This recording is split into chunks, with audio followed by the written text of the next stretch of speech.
Hey everyone, and welcome to our KvK livestream extravaganza. I'm your host, Strat Game Sloth, and here we have a ton of exciting matchups to talk about today. So while I'm giving you a little bit of background, why don't you all sound off in chat so we can see where you're all joining from, which kingdoms are watching. And like I said, lots of exciting matchups today, which collectively involve 6 of the top 11 players by power ranking.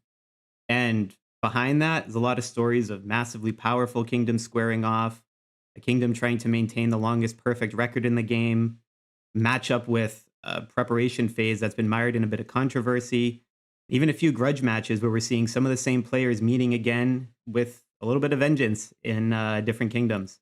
So there's quite a lot of to unpack today, and we'll get through it. I'm still finalizing some checks with 1 or 2 streamers. You can see my sky cam here looking over 45, where there's already a bit of pre-castle action jumping between some of the players here.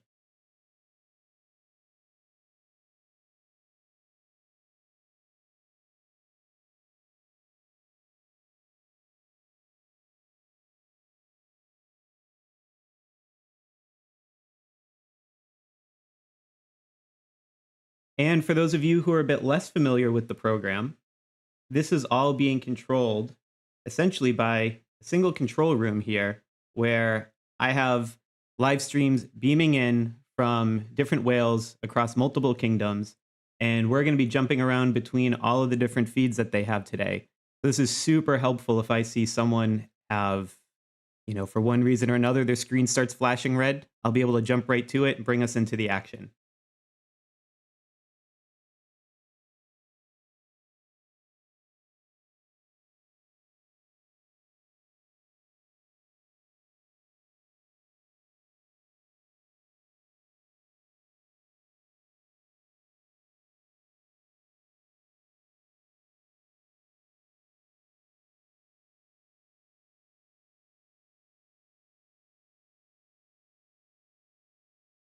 Now we do have on the ground on 45 here, comma.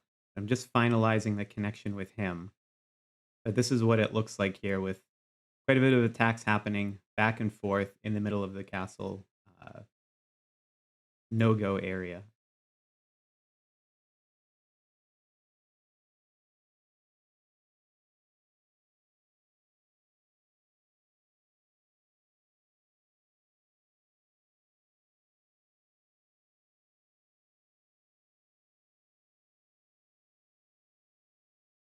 I also see some skirmishing, it looks like, happening on 354. Hard to tell. But we're going to jump over to Jagatag Khan here.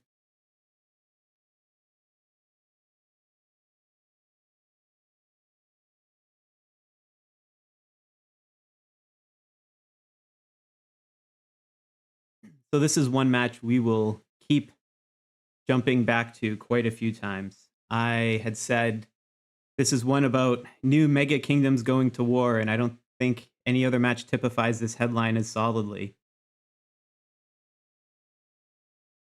We covered 354 on the last live stream that I had in December, and it was a close match, but they were edged out and ultimately lost to 341. But perhaps due to that loss, they were somehow not designated as a leading kingdom in the last transfer cycle, and that allowed them to pick up some special transfer passes and pick up Dragon Fruit, who since changed his name to Elric. So now we have Havoc and Elric, the number 2 and 3 power ranked players respectively in the same kingdom. And at the same time, some of those guys from 341 transferred into 401, and that has also led to a massive increase in strength. So they have on their side Chan and Xing.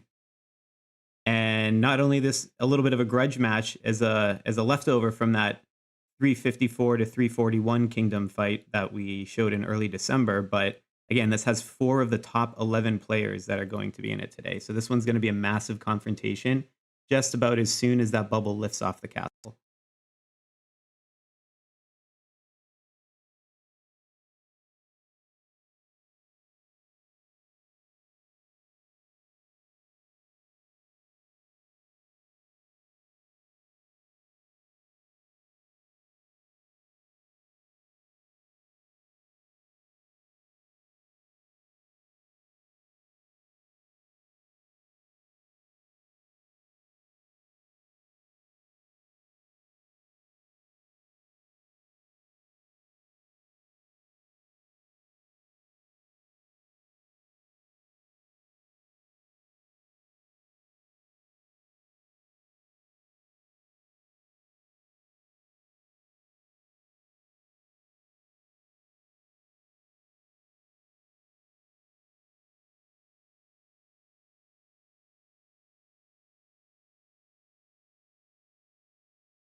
Let's jump over to another kingdom here while we're waiting.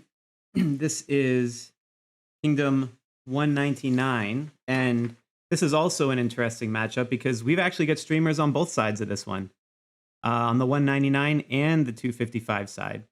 So on the one side here, we've got 199. We got, like I said, Tacky Brad streaming for us. Later we'll have Parakeet 67, and on the 255 side we have Bella Psycho, who's checking out some battle reports right now on a matchup that was there against Furion. And just look at the scale of the power for some of these matchups is pretty crazy.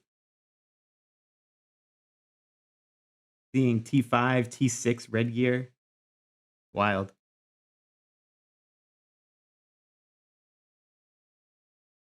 But basically a little bit of backstory here. Bella Psycho actually streamed for us last time on the 255 side. She's now changed alliances from Dox to God in that kingdom, and this is actually one of two matchups she's streaming for us because simultaneously today, she's also streaming for us on 288. So we'll be jumping between the action on both of those. But at least on the 255 side, she's now, like I said, changed alliances. We also, on the 199 side of the equation, Nakes had moved from 268 to 199. So this is his second rematch, or this is his second match against 255.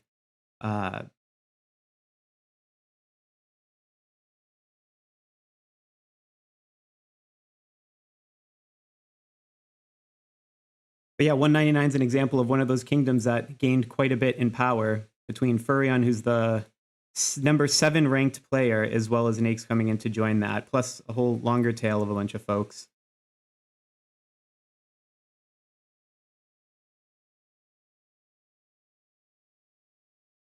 And also a special thanks to Furion in all of this, because he helped Z-Brave and me get quite a lot of great high-end governor gear and charm data, particularly the upgrade costs for that optimizer modules we launched earlier this week. So special thanks for him and connecting me with some of the other players in 199 so that we could set up the stream on both sides of this match.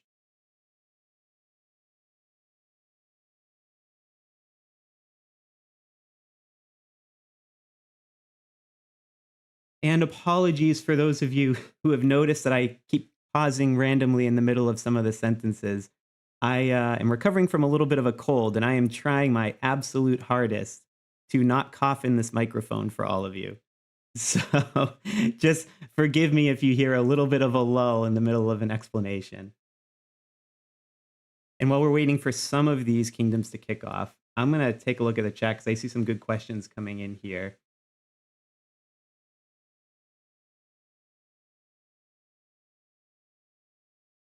So, Keldar 111, welcome. Your kingdom is 3 weeks old. You have a lot of this sort of epic matchups to look forward to, probably about a month or two down the road from now.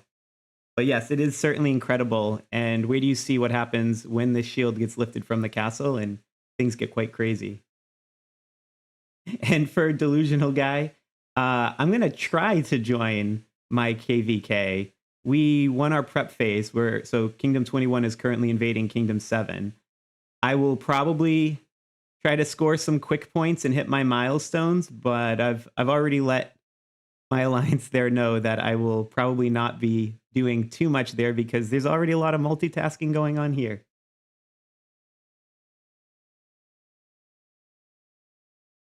And to a question, what is happening to the kids these days, about if it's okay to just send a single type of troop, like all infantry or all cavalry, I would say there's definitely some downsides on it.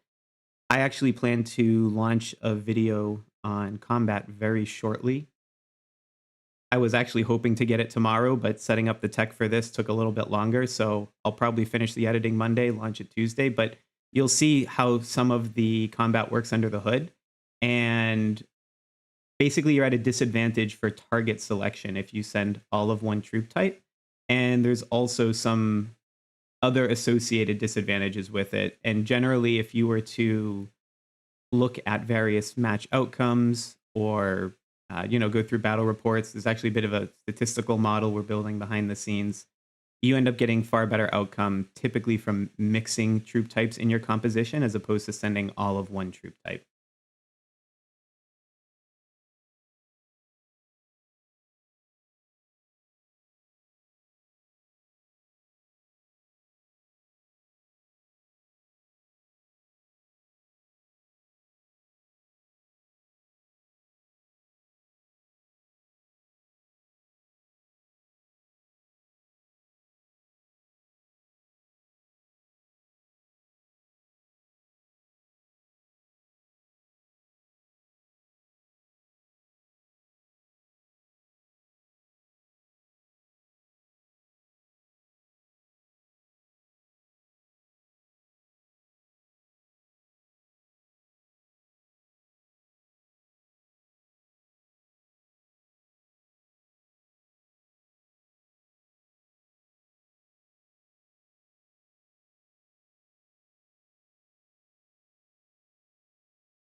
I'm going to jump us back over to 354. I have a feeling as soon as the shield is lifted, let me give them a little bit of privacy here for a moment.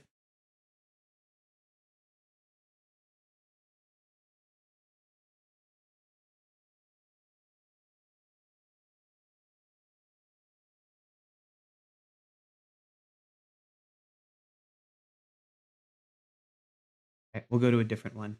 Either way, the shield's about to lift. I think it's time we get a little bit of music in here.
All right, I'm actually gonna go flip over to the sky cam because even though we don't have the link set up for 45 yet, there is an early start here where it looks like End is taking just about everything here at the castle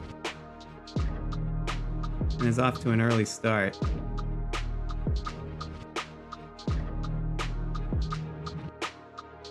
Yeah, I'm seeing all 4 turrets and the castle here under their control.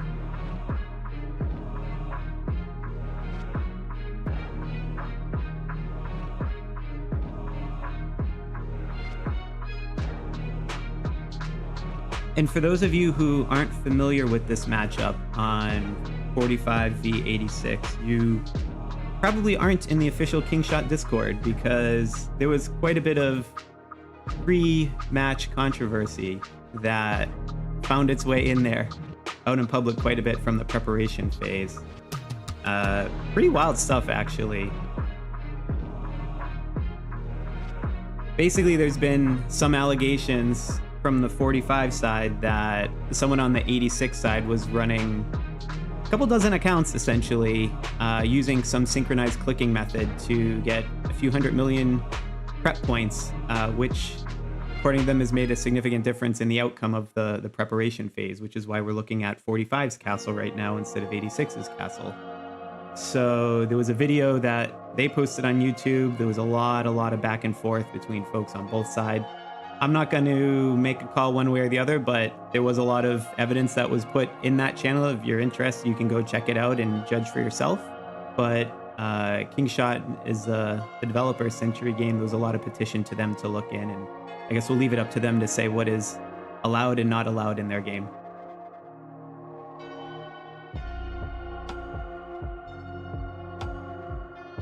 But that might explain why you were seeing a little bit of pre-match skirmishing here, and I think End has something to prove here.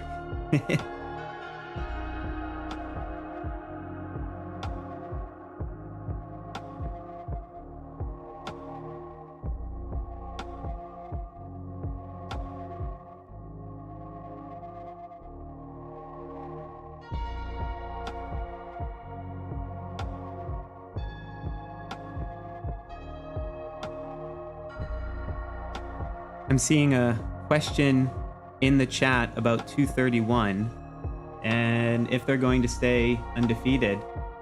Let's go find out. We've got Monster streaming from 231, and this is the kingdom that has the longest streak of essentially a perfect record of winning all prep and all battle phases from every KvK they've been a part of.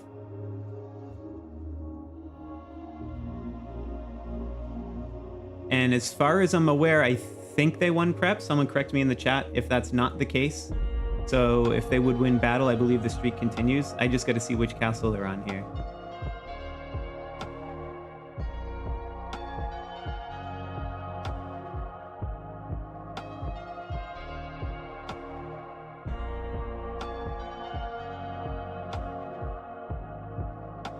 No, Mooney Booney, they're not the kingdom with oh, sorry, you're talking about 576 with 11 voids. Yeah, I actually was trying to do 576, and we were lining up to do a stream for that, but it sort of fell apart a bit at the last minute. So I ended up having to make a substitution on the lineup here, but they are definitely open to doing another one in the future. We just won't have 576 on the ground today, but we can definitely check in on them with the Skycam.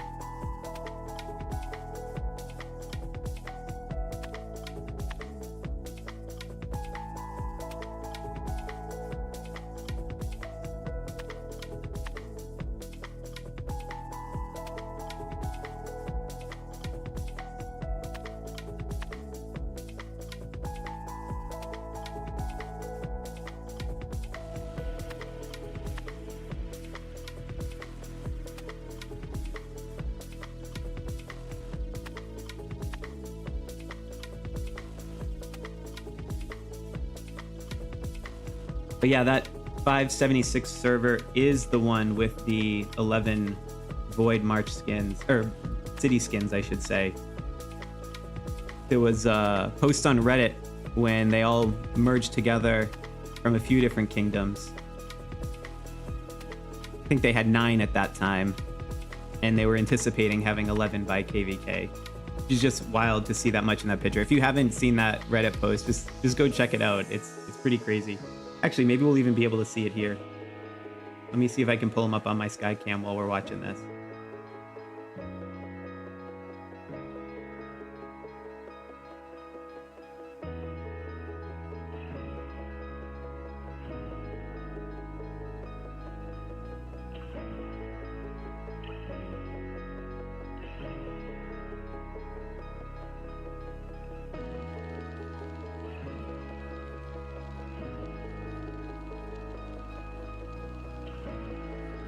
All right, I'll pull over to my Skycam so we can check it out.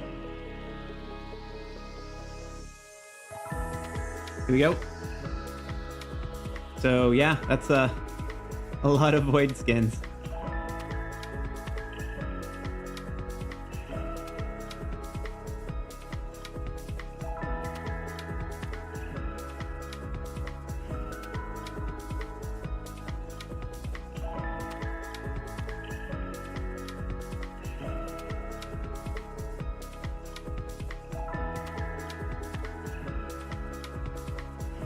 If we look at the occupation time, so far it's 6:52 that got it at the early start.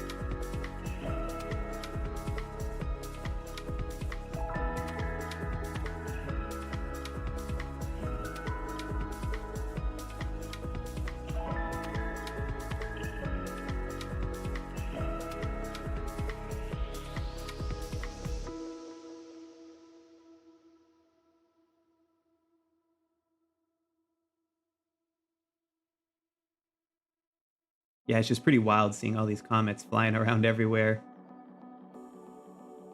The comets are covering up the void skins.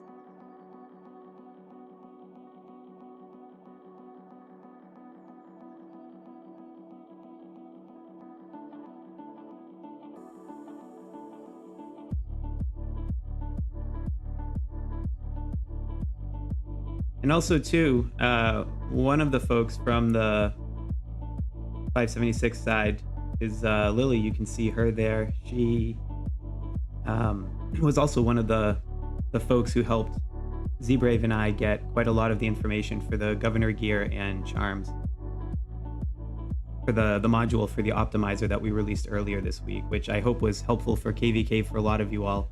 And if you haven't checked it out, you definitely should. It essentially gives you individualized advice on how to upgrade your account based on your current investment position and the resources that you have in bag, and you can select different optimization criteria.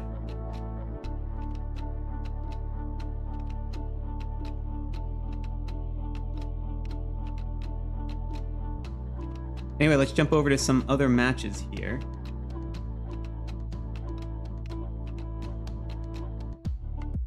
Oh, I think we see Bella Psycho on 255's side here.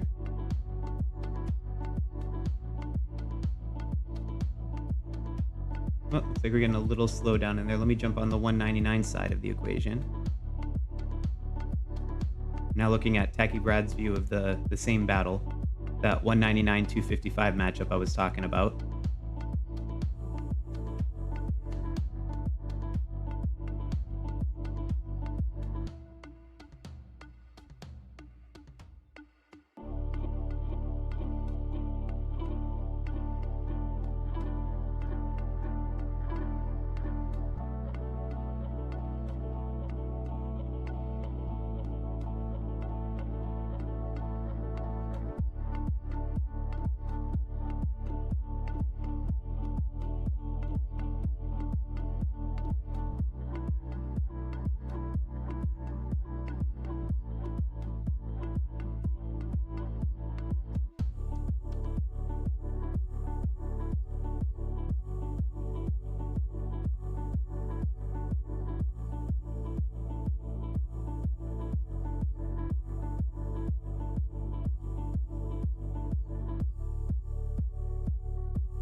Right, I'm going to jump over to 299 here. We have Savant streaming for us here. Looks like he's healing up. I saw his screen flashing a moment ago, but this is the 299, 259 matchup.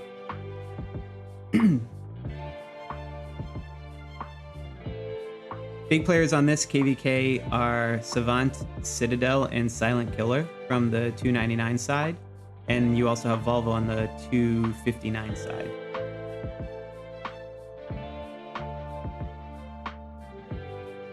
From what I understand, the prep phase wasn't so close. 259 had a significant lead on there. There's a little bit of some history with this. Savant, who we have streaming for us, used to be in server 283, who actually faced 259 early on during one of their early KvK matchups and lost to them, and ended up actually moving to 299, and they had also were in a match against them in the past, and I think I actually have the results of that. Let me pull up here a second while he's doing the batch healing. Go to our match card on the Kingshot Optimizer from the new KvK module, which I highly recommend you all check out. And special thanks again to Cosmos for basically doing all the data collection under the hood to make this possible. I'll talk more about that in a moment. But you can see this was the previous matchup from October 11th between 299 and 259, and 259 won that. So this one's a rematch. But like I was saying, Noctis also had faced against 259 when he was previously in a different kingdom. And from what I understand, the last time these two kingdoms went against each other, it turned into a little bit of a free-for-all. And as far as rules go for this KvK this time around, it seems like that might maintain the case, as there aren't really any ground rules established. So this is one of those pretty much anything can go battles. We might see some city attacks happening over there. And I'll flash back to him. He's showing a battle report against Volvo, who I said is one of the larger players on the other side.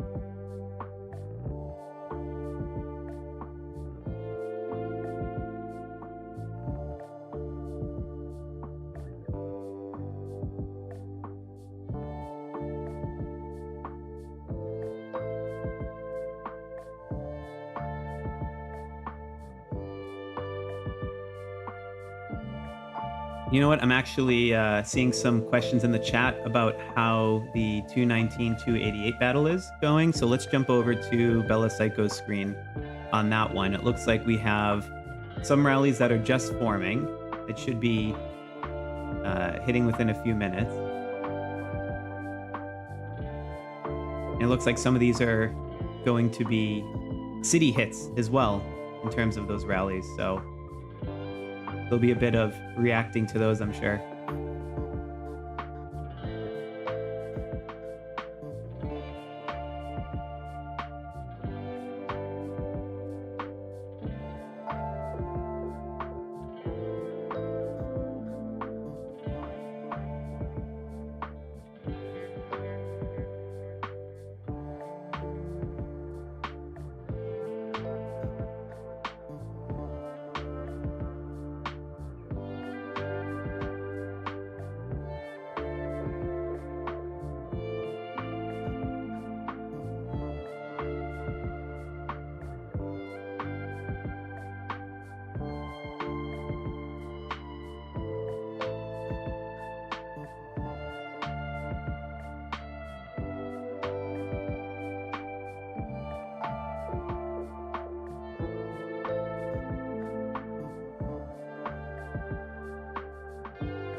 So while these are shaping up over there, let me jump over to my sky cam real quick.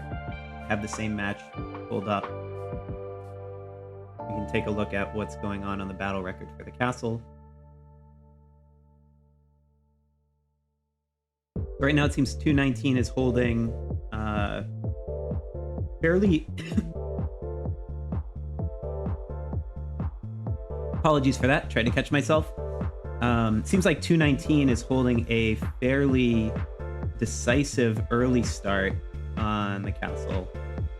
And 288 only having a little bit of time at the very beginning. So probably going to need multiple rallies to try to get this back.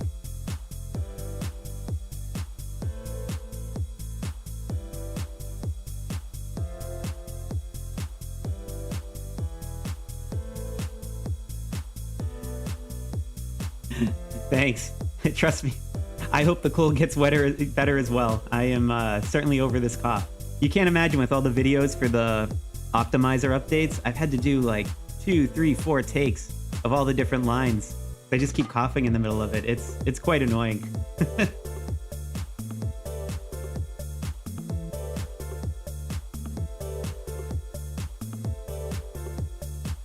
All right, I'm jumping back into Bella Psycho's view on the 288-219 matchup. Looks like some of these rallies might be about to hit, or at least the turret one is.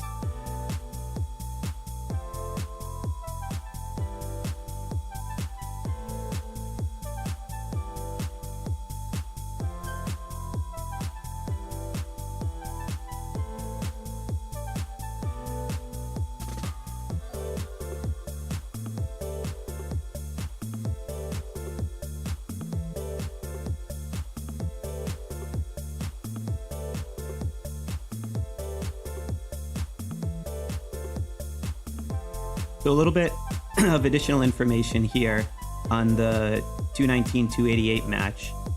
The Mega Whales you should look out for on the 288 side are Geki, and Juju. And along with some other rather large-sized whales, there's also Blue and Kratos. And they had a few others transfer in. Kurt, Arthur, Dust, Issa, and Berry. So there's a lot of substantial powerhouses there and all across the server. Many of these players are in NMS, which is aggregating all of the essentially incoming power to the kingdom. So 288 is building up quite a bit, but it seems like right here 219 is doing a pretty solid job of holding the castle so far. And this is another one where there's no rules. I believe 219 wanted there to be castle rules, but as always for 288, they declined. They prefer to have it as a free-for-all.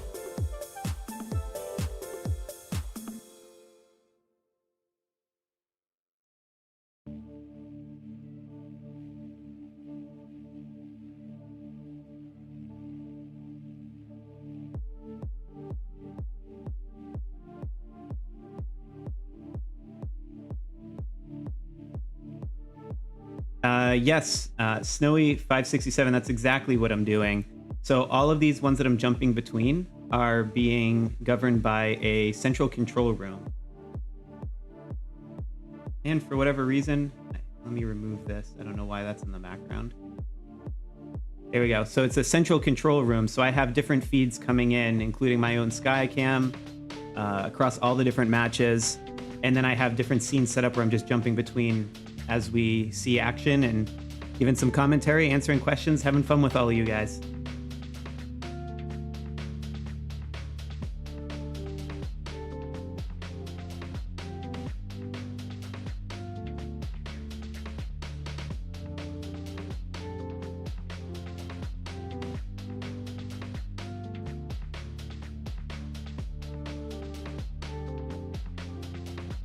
All right, I'm seeing flashing lights over on Monster's screen here on 231. Let's see what's happening. looks like there are the triple rally that's going to be hit. Or is that quadruple? Oh my goodness. Oh no, one of those is a turret, but I definitely saw multiple castle rallies that are coming in. Yeah.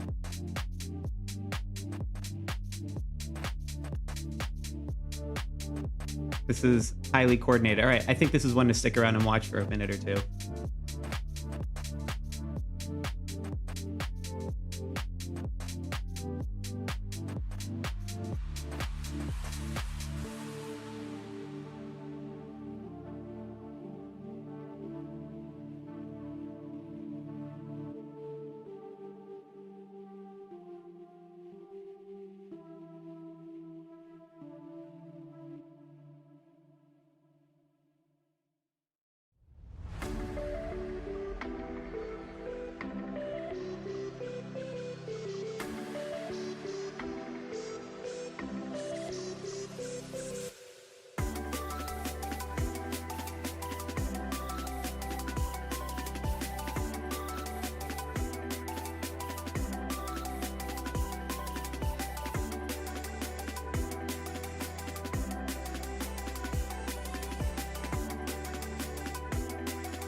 All right, these rallies are about to hit. Let's see what happens.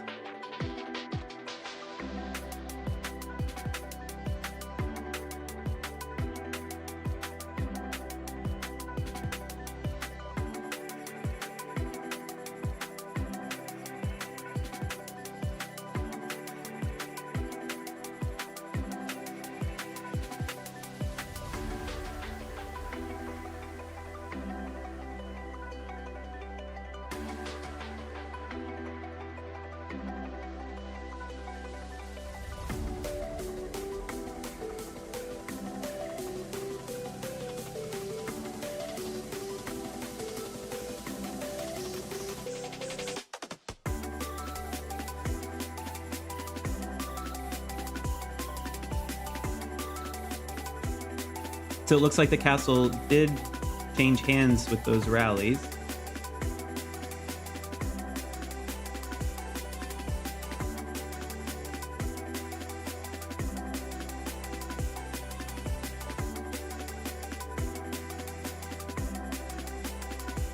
I can even swing over to my sky cam here. We can get a little bit of a view on the holding time. So it looks like 231 took it back with a follow-up rally there.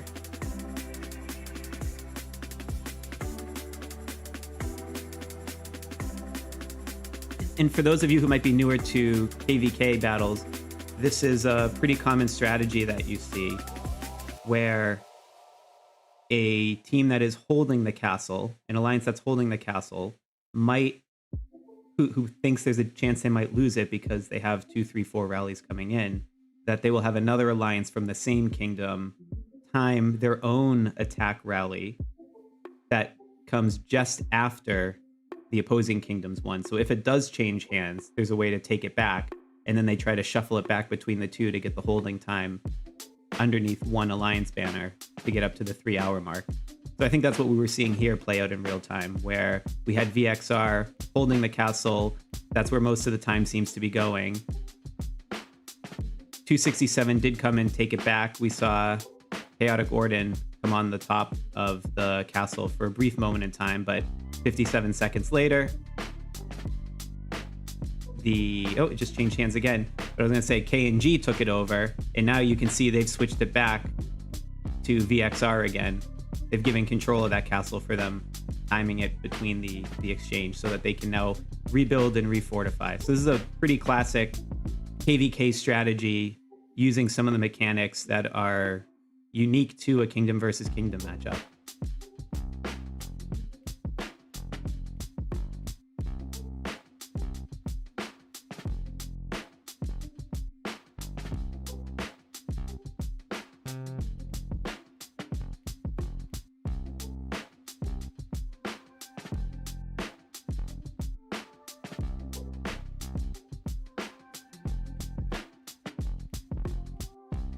Seem to have lost the connection there on the sky cam. I'll have to reset it. So let me go back to Monster on the ground there.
All right, I got my own Skycam feed reset.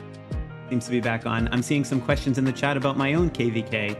So why don't I answer that quickly? So yes, I'm on Kingdom 21, and I should be in KvK right now, but I'm sort of dodging that to hang out with all of you. However, it might be fun to go and get some points. We won our prep phase, and we are about to invade Kingdom 7. So I'll probably just go teleport in. I actually don't know what the rules are that they settled on for engagement, so I need to be careful I don't get my city wiped while I'm doing a live stream here and not paying attention. But I'll swing over very shortly, and we can see what's going on with that castle battle. A little time in between. But trust me, some of these other ones will be quite a bit more interesting. And I am seeing a bunch of comments flying around on Savant's side. So let's check that out for a second.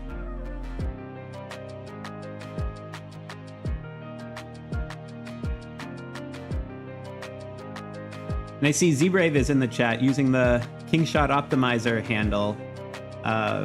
You guys should all say hi to him. He did quite a lot of work over the last 2 weeks to bring not one, not two, but 3 new modules to the Kingshot Optimizer for Governor Gear, Governor Charms, and that new KvK one that I was showing a little earlier. And I mean, obviously a ton of work leading up to it, but it's certainly been crunch time trying to get all this stuff up for KvK so you all had it in your hands. But good to see you join the chat, buddy.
So since you were all asking about the castle battle on my side, I'll switch back over to my account quick. I'm stuck in traffic getting to the castle. But there's, decent amount of activity going on here. But if I look at the holding time, it's been pretty decisive on our side.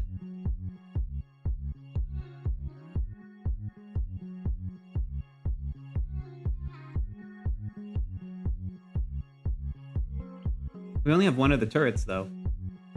But maybe that just changed hands or something. Oh, no, never mind. We do have that turret. It's just a different alliance in the same kingdom. So yeah, 2 and 2 on the turrets, but the castle is being held pretty decisively. Which tells me if I probably don't try to score some points. I don't have any of my points for battle phase, so if I don't score them within the next, call it, couple hours during this live stream, I probably won't have that many. I probably won't have much chance. I bet the match ends. So I'm just gonna YOLO some guys into there, see what happens while I'm checking out other feeds.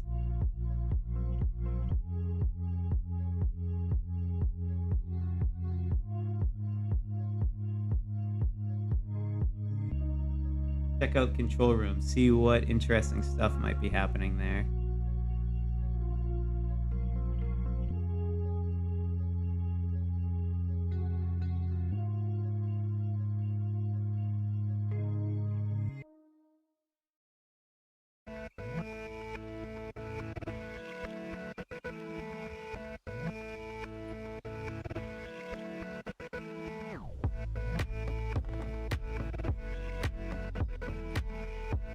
see some flashing red again over at the 231 match.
And for some of you newer players that might be less familiar with what's going on now for the healing technique, let me voice over that quickly. It does seem like we have a few newer ones in the chat. This is what we call batch healing, where essentially you have a large amount of troops that you need to heal, but because you can get ally assists, which reduce the time, every time you attempt to do a new healing mission, so to speak, of troops, if you increment the amount of troops you're healing smaller, such that you get the assists, you can see it says 21 people are assisting, and that comes instantaneously. So that hour-and-a-half heal time essentially becomes like 1 second, and you can just keep healing in batches over and over and over again. I do have a video on it if you around just healing troops and troop damages and enlistment and all of that stuff in general, so you can check that out. It's in the Kingshot Kickstart series, along with a bunch of other tips for newer players. Yes, it does involve a lot of resources, but fortunately, when you get later in the game, that's one of the things that you use the resources for is KvK. Because the healing, because the healing is so much easier, you are essentially, it becomes a little bit of a war of attrition, and people will store up billions of resources. And you may have also seen when I was just showing my kingdom, I threw a bunch of troops into a random turret on a solo march. I wasn't expecting to take the turret. I was completely expecting them to be wiped out, but you get points for your own troops being defeated. So if you keep sending troops and keep healing them, you'll burn through resources quickly, but you'll also generate a lot of points for the individual leaderboard rankings. So it's a way that you can sort of stack the, just stack the deck a little bit on your own rankings and come away with some great materials for Governor Charms.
So I see some mentions in chat about the 709-685 battle. That one I actually just pulled up on my Skycam here. I was actually at one point was potentially going to host this one. I had been talking to some folks there because this is one of those really interesting matchups because it's actually two undefeated kingdoms that had perfect records. And it looks like here, since we're at 685's castle, let me just double check. Yeah, 709's invading 685. So at least 685's already been knocked out from the perfect record since they lost the prep phase. But we did have this as one of the matchups, and I can actually bring you over to our leaderboard, the Kingshot Optimizer. This was one of our ones to watch because they were both in 4 matches, had a perfect record, and now matched against each other. But like I said, I had someone for the stream, but because this was going to be such a big match for them, some of the folks that we're talking to were saying, hey, can we hold off on this one for competitive reasons? Maybe in the future, but you know, still earlier kingdom finding their legs, and it was a big matchup for them. So I respectfully agreed and switched out some other ones, but no reason we can't certainly look at the top here from our Skycam and see what's going on.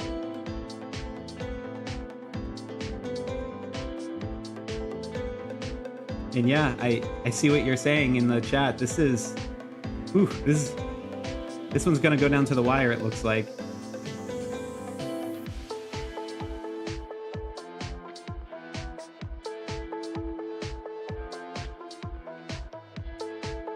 Yeah, this is one, even though it's not on our official roster, we should make a note to come back to it occasionally.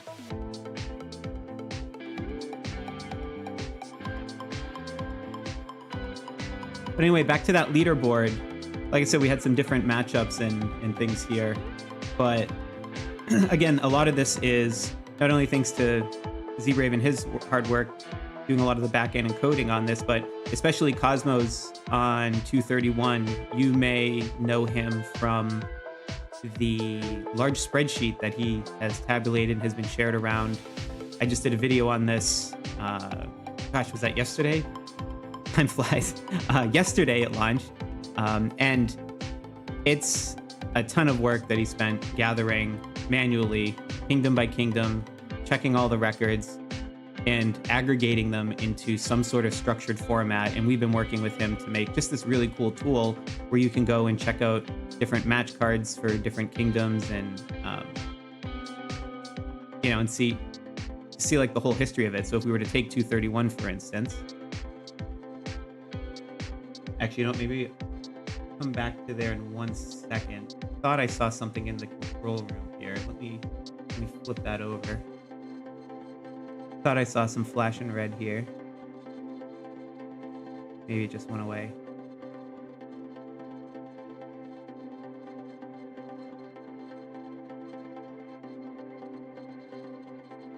Let me check in on 231 and we'll come back in a second.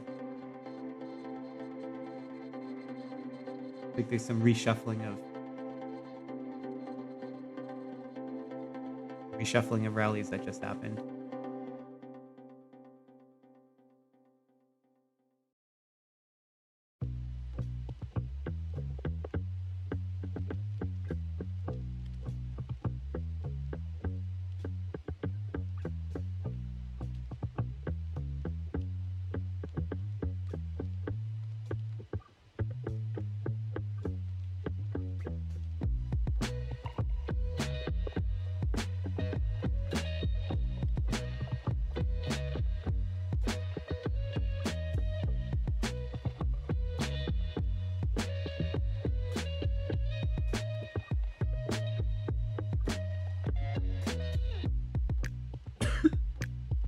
Excuse me. Thought the mic was muted. My bad.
While that's going on over here, let me go back to the leaderboard thing I was showing. So if we were to look at 231's match card, we have basically all the information here that you would need. Now you got their record. Again, like I said, it was a perfect record for both preps and the actual battle phase itself so far. And because they're the only one with a perfect record, even though they haven't been in as many KvKs as some of the bigger servers, that does give them the highest net achievement score overall, which in our current descriptive ranking metric puts them at #1, but it's quite close at the top to be sure. But you can see how it's changed over time with each subsequent win and how the ranking has evolved over time. And even ones where they've won, you can see we had them dropping in the rank, and that's because there's it depends on the difficulty of the opponent as well. That factors into the scoring metric. So beating tougher opponents helps you jump higher in the ranking. So if they lose this, they're probably going to drop quite significantly. But it seems like so far they have pretty solid start. And then, of course, you can see the full record and jump into any of the matches if you wanted, or check out more about the opposing kingdoms. So if you want to play along with this while you're watching on an additional screen, highly recommend it. KingshotOptimizer.com. It's the new KvK rankings module. So give it a go.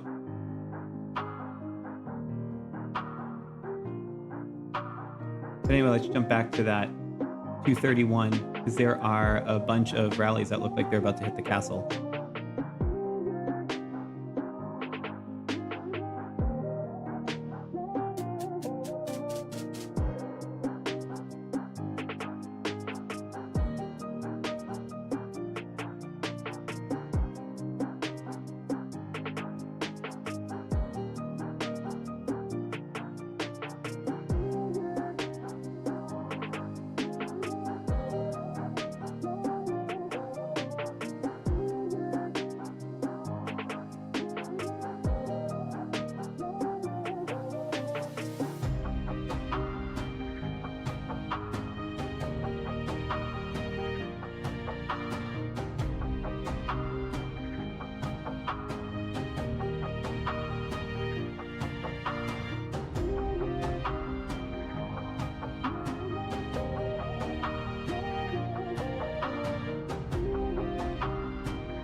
And hey, while this is happening, I'm going to bring you back on the sky cam, because I just looked over at my phone and I still have that 709 and 685 match up. And what's interesting here is it's still basically neck and neck between the top alliance from each side holding it. But if you look, there's actually quite a bit of occupation time, and it's continuous occupation time now by an additional alliance on 709. So their holding time is being split between the two matches. So it'll be interesting to see how that strategy is paying off over the longer run, because remember, if you don't hit the 3 hours of consecutive holding time at the end of the 6-hour KvK match, it goes to the alliance that's held the most. So these sorts of things can come back to haunt you depending on how that time is split between the alliances in your kingdom. So it requires a lot of coordination there and a lot of strategy. So this will be one to keep checking back in on occasionally.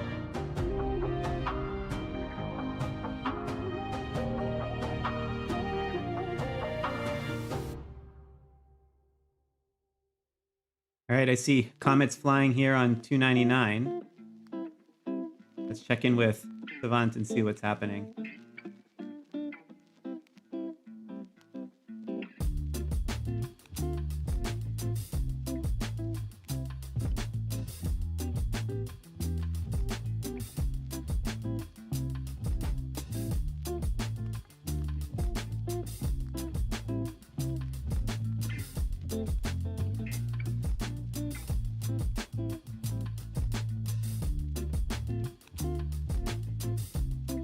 Yeah, Snowy, that's a great question about how we pick matches for this. So it's kind of part quantitative and part qualitative, so to speak. I mean, we do have the tool that I mentioned here, right? You know, that KvK tool that you can see all the different matchups there. But, you know, if you go back to, let me just bring it back to 299 while I'm talking here. So that helps us because we can see sort of who the biggest players are and when they're matching up against each other. And that gives us a sense of what the match might look like and how big the players are, and also looking at their records and whatnot. But at the same time, too, there's certain things that don't quite translate to those numbers. And a lot of it is also through word of mouth and understanding sort of what are the stories behind some of these kingdoms. And, you know, then there's just like a whole back and forth of talking with folks in the kingdoms to say, okay, who's going to actually be the person that will stream? How do you, you know, get them comfortable? Oh, let me jump out of here so we're not watching Alliance chat. Jump over to Bella Psycho on 255, who looks like she's doing some batch healing here. But yeah, it's a little bit of a back and forth because, you know, every single person who's streaming here is trusting me to make sure that I'm treating this in a way that's respectful and not giving away any strategy or anything, which I'm happy to oblige, but there is a comfort level that's needed. So for certain matchups, particularly ones that might be extremely competitive, you know, some of them might ask to not include it, and very respectfully, I'm like, yeah, it makes sense. Maybe next time. So it's just a negotiation and depends on the comfort level with each of the alliances and what they're willing to show and share. So, I mean, special thanks for all of the streamers who are joining us here today that I'm jumping between, because, you know, they're putting in extra time on top of it. And like I said, Bella Psycho here, she's playing on 2 different accounts and streaming. So you can only imagine the setup that took.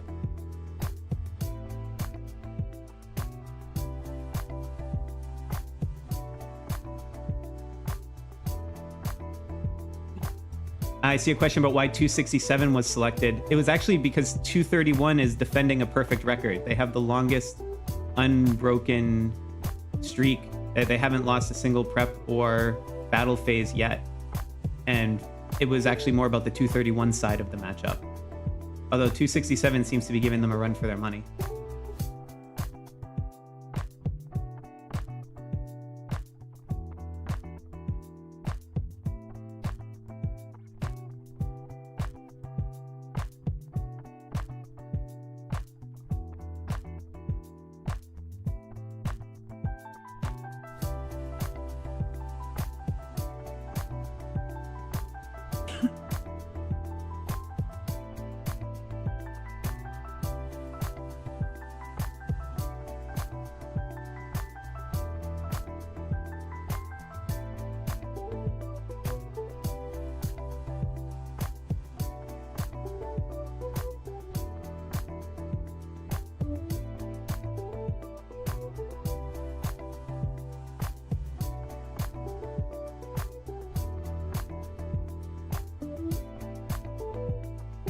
All right, let's jump back over to 354 for a moment. It's been a while since we checked in with them.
I see we have someone from 45 in the chat.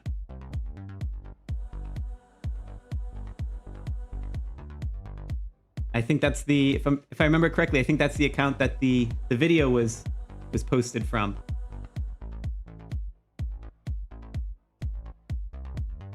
I had you guys set up. I'm not sure what's what's going on with Kama over on 45, but I can't seem to get his feed coming in. But I can check you all out on my Skycam. Let me jump on over there for a second.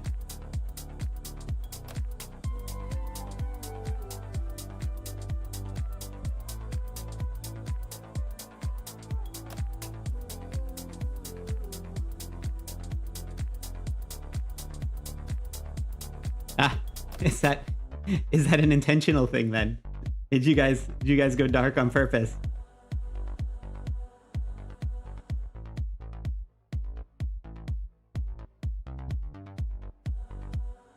Yeah, it seems pretty decisive here.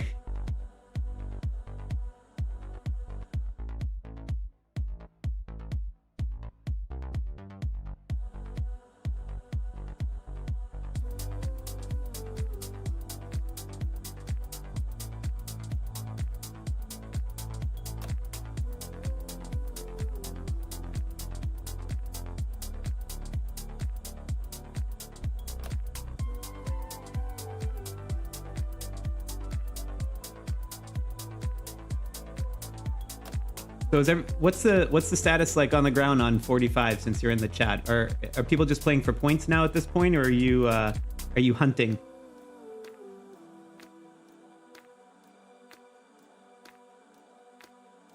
I don't know if any of the rules of engagement stuck.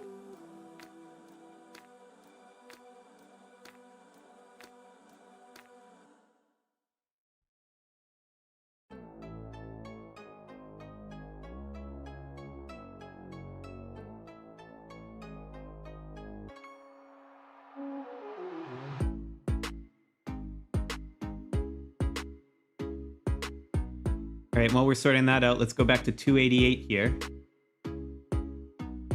Looks like we see some reinforcements for city rallies.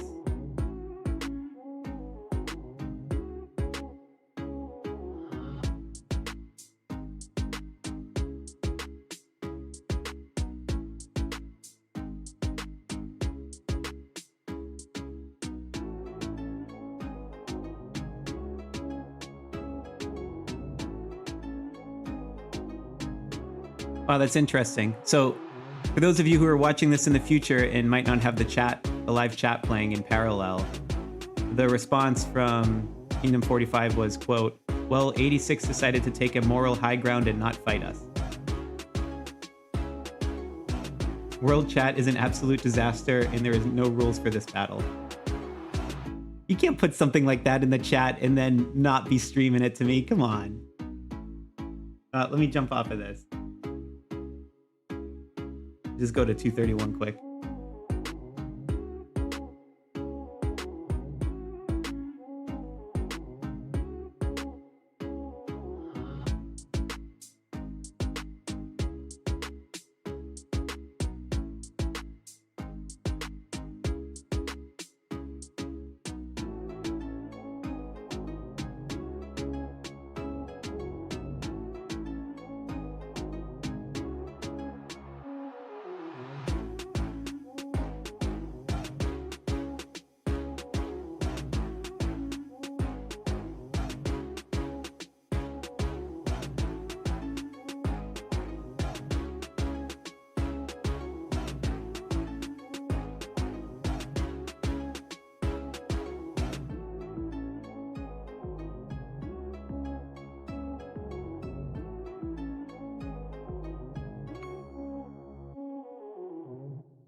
All right, I'm going to jump back to that 199-255 matchup here, at least on my Skycam first, just to give you an update on the holding times. Because it seems to be a pretty even split so far here.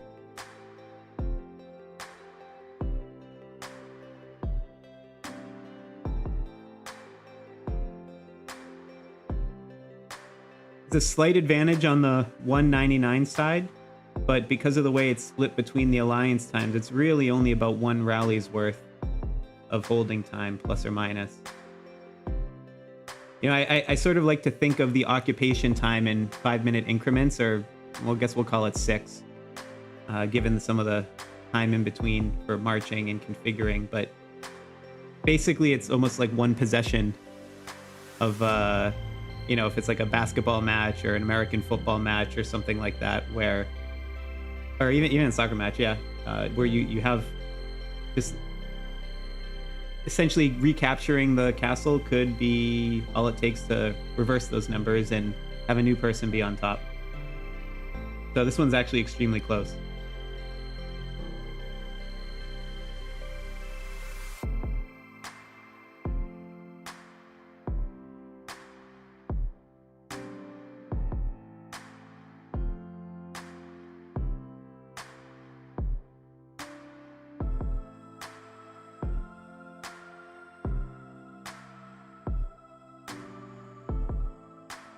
I also got to say, I'm a little bit jealous seeing all the people with the fishing skin here.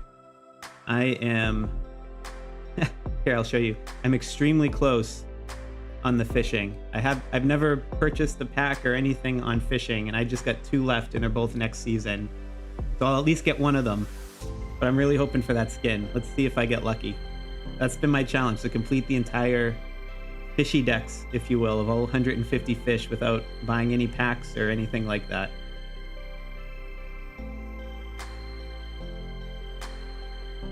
Oh my goodness, here I am talking and my screen is frozen again. Let me get off my Skycam, reset that. I'll jump back down on the action.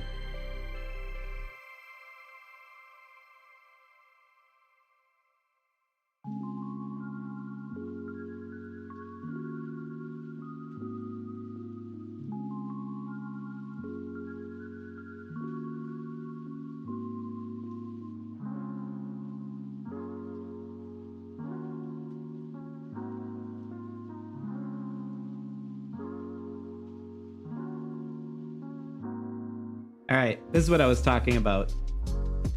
I'm at 148 out of 150 on the fishy decks. I got both of them are supposed to come next season when it starts in, I don't know, like another week or 2 for me. So I've been after this one for a long time, very strategically trying to get a new fish. Each time planning out which season. Way too much time. But I was a little envious seeing how many people had that skin on the match I was just looking at. It made me think of it. Enough about that. Let's get back on the ground in 199, 255 matchup.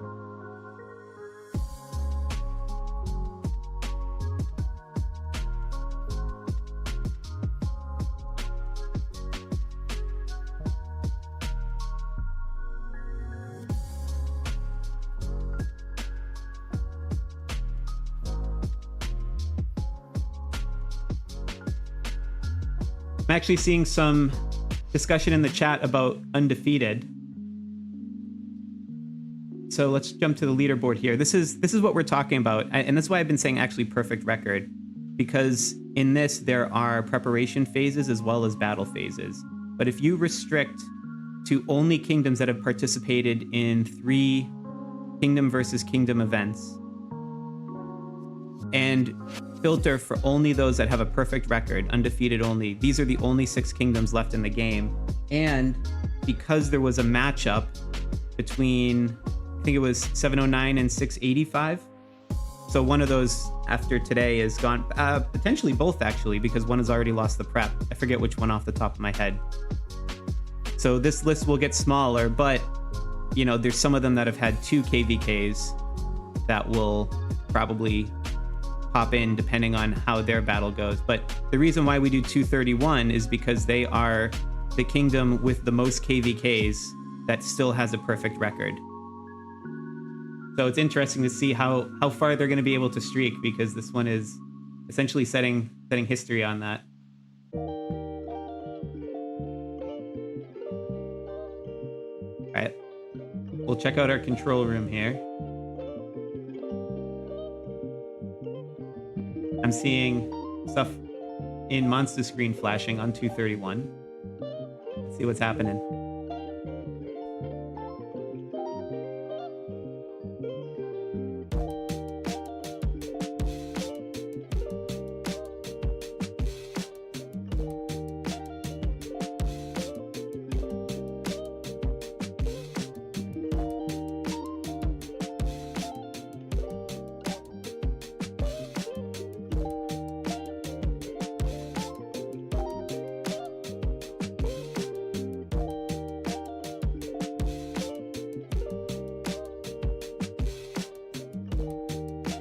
Oh, I see someone from Kingdom 3's in the chat.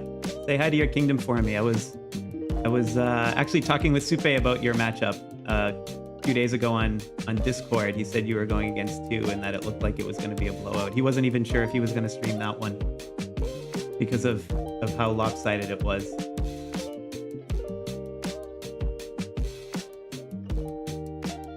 But it sounds like he forecasted correctly by what you're reporting in the chat.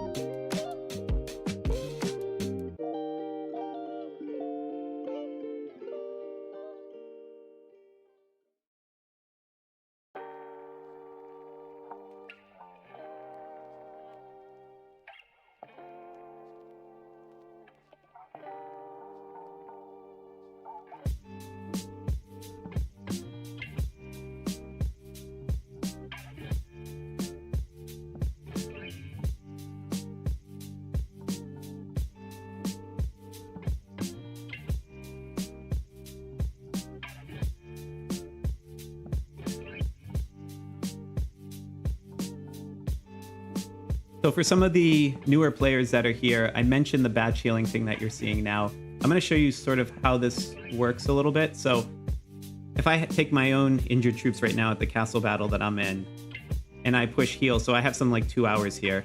It's not quite instant when I ask for help. See, it fills up with about 18 seconds, or 18 minutes left. Is it? Yeah, 18 minutes. Fortunately, there's enough people playing where they're actually just tapping it live, which is great. But I could get, you know, if I drop this infantry, let's call it something like 1300, it's probably fine. And I hit heal. Now I'm just slightly over. I'm going to do 1200. So you can see now all of a sudden I'm healing instantly. Right? And just look at how quickly the injured come down. So the thing is, while you do this, if you want a parallel process, what you can do is go to, you know, another target here. I think we've got a good chunk of them here. This one's the opponent. So I'm just going to do a solo attack here. I don't care that my guys are going to get beat up because this is what I'm really after on the castle battle side. So if you go to rewards, a lot of folks miss that you actually can get casualty points. And what this means is the more of your own troops that are defeated in battle, the more points you get. And I showed on stream earlier where I just randomly threw a bunch of troops. I got only 4,000 for the KO because, of course, it was a solo march against an entire garrison with some whales at the top of it. But I got over 1 million casualty points. And you saw how quick I was able to heal that. Right? So you can set up where essentially you can only send one march at a time, and I am a little bit far here, but with how quickly I can heal, this 1 minute and change travel time, I could already heal all the injured by the time the next one hits it. So I'll leave it here for a second so you can get a sense of what I'm talking about. And again, I'm just showing this for some of the newer players who are watching the stream and maybe are soon to encounter or encountering some of their castle battles or KvKs for the first time. It's a super helpful technique to just be able to get a bunch of points. And apparently my thing decided to freeze again. Give me one moment.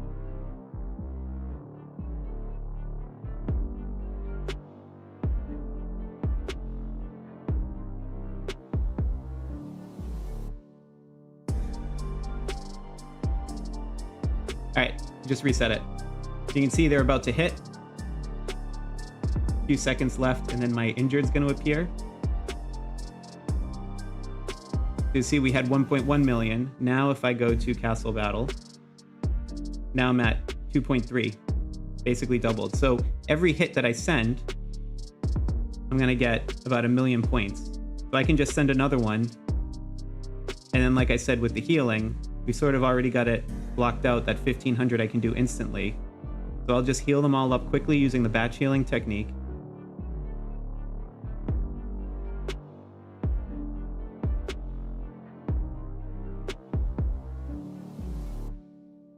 And I will say, if you're doing this for hours on end, your fingers might be sore after a while, but I guess it's a war of attrition in more ways than one, not just the resources.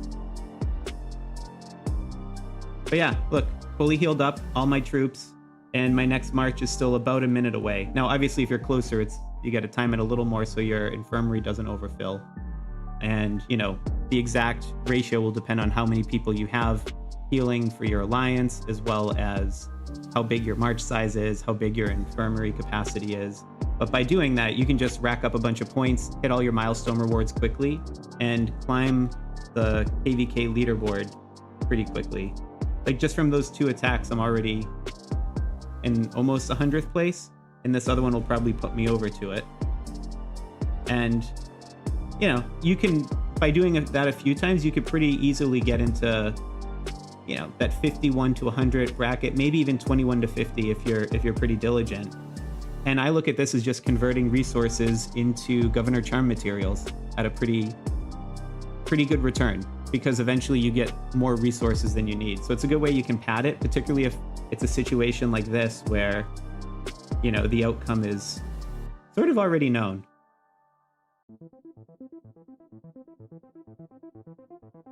All right, but enough with the live tutorials. I know many of you here are veterans.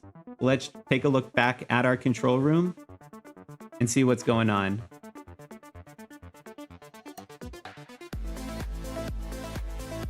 All right, I'm seeing flashing on 299. I have no idea what it is, but we're jumping to it.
Seeing some questions about occupation time, 231 in chat. I'll pull it up on Skycam while we're watching Monster's 231 feed.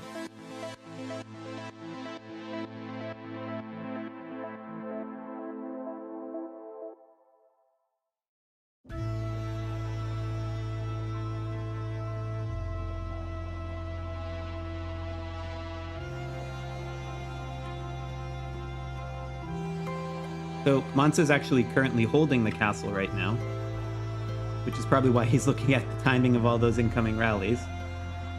Let's take a look and see here.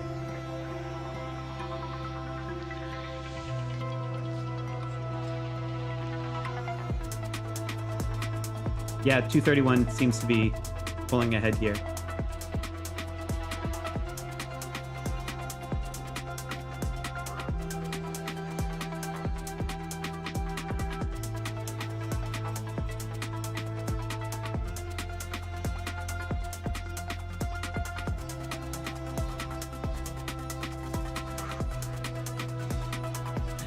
Thank you for noticing the music playlist, Snowy. This is basically a bunch of music that I've used across a lot of my different videos all throughout my channel, and I put them together in essentially a custom mix here that I thought would be appropriate for, you know, sort of like a chill battle environment. But oddly enough, they're actually all from YouTube's built-in creator music program. So if you have a YouTube account, you can, there's certain royalty-free music that you can use that they provide, as long as it's on YouTube videos and you're not, you know, trying to burn a CD with it and sell it or something like that, or, you know, trying to distribute it in some way. But it's free to use on top of all of your own videos, which is what I do. And generally the reason I would do that is twofold. One, I mean, music in Kingshot's kind of nice, but it's the same day track and night track over and over again, which would get quite a bit after you've done 50 plus videos. And the other thing is too, you have to be really careful on YouTube about any sort of music you use, because it gets picked up by AI screeners that look for music being illegally used without licenses properly. And sometimes if a game has music that is registered in one of those, or or it just has appeared in a lot of other videos, you can actually be exposed to some risk of having your channel get an automated strike by YouTube's system. Then you got to go and deal with the whole thing. So what they did instead is they have this, if you don't have your own music from a composer or something like that that you've made yourself, you're able to use their audio library, and some of them have different license terms, but all the ones I do are all essentially free to use in perpetuity. And you just tell it which songs you pick. So I just put them together all in one. I basically put them all together in one giant media file in Audacity, and then just have a couple hours of music on a loop for the course of this.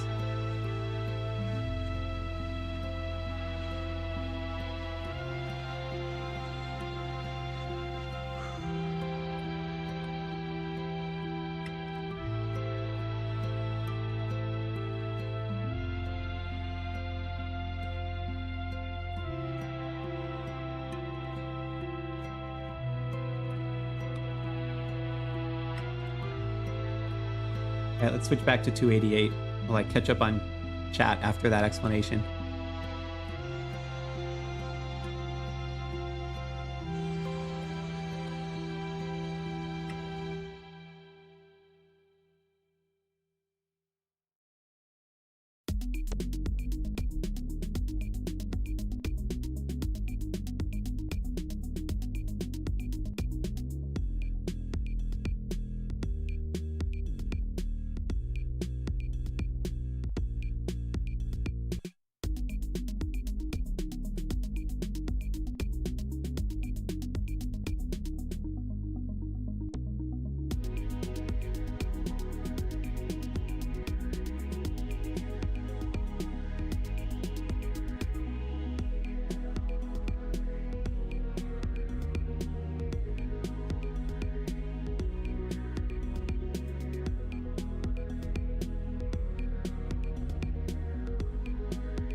Thank you to the person who wrote in the chat that they love my videos. I'm not going to fall for the trick of reading your name out, though. I'll just say, thanks, Master219. I'll skip the middle word. Very, very clever, though.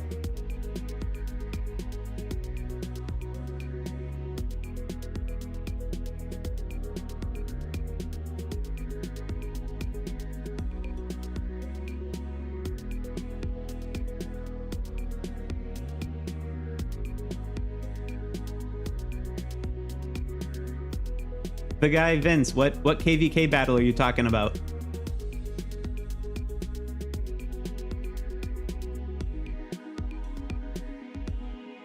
Maybe I can pull it up.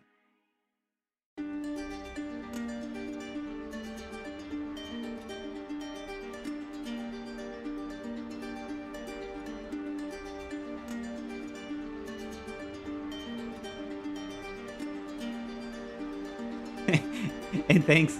I missed the first part, but whoever in the 288-219 match did a global message to say hi. I saw that. Thank you.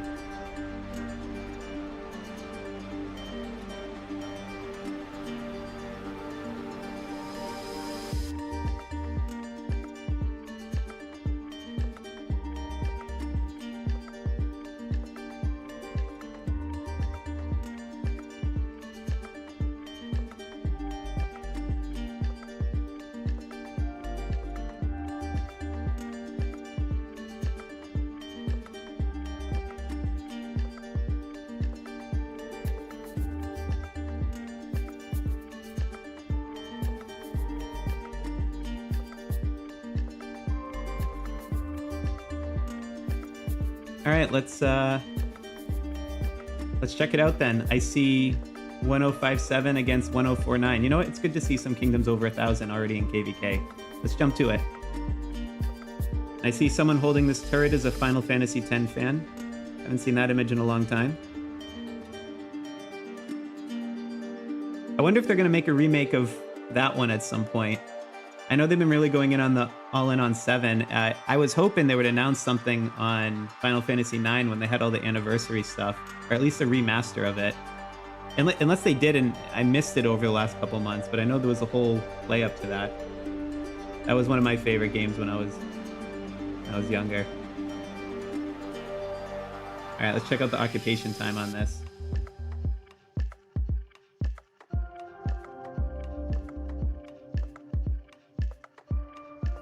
Yeah, 1057's got a pretty decisive lead there. And you said this was surprising, because the commenter here, the guy Vince, said 1057, they were doing unexpectedly well.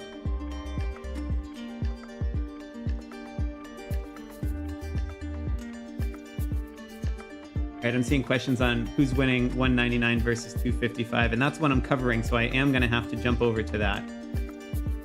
I think is on the 255 side, yeah?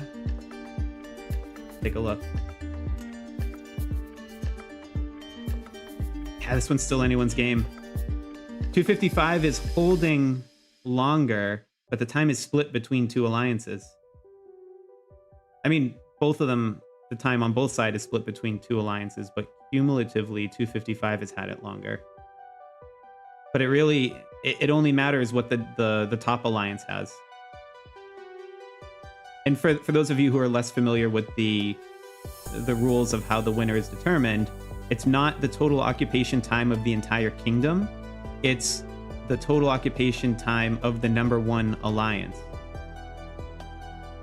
So hypothetically, if Docs and NPH each had an hour and a half of hold time for 3 hours, so more, essentially enough to get to win, but then say this KvK alliance from 199 held it for 2 hours, it would actually go to them on 199, even though 255 held it cumulatively longer in the match.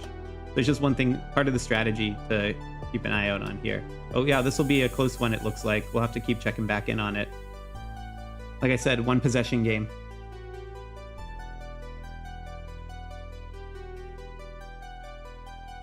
And I'm seeing flashing lights on 231 again.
Hi, Abdullah. Thanks for joining.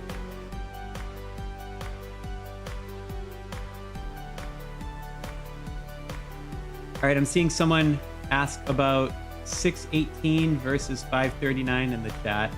I just pulled that one up on the Skycam. And that does look like it's also going to be another close one.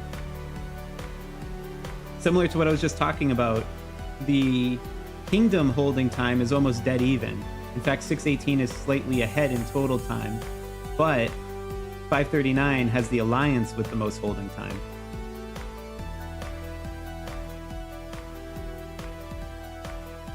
So they're still in the lead as far as the metrics here are concerned.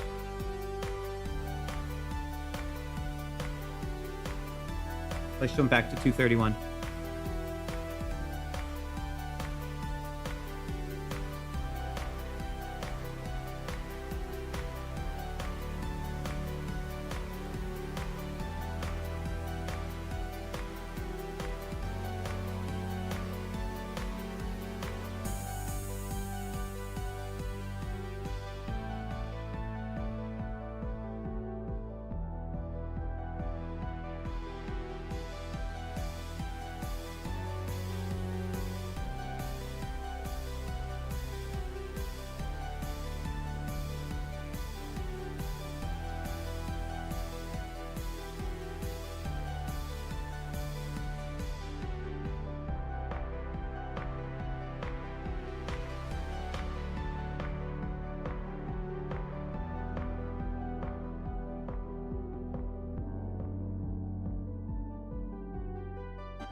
Yeah, Z-Brave, I can pull up 622. It just took me a second. I had to reset my Skycam again. But here we are right now.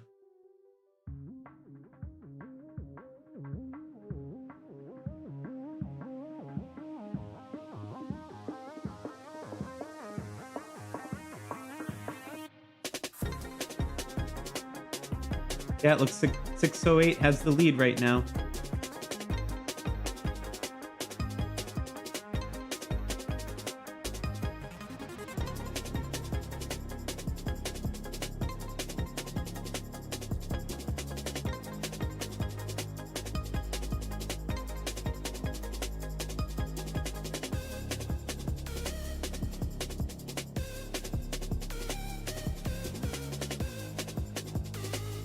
Yeah, I think maybe it's just overheating a little bit.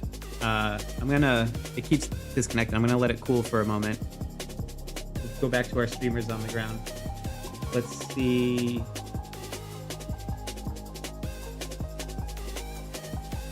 Here. We'll get back to 199.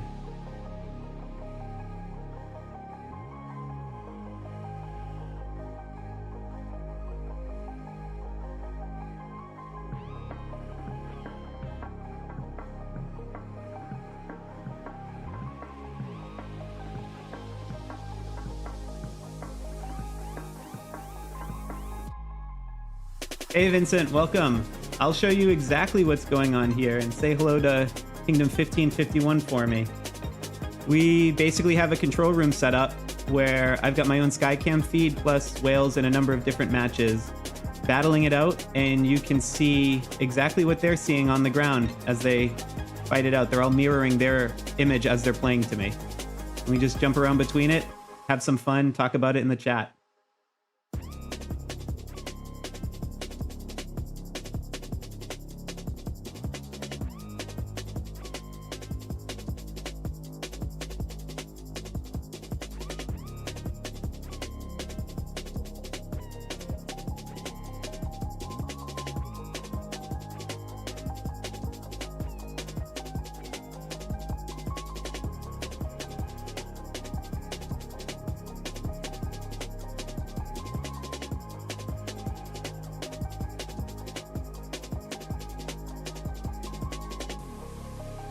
I see someone checking in from 373 saying they're handing them their first loss from being undefeated, 5-0 for 339.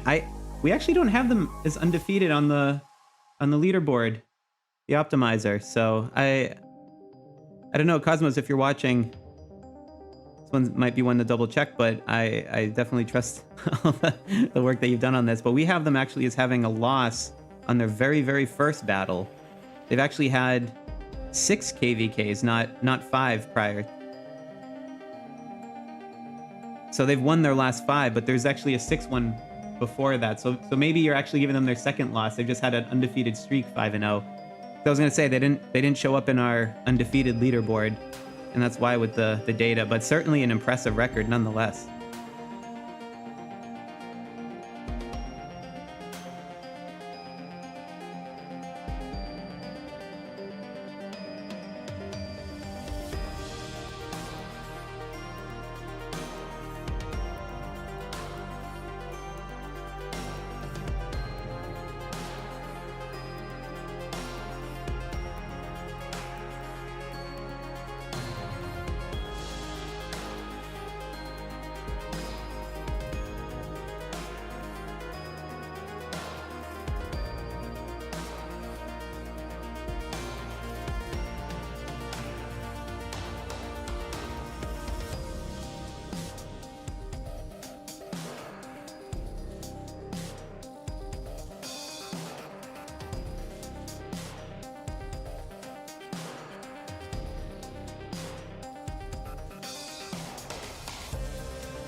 But we check in over on 299 here.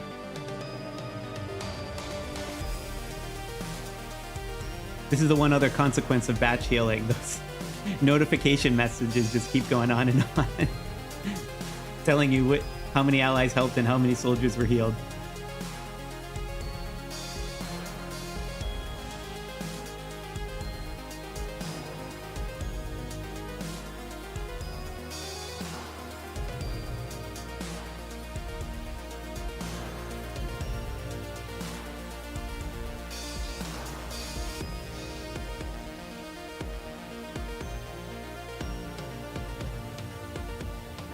It's a good question in the chat, Snowy. For those watching a later replay, the question was not just, we already talked earlier about how we select, but asking if we have any idea who would win.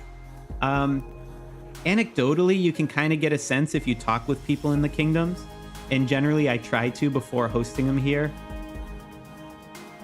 You know, to get a sense of their, their thinking around how the prep phase is going. They're all scouting each other, right? How they think the battle's gonna go, and any sort of stories and highlights around it, just so I can share that with all of you here. And again, in a respectful way that doesn't encroach on any strategy or anything.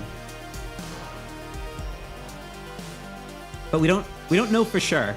I mean, some of them you can kind of tell once it gets off to a start and you look at the castle occupation time. But you never know. There's some surprising outcomes.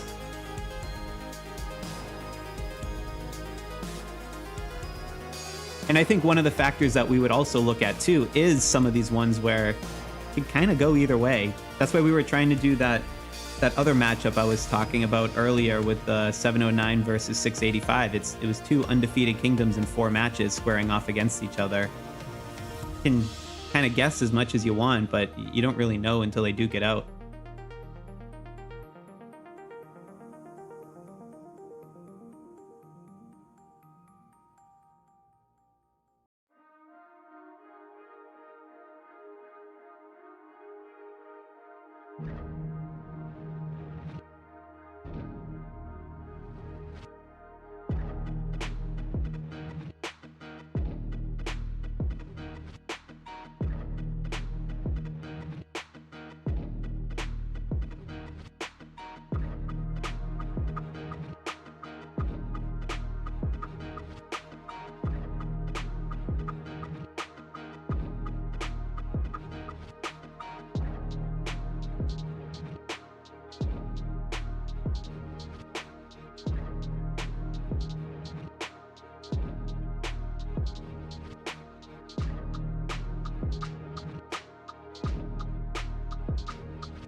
You're saying an actual meetup in person in Berlin for 219.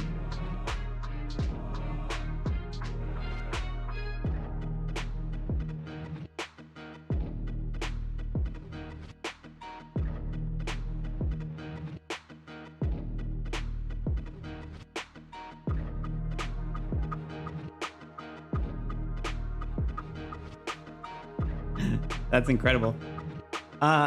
I don't know if I'll be able to make it to Berlin anytime soon, but it is quite a nice city. I've seen the sunrise there too many times.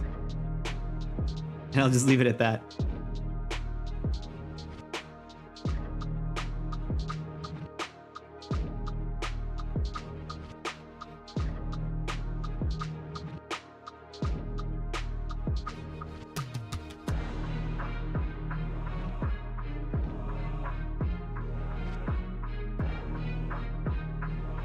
All right, more flashing red lights over with Monsta and 231. I guess that's what happens when you're holding castle.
right, let's check in on 354.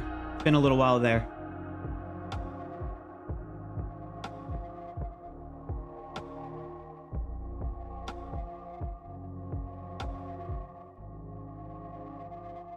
Yeah, that is a lot of people. And a lot of them have the Void skin.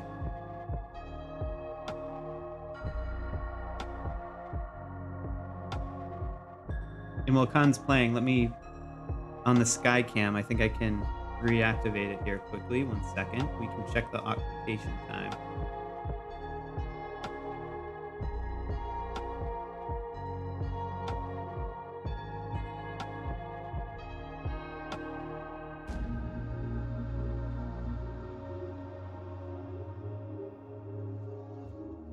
Oh yeah, looks like 401's got a pretty decisive lead.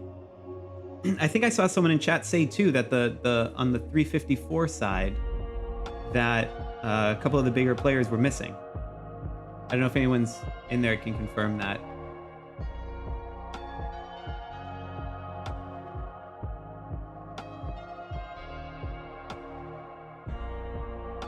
Gosh, so many of these comet skins flying around.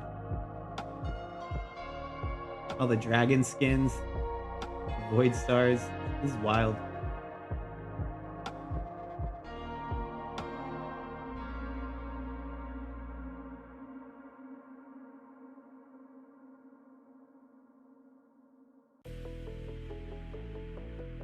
And this just goes on and on and on too. Like almost into the next area of terrain. Crazy.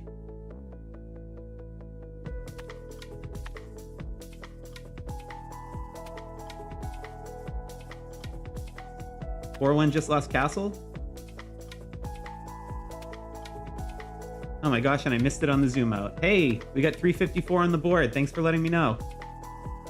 Thanks, Beth H.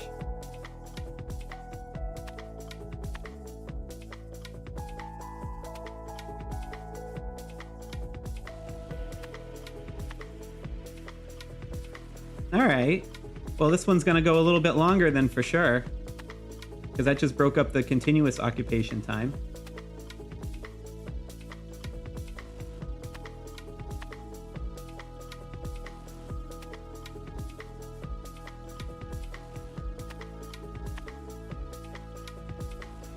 All right, let's check in and see what Khan's looking at on the ground here. Congratulations, Khan. That was a good pickup.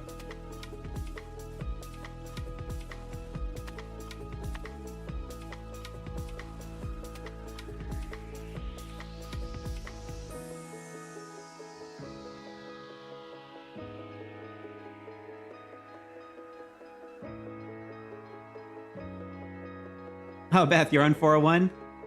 Awesome. You guys are doing great.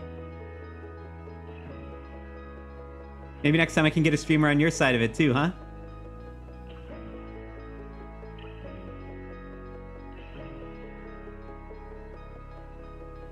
All right, I'm gonna flip away from some of the chat here.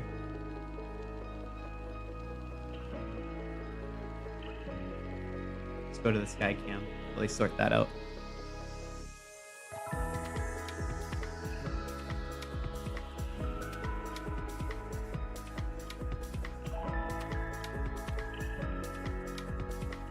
Giving Khan a chance to send some messages to his alliance since they're strategizing.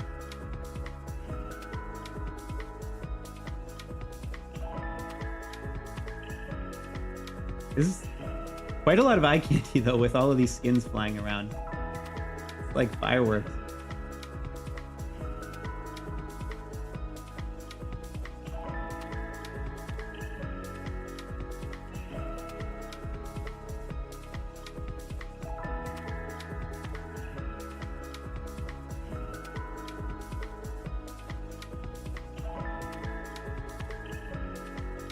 Damien Klein, thanks for subscribing.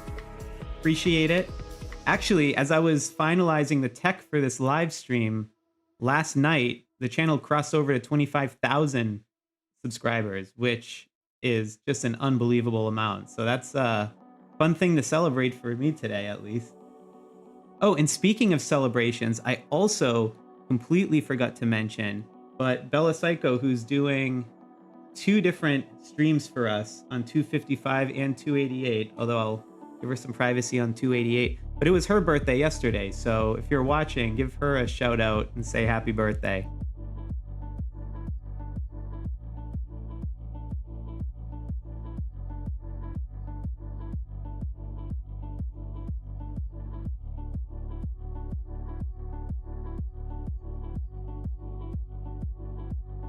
Let's check in on Savant in 229 or 299. Apologies.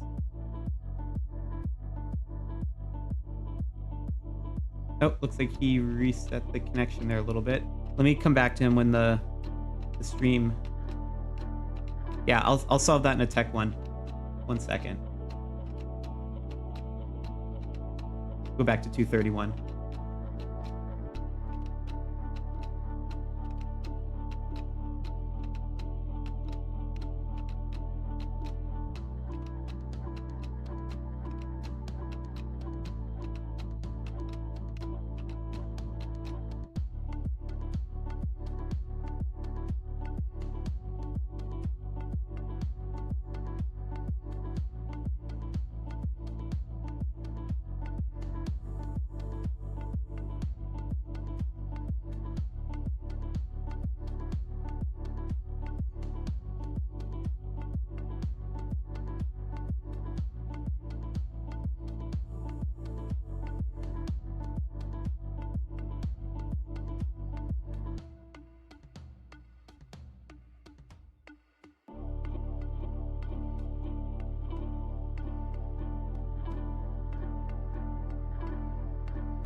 All right, let's see if Savant's screen's back up and running. Sorry, dude, the bandwidth still looks a little challenging here. We'll have to... Let me see if I can solve it on the back end.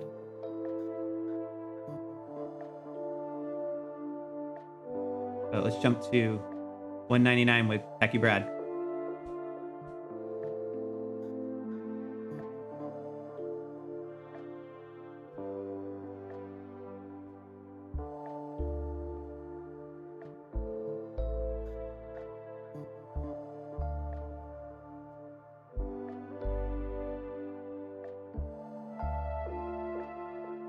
Hey, we got Cosmos in the chat.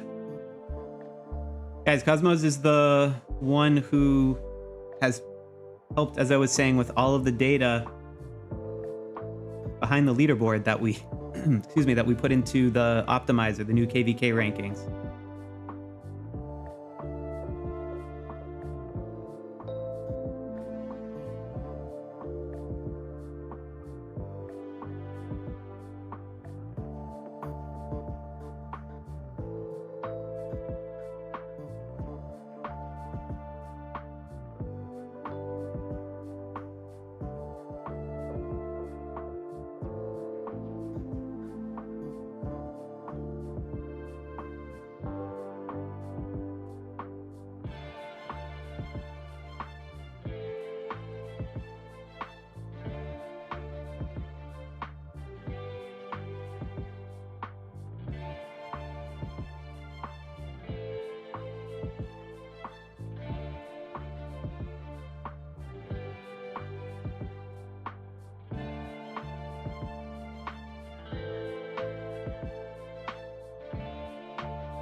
So I'm seeing someone mentioning 75 v 92 in the chat as being extremely close right now. Let's take a look.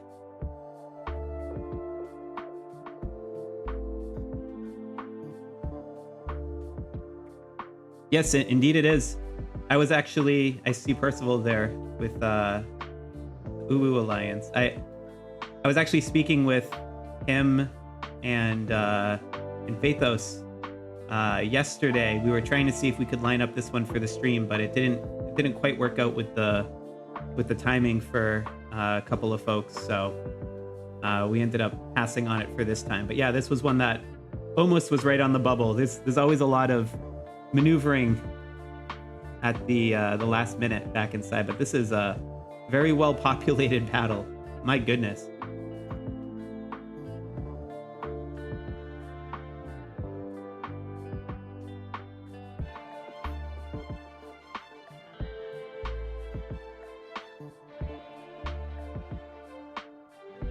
But yeah, seems like 75 has a slight edge, although total occupation time is higher for 92. And from what I heard in the conversations, I think 75 has some of the stronger players, if I remember correctly. Slightly stronger in terms of whale to whale matchup. But I know 92 is investing a lot for strategy for this match. Would have been a cool one to have someone on the ground for, but like I said, it just didn't work out this time. But we could check back in, see how they're doing occasionally. Thanks for reminding me on this one.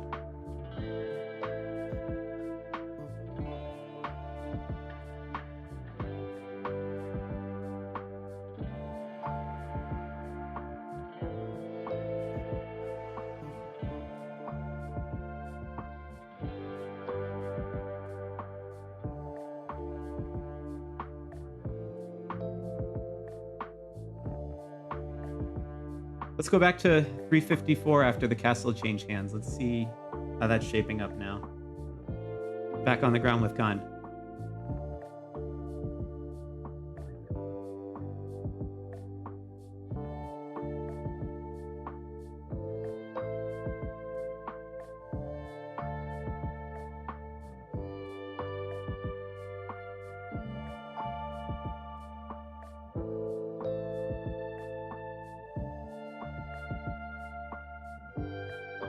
All right, well, if he's going to go back into the town center there, then I'm going to jump over. Let's see what's happening with Monsta. Over back at 231. Oh, so one other funny story, too, on that 75-92 matchup. I said I was talking with Percival. Percival actually, his alliance went head-to-head with my alliance on Alliance Brawl like 3-ish months back. 3.5, something like that. I forget exactly when. And he sent me a message out of the blue when he realized it was my account. And he just writes something to the effect of, "Hey, love your videos, but if you don't let us win, I'm going to stop watching." Which I thought was hilarious. They ended up not needing the help. We were in a rebuild phase for my alliance at that point. They beat us pretty handily on that one, but it was pretty funny, and we've stayed in touch since.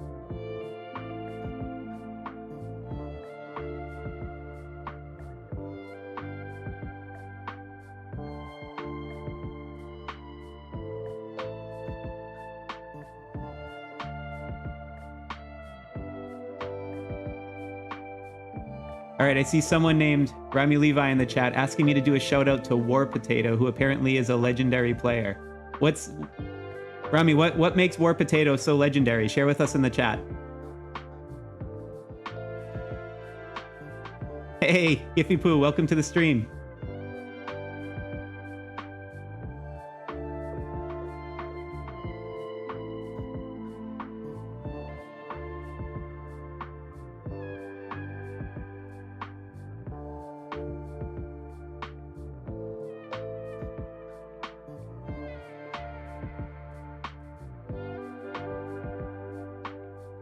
And I think just watching this on Monster's screen is pretty cool, right? Because you have someone who's managing the garrison there. So it's just to give you a sense of what's going through his head while he's looking at stuff like this, right? Checking for troop ratios, checking for the order of the first heroes underneath, so that, because if you cycle them, you can get the right composition of hero skills. Kicking people out who maybe have lost troops and haven't been able to replace them, so that way you don't hit the squad cap before the governor cap. Speeding up to send in new troops on time before, so you can make sure you get the right ratios in, or it's reinforcing in between multiple rallies coming at you. So just like a lot of little things microing right here, and it's really cool to see it all play out in real time.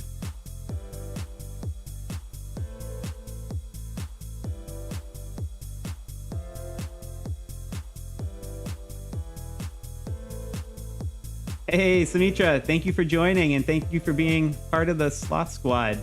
Appreciate your support, and I'm glad you're here with us on the live stream.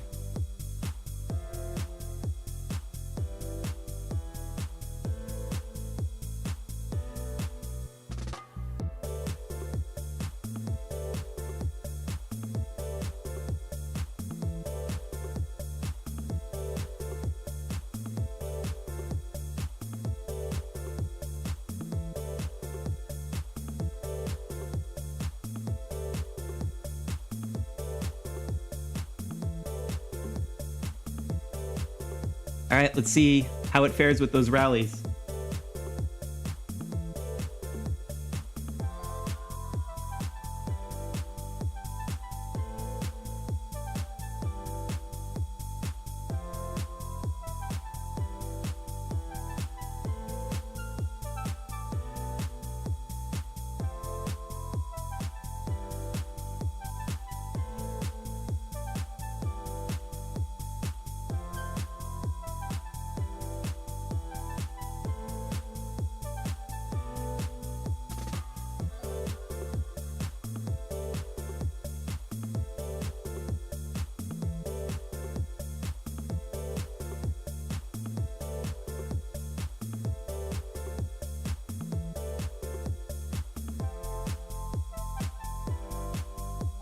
Wow, that is some artistry right there.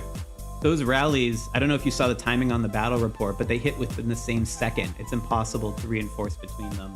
And then at the same time, somehow still 231 withheld on that. That was pretty crazy. Let me switch over the Skycam. We can check the occupation times quick.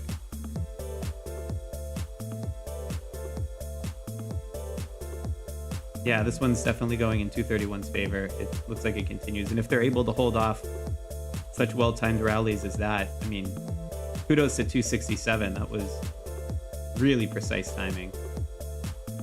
But if they can withstand that, that's looking very much in favor of 231 at this point. Let's go back on the ground in Muntz's view. Looks like there's some more coming in shortly. And while we wait for those to check in, I am actually just going to step away for a quick moment. So I will be right back.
All right, folks, I am back. Let me take down the be right back sign. I am glad I came back on this song. I actually really like this one. I think this was the one I used in my Tri-Alliance guide. I'm trying to remember. I've definitely used it for that or one of the other Let's Plays that I've done of the actual playthroughs. And I don't know, it just seems to fit the vibe for Tri-Alliance. I don't know why. It feels right. So it looks like Monsta bought another pack on air while I was gone. Whale's gonna whale. Love it.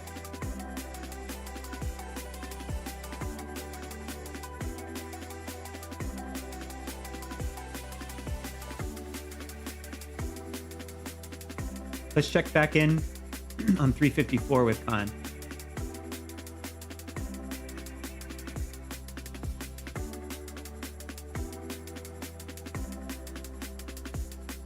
And I'll get to the occupation time here in a moment. But I did see a couple questions that came in while I was gone. There was a question around what happens if the leading kingdom loses. And do they lose their leading kingdom status? There's a potential for that. They don't disclose what the algorithm is to determine it, but it certainly takes into account KvK record. But it might also take into account things like aggregate power of the players involved. It's probably a complex thing behind the scenes. And they try not to disclose too much, I think, so people can't cheese it. But there's a decent likelihood, I would say, if a leading kingdom is beat by a non-leading kingdom, they probably won't maintain that status. But let's see. Be a cool one to follow up on.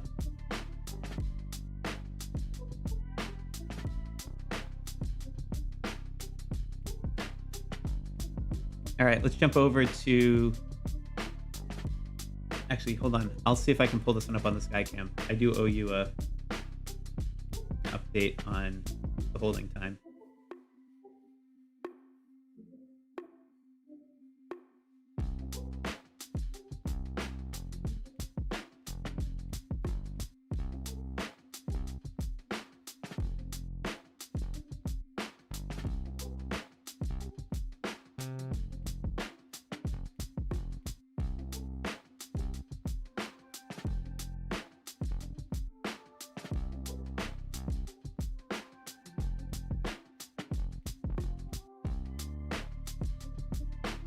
All right, I got the Skycam back online.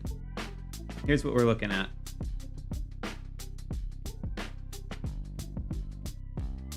So 401 did take it back. 354 was only able to hold it for about 6.5 minutes. Like I said, like that one possession time. Basically enough time to coordinate rallies, have them march, and regain possession of the castle. Yeah, they're at the 2-hour mark. And again, just for those of you, if you're watching and you're less familiar with the rules, as soon as a single alliance gets to 3 hours of of total occupation, I should say. Well, either. If you get to 3 hours of continuous occupation, the match just ends and the castle battle phase stops. But if it's not continuous, it'll go until the whole 6 hours. And the alliance that has the most total occupation will win. But if you've got more than 3 hours, it's impossible for anyone else to have more than you. So by the time these folks get up to 3 hours, and actually even potentially closer, well, no one else is really holding. So by the time they get up to 3 hours, then we can call this one, assuming it holds.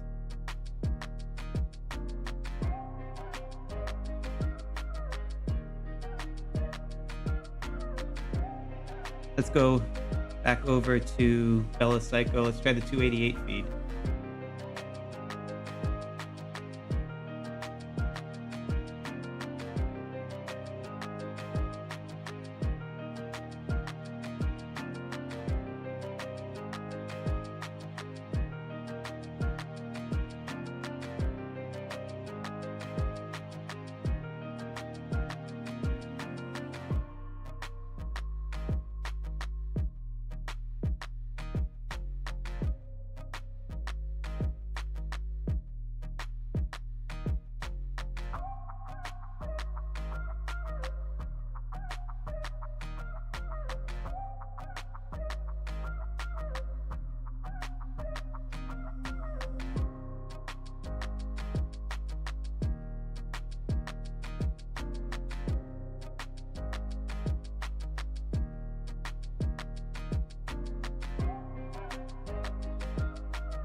Actually, in case you all are curious, I'm going to check in over my own castle battle with my Skycam. This is in Kingdom 7. I'm Kingdom 21. We're invading. Right now, we don't have control of the castle, but we have a pretty substantial lead. And I still need to continue farming for points because I've been too busy multitasking here for all of you. I refuse to not get maximum bracket on the rewards. I need to send a few more squads into the meat grinder to get points quickly. I'll be healing them in the background while we talk.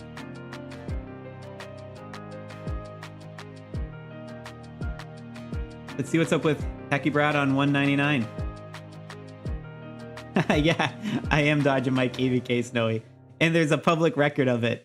So I think they're okay with it.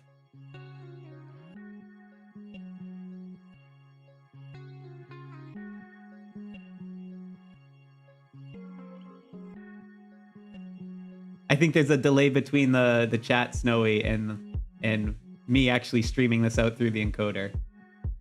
But it looks like I answered your question with what I was just showing. I also see too, you asked me something further up and I lost track of it, but it was about how long it takes to edit a video. And the answer to that is that it can vary quite a bit. The ones that are quicker to edit are, or to produce are some of the Let's Plays that I've done for Tri-Alliance or Eternity's Reach. I mean, those you just kind of play through and talk it out and then go back and clip out the boring parts. If there's any, there usually is. And had some music to it, and it's pretty straightforward. But you're kind of rolling the dice on if you actually have something cool to show at the end. Sometimes the matches don't turn out as expected. But for the typical videos, the guides, they take quite a bit.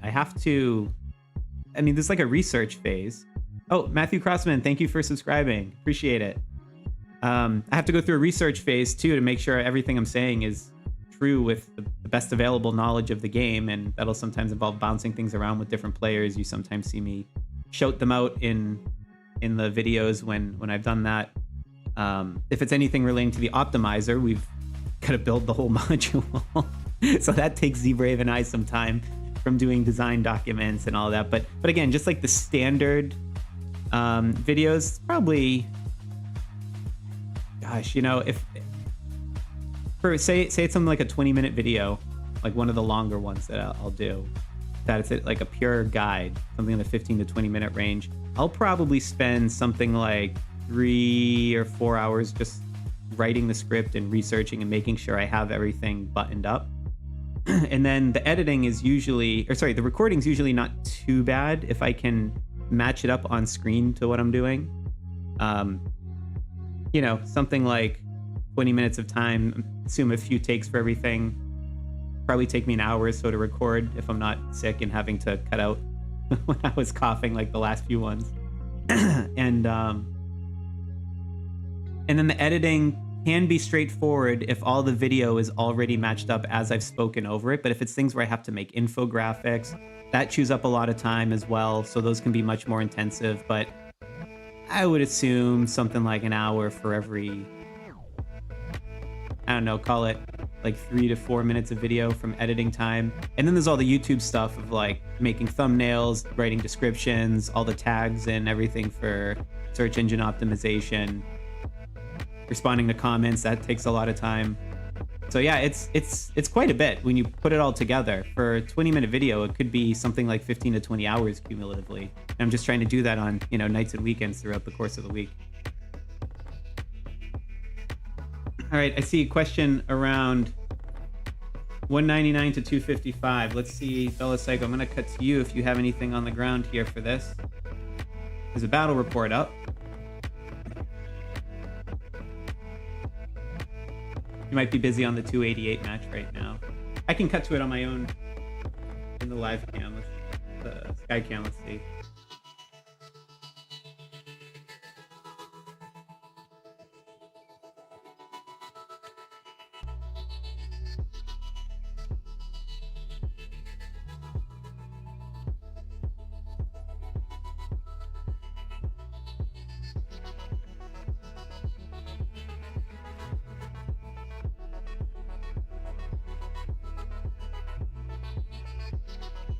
And of course, my Skycam.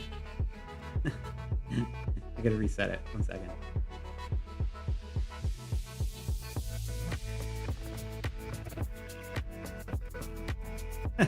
Every time I do it, it tries to get me for this pack. Not gonna happen. Let's see. Battle record. Here we go. 199 and 255. So 255 is currently holding it. They've had it for the last 3 minutes. This one's still neck and neck. 199 has the advantage.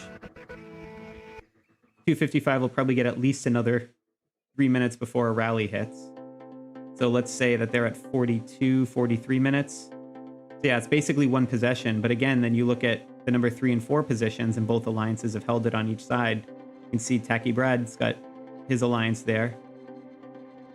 With Furion is got some holding time.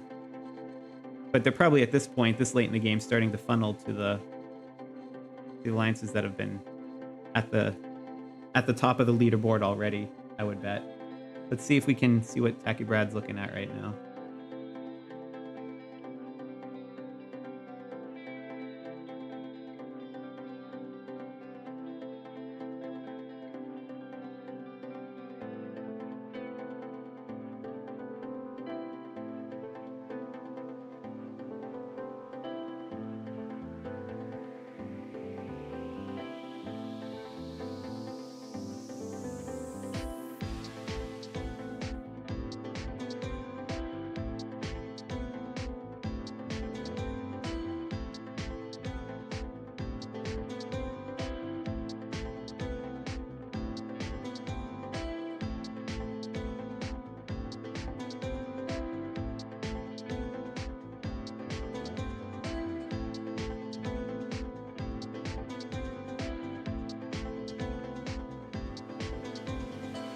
So I'm seeing folks mention 539 in the chat.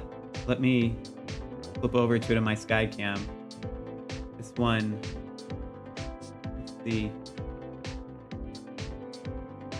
Yeah, this does indeed look pretty close. Oh yeah, this one's all over the place. So 618 was in the league, because if you look at the continuous occupation, it's been 15 minutes. So prior to 539 grabbing it, they were in second. And if you look at 618 here, they've actually held it for a lot of time, but because it's split between 3 alliances, that's leaving the door open for 539 to come in. Yeah, this is an interesting matchup. This is where the strategy piece is to bend a little bit beyond the account power. Oh gosh, and I see the Skycam's frozen again. I think my phone's just overheating. But let me jump over to another feed, and I'll give this one a chance to cool off a bit. Let's see if Khan's back up on 354.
Uh-oh, these look like city attacks about to happen. You make it in time. Oh, we got one hit. Eesh.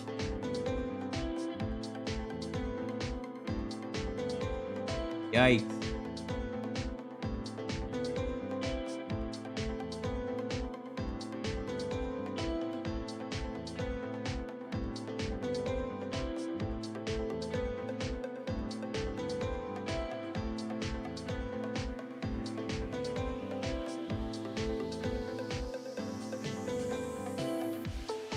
Yikes, Khan. That was a tough hit.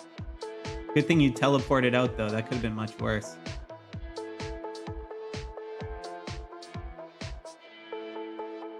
And the one other thing too, coming at you again.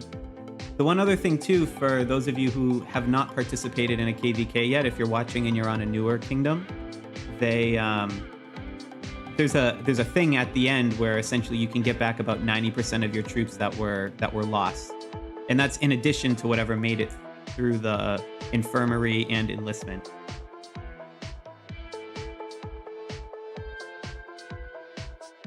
It's really important to know because I've actually seen someone in my kingdom sometime back delete their account because they didn't realize this. They had basically got zeroed out, and they actually deleted the account. It went away from the kingdom, and we were trying to message him on Discord like, dude, you're fine.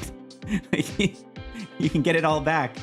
And they reacted too fast. So don't make that mistake. If you lose a ton of troops in KvK, it's okay. You can get not all of them, but a pretty significant majority of them back.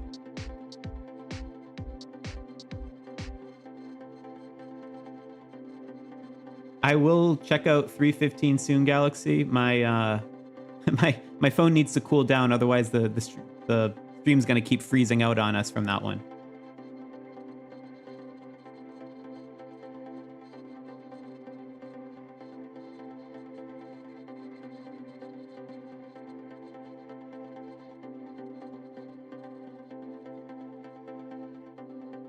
And the guy Vince, to answer your question, no, the battle phase does not end if you occupy the castle for 3 hours, but it's not continuous. Only if it's continuously held will it end. So if you have more than 3 hours in your alliance, but it's not continuous, usually what happens is, like, the match is a foregone conclusion, but the battle phase is still happening. And usually then what happens is people just start playing for points. They'll start sending, solo marches to get a lot of casualties, run up the score. But the match is a foregone conclusion, but the battle phase itself does not end for castle.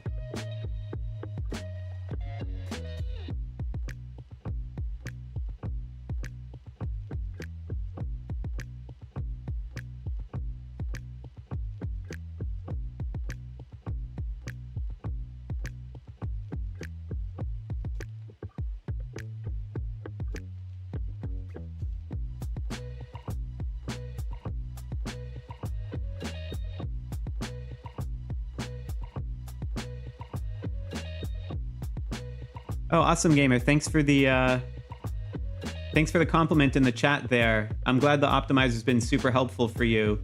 And, just to reiterate too, it's not only me behind all of this, right? And for this leaderboard, Cosmos did a ton on the data. Z-Brave's been doing all the coding on the back end and a lot of the data science stuff with the algorithms for all the hero gear, the governor gear, the charms, those other modules.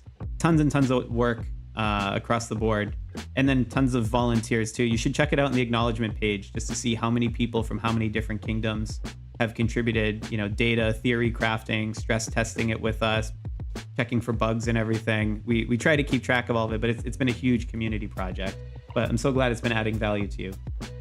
Let's jump back over at this cat and mouse game on 354. See what Khan's doing.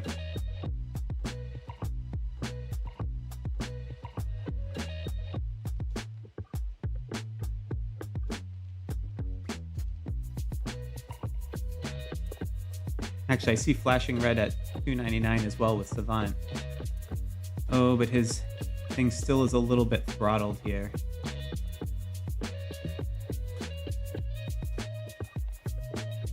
Savant, I don't know if you're listening in on this, but maybe if you can, the bandwidth coming through, it's throttling the image. If you can maybe restart one more time or something, we can, maybe it'll fix it.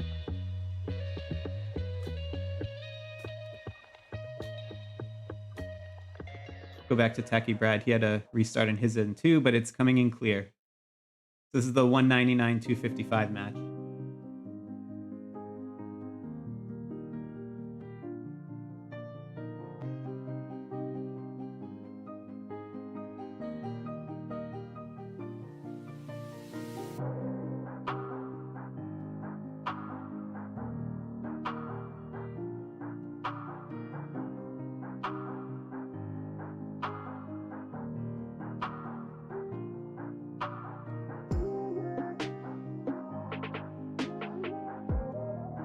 Actually, I can jump right to 219 since you're asking in the chat. We have someone on the 288 side. Bella Psycho's on the ground there.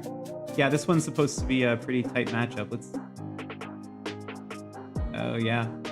Let's check it out. Let me see if I can get the Skycam back up, and I'll give us a look at the timing.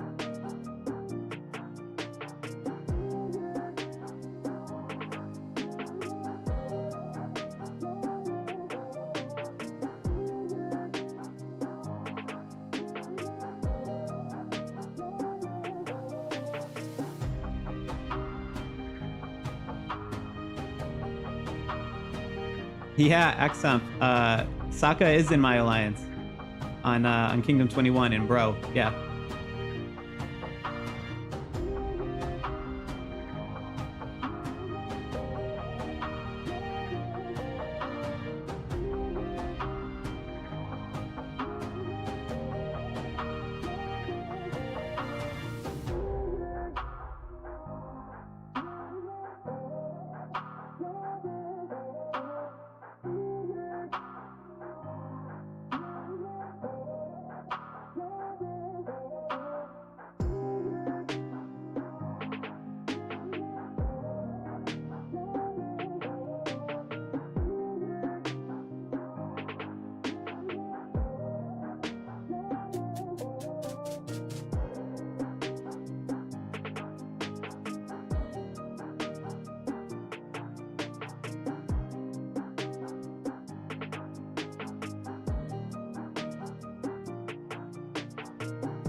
All right, I can check it out on my Skycam here. Let's see what the current holding is.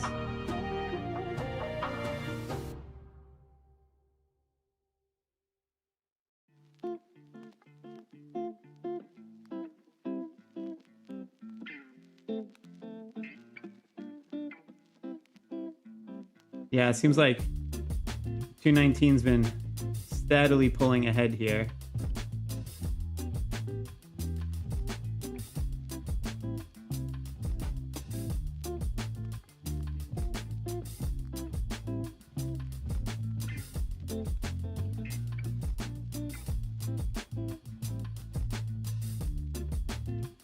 And so many shiny things all around.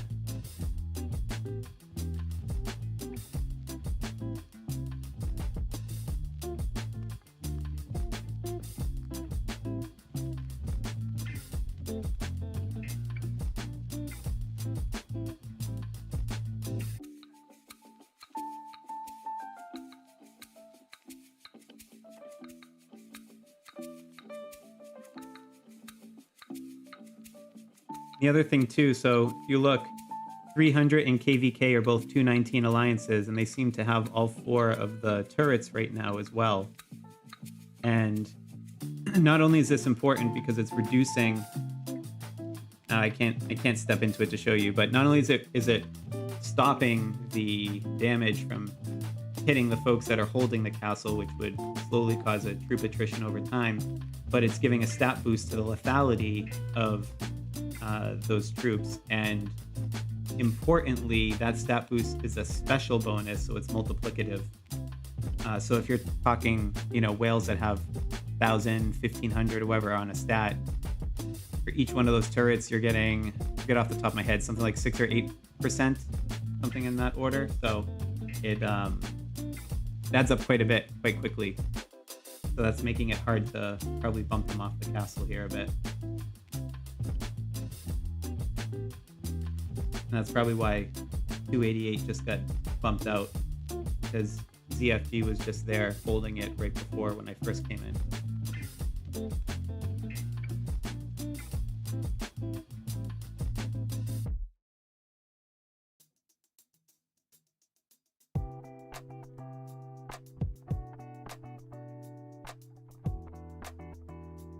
But yeah, let's check back out at 576. That was one of the ones that I was hoping would come through, but it didn't quite line up with getting the streaming set up in time. Let's see what the record looks like here.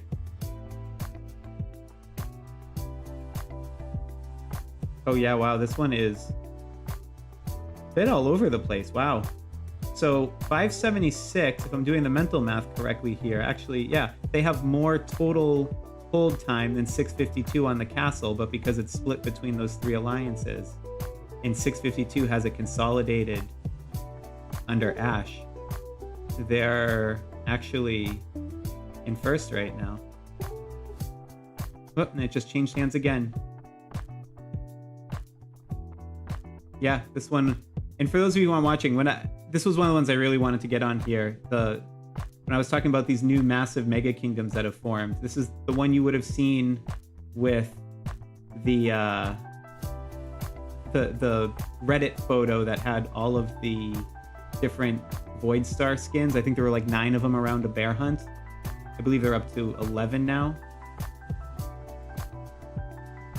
Yeah, this would have been great to have someone on the ground for. There's a lot of action happening.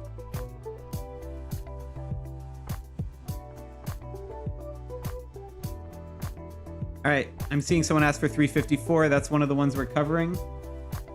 Let's go back.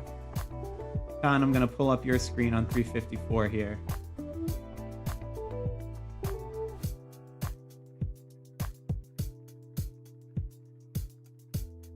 All right, I guess I caught him at a bad time. Here we go.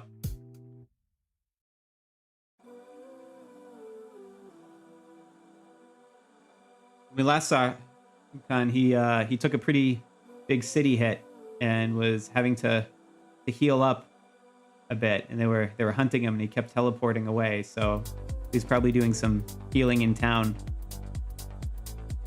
But I'm gonna get off of that so we can't see the strategy for the timer. Let's jump back to 288.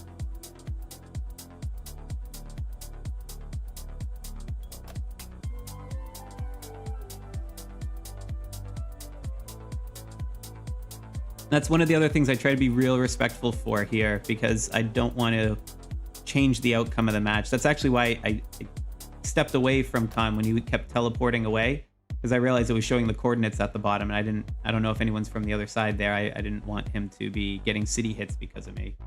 So and then when I see timers and things like that, right? That's part of the deal when I'm working with folks here who are streaming. They're putting their trust in me, and I want to be respectful of that I'm not interfering with their gameplay in any way.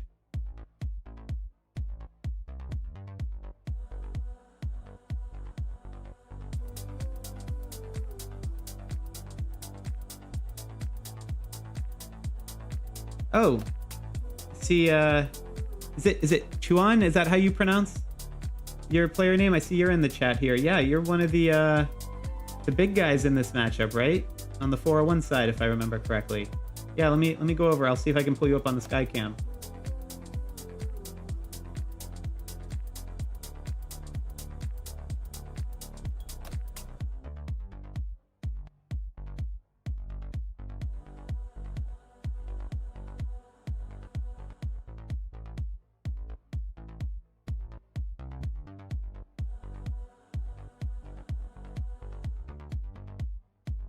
All right, I'm there. I see Sean 59, who I think was one of the other whales on your side, right? Am I just missing you? Or are you down here somewhere? Ding.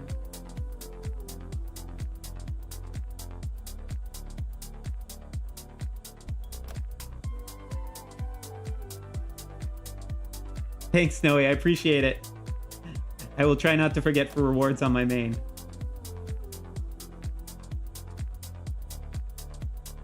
All right, I saw someone saying Ching and Juan in the chat. I see Ching here.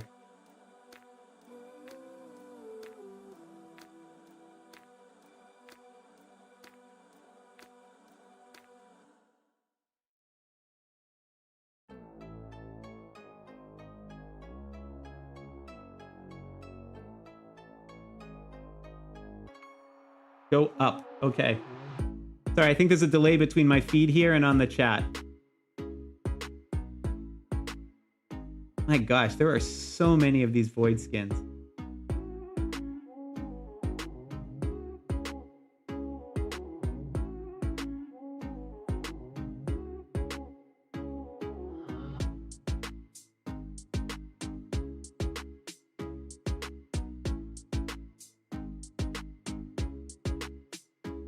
Oh, that's a sign my phone's overheating soon. When it tells me simple battle mode. Too many of these comet skins, you're heating up my processor.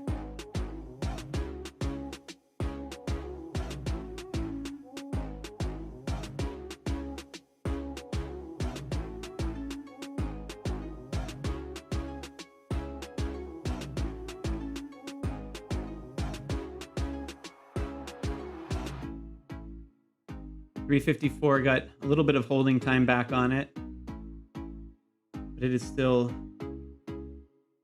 quite a ways off.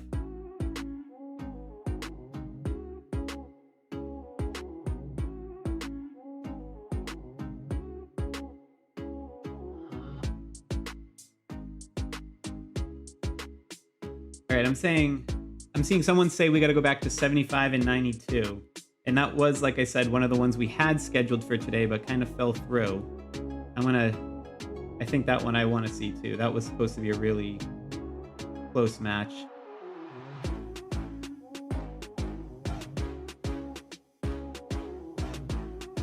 Oh my goodness, yes, it is neck and neck here.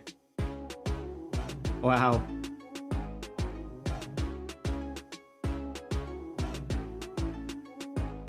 I think when I last looked at this, I think 75 had the lead. And yeah, 92, they have the 17 minutes of continuous occupation. They were splitting the time between the two alliances, but excuse me, looks like they've consolidated.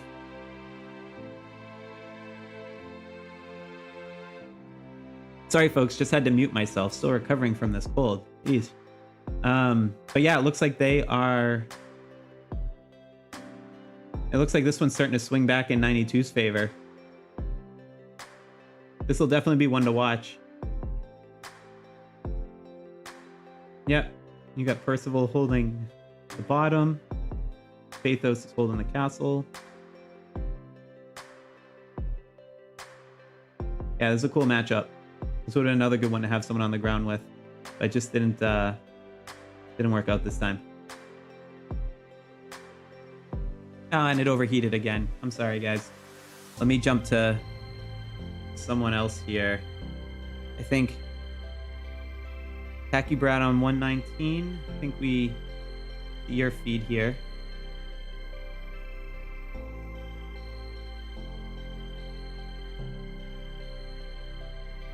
And it's funny. So we got on 199, not 119. So we have 199 v 255, and I'm looking at it from Tacky Brad's perspective, but I can see Bella Psycho's profile picture on the turret on the bottom. Let's jump over to her perspective. Yeah, she's defending that turret. Oh, sorry, that's her 288 one. This is the 255 one. I think she's just sitting on it for now. I would not be able to manage 2 accounts. I'm barely able to just get my own personal points on my own castle while I'm trying to run this live stream. I can't imagine doing 2 headline KvK matches.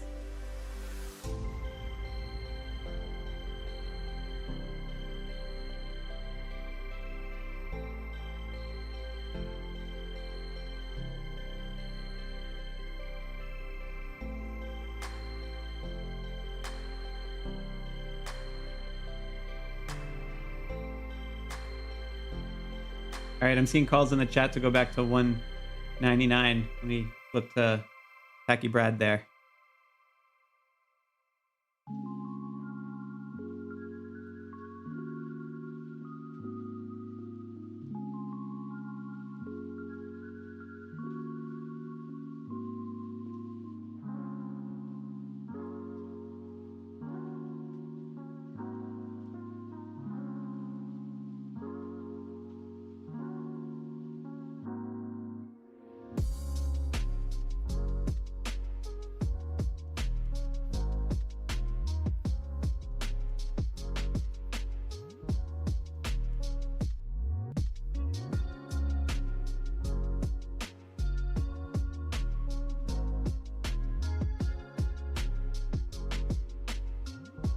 SC Majoria, you have 4 accounts total. What do you do on a KvK?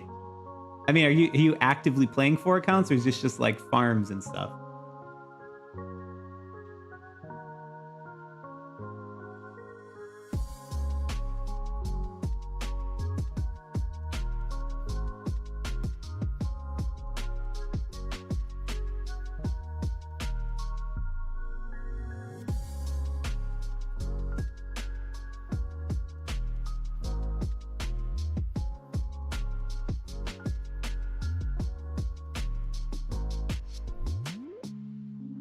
And Snowy, I see your comment in the chat there about you think 219 went against 199 at one point. If I check out the leaderboard over on the Kingshot Optimizer, which for some reason, I don't know why my Skycam feed keeps showing up in the background. Let me remove that. There we go. You can see for 199 their history.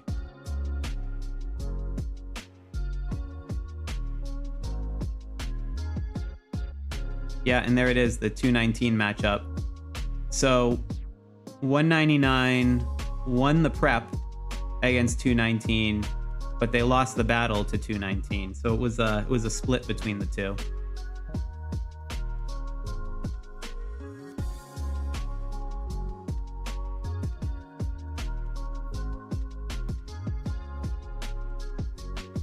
But when it's that... Oh, no, sorry. It's not one of the earlier battles. My apologies. I have the dates reversed. Yeah, let me do it in descending order. So the most recent battle, the second most recent battle. So yeah, 219 was fairly recent, that matchup. That was in December. All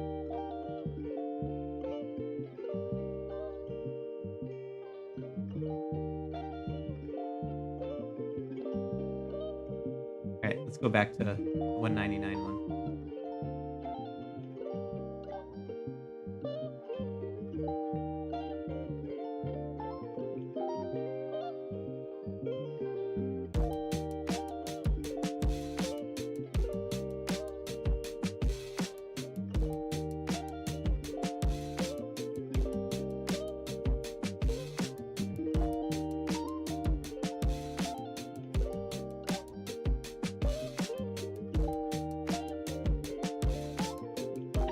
I know.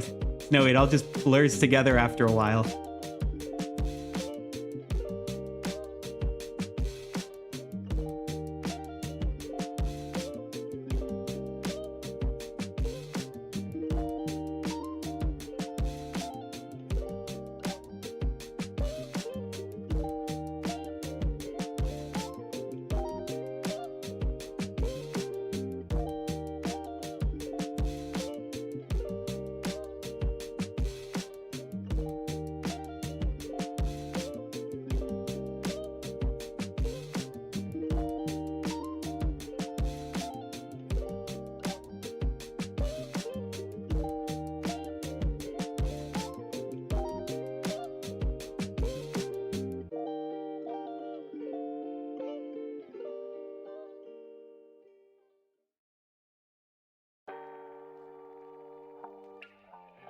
All right, let's see what's going on in the control room here.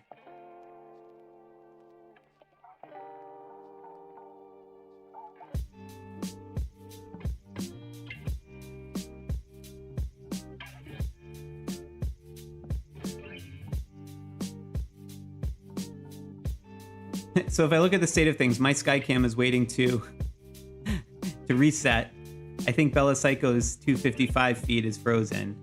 Although it looks like we had some other ones connect here. Let me check and see. I think it assigned a new ID. I might have to reconnect for someone, but let me go to one of the ones that's working. I'll sort this out on the back end. Try to flip back over to... Yeah, Monster looks like he's doing some interesting stuff. We'll pause there. Let me sort this out.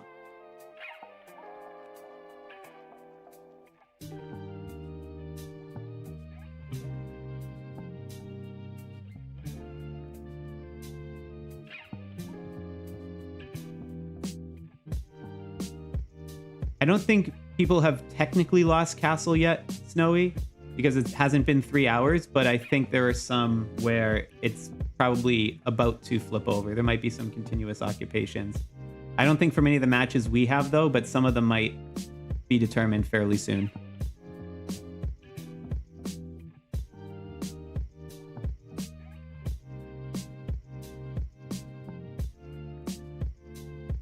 Haha, thanks, Bella.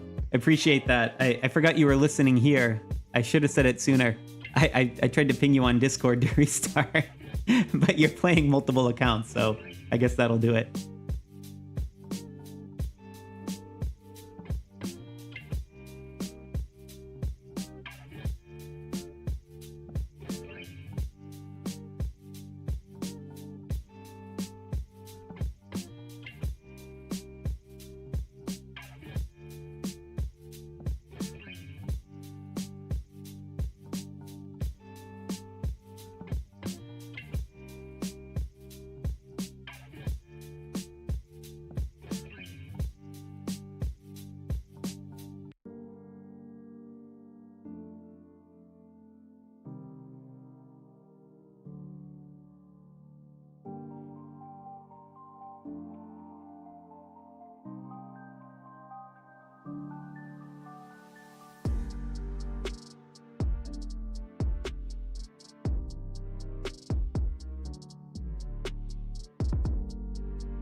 Okay, good news. I think I got Savant up and running again on 299. Oh, but he's doing some chat, so maybe I'll give him a little privacy there.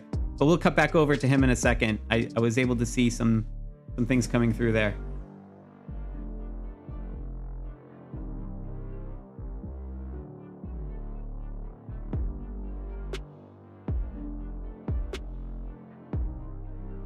All right, now we're back into the actual battle view here.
All right, I got some good news to share with all of you folks over on my Skycam.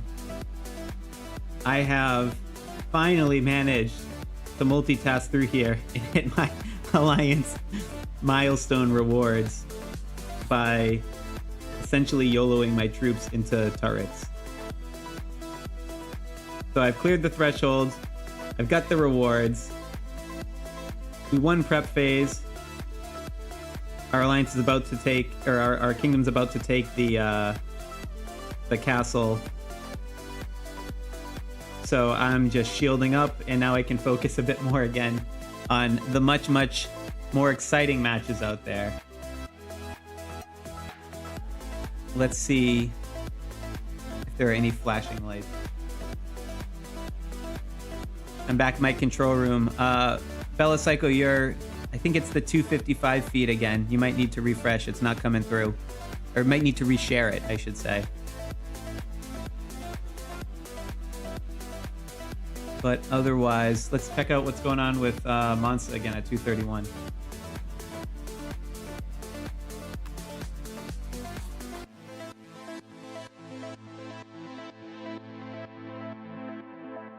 Some offensive castle rallies about to hit, it looks like.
Well, I guess that's what whale healing looks like. I don't know if anyone else just saw that. My goodness.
All right, I'm gonna give Monts a little bit of privacy while he's figuring out rallies there. Let me check out the sky cam.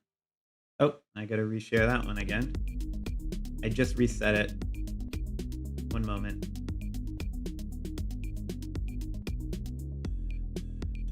All right, now we can check out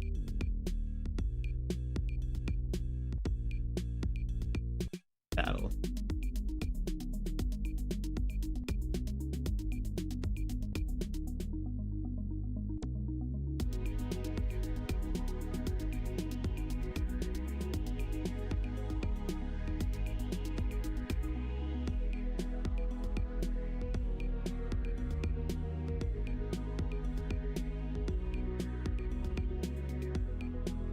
Yeah, 231's got the edge right now.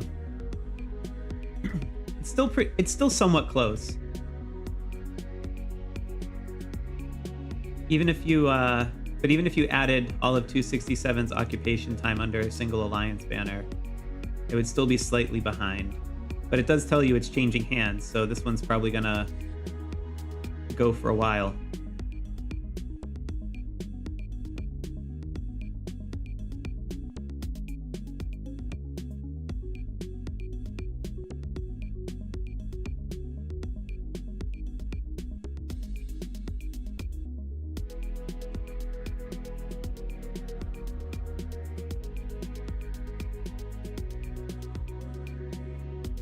Go back to Monsa on the ground on this one.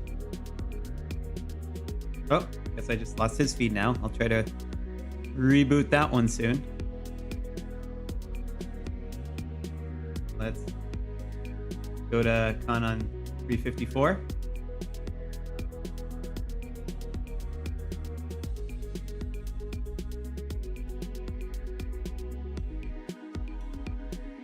Oh, looks like it was a city hit there.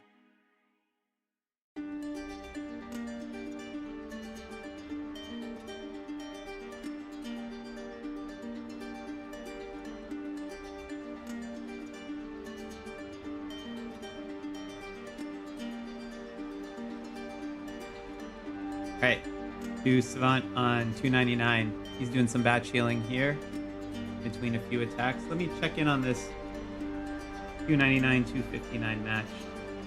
In parallel on the sky cam, I'll see what the holding time is.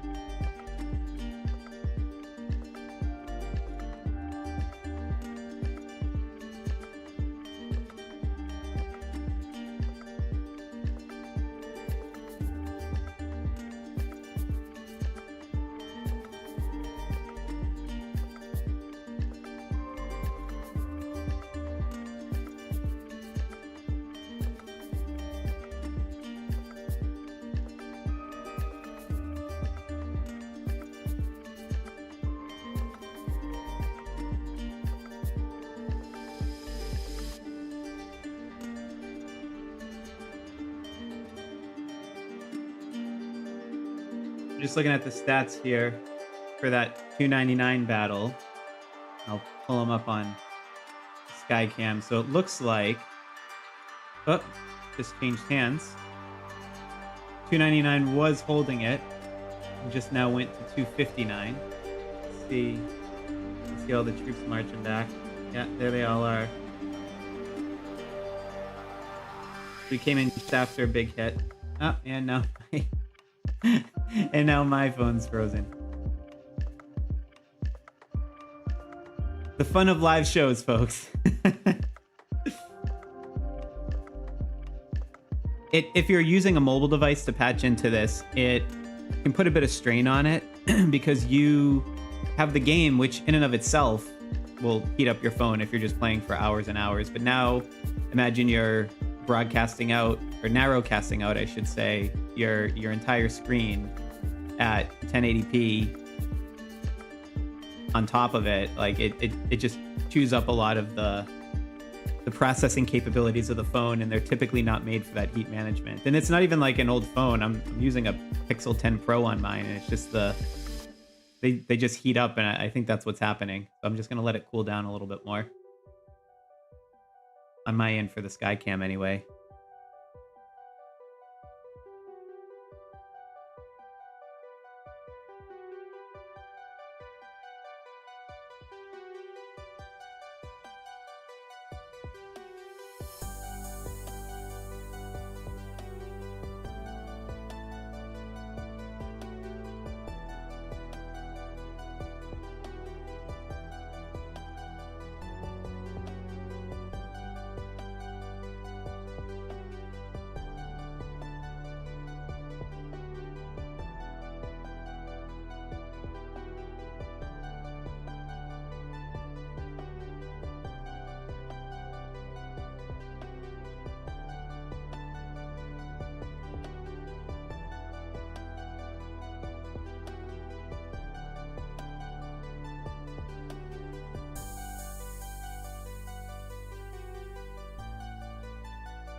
So for those of you streamers here, if you're listening in, Bella Psycho, your 255 link is still coming in.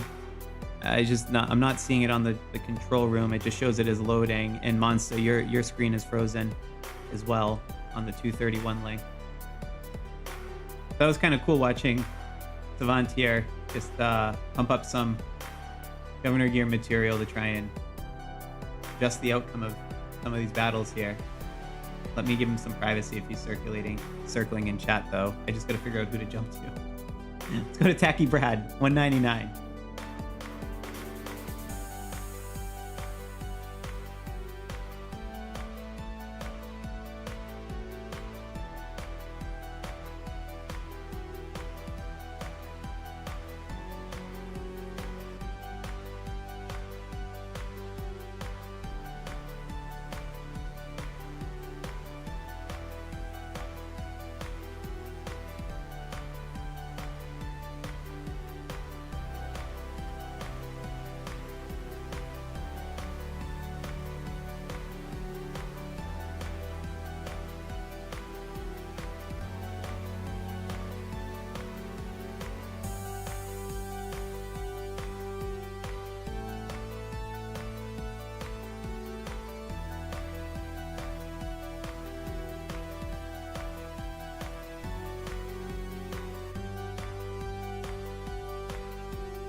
All right, let's jump back over to Khan on 354.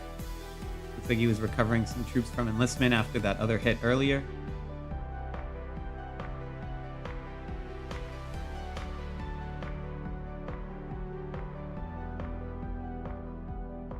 I see where it looks like 354 is conceding to 401. We're actually at the 3-hour mark, so we should probably do a quick audit of some of these. Let me check over on 354 Castle.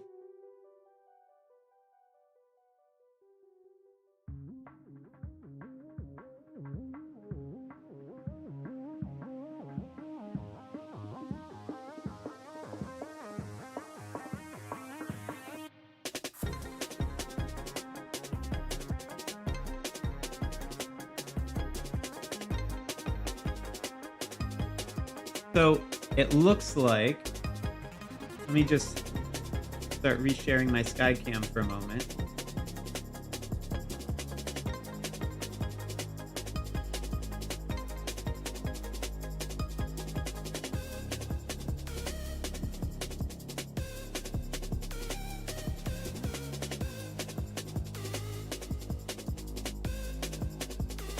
So if I go to my Skycam here, this is that 354-401 matchup. And 401 is just about to cross the 3-hour mark, but there's actually not enough time left in the match, I think, at this point, for even 354 with their 12 minutes to be able to get to the 3-hour mark. Well, technically there is, but I think it's extremely unlikely, and they're already conceding in chat. So I think what we should do here is probably call this as our first match.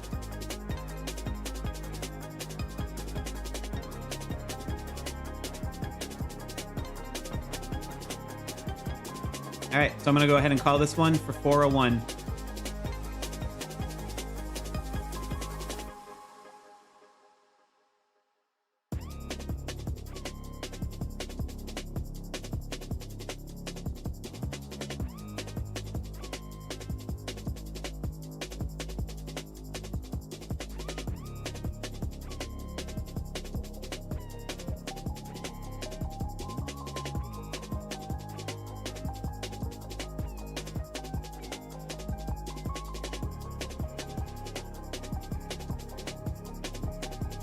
Actually, sorry, folks. Can you give me 1 second here? I'm trying to sort some tech stuff on the back. Let me flip to someone else's feed.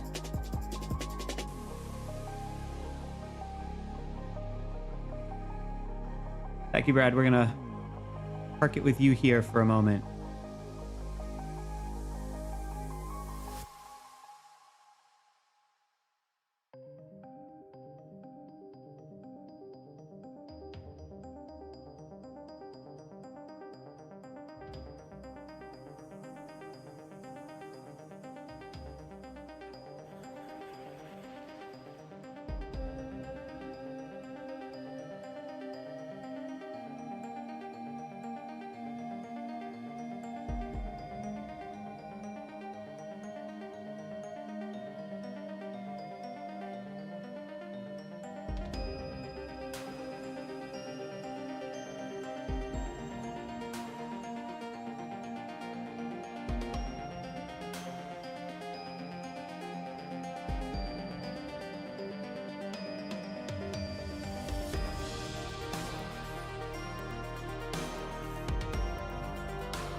All right, well, Bella Psycho tries to reconnect on the other one. Let me see if I resolve the tech issue with calling the matches here.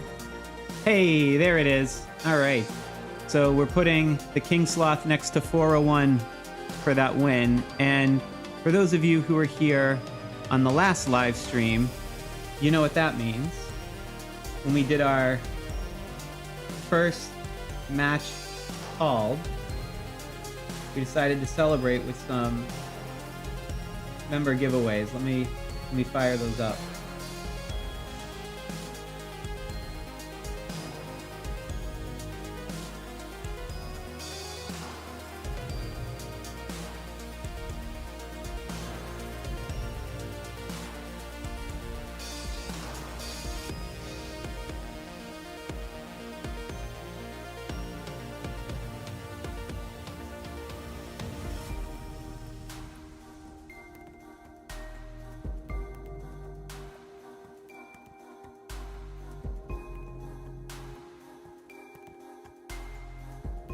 There we go. So at random, 5 folks will get Sloth Squad channel memberships. And stick around because we'll do some more of those when we call our last match.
Sorry, folks, I'm still trying to sort some of the challenges with some of the live streamers on the back end here.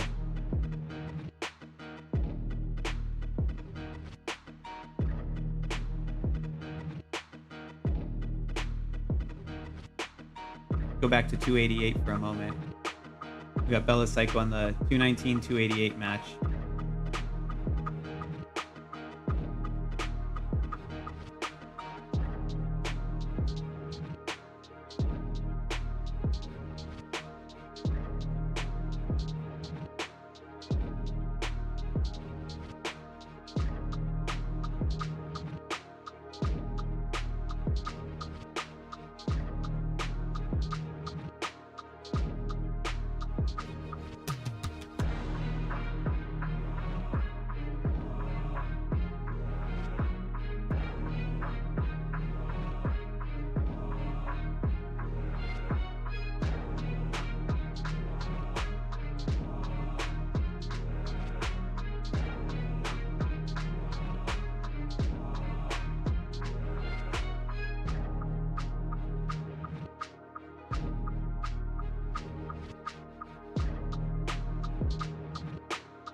All right, folks, I got another match to call here. I know we were supposed to be streaming and it didn't, ended up not working out, but we have, I'll go over to in the sky cam on 45v86. 45 defended successfully for a full 3 hours of continuous occupation. We're gonna mark that one.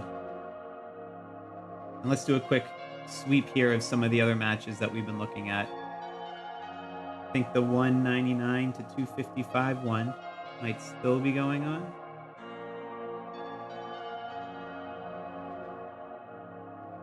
I don't think we're anywhere near ready to call that one yet. Nope, that's still very much ongoing. Let's check in on 231.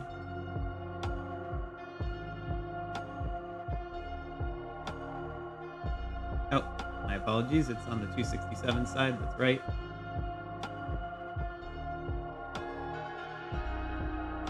How's the occupation looking? Still changing hands. Still pretty close. Too close to call. 267's holding on, although it's not from their first place alliance. But we'll see how it all takes out as that one keeps going. So that's still got a lot of life in it. Let's do the 299, 259. Oh, I think it was on 259 side. Nope, got it wrong.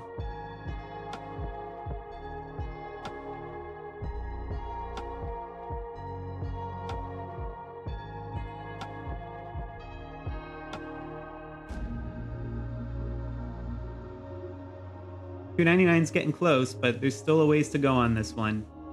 And 259 has put up some serious occupation time, so this one's going to be at least another hour or so before we start seeing someone come within closing distance.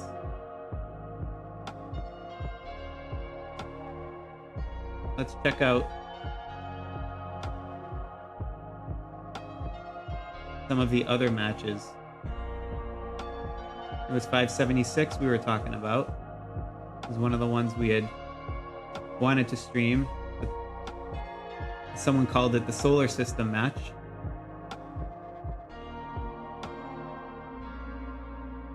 So 576 is holding it right now. But their time is split between two alliances. It's almost the same amount of time as the top alliance as Ash.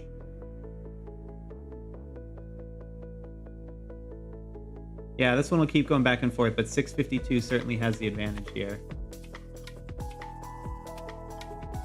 And the other one we were going to host that ended up falling through was that 75-92 match. Let's check at 92's castle and see how that one's going. I think that one was still neck and neck last time we looked. And it remains so. 75 has, with their TWN alliance, has pulled slightly back ahead. And it looks like 75 just retook it with one for all. I bet they try to switch it back to TWN for single holding time. But yeah, this one could keep going back and forth. It's still a one possession game. And there's the switch. Just called it.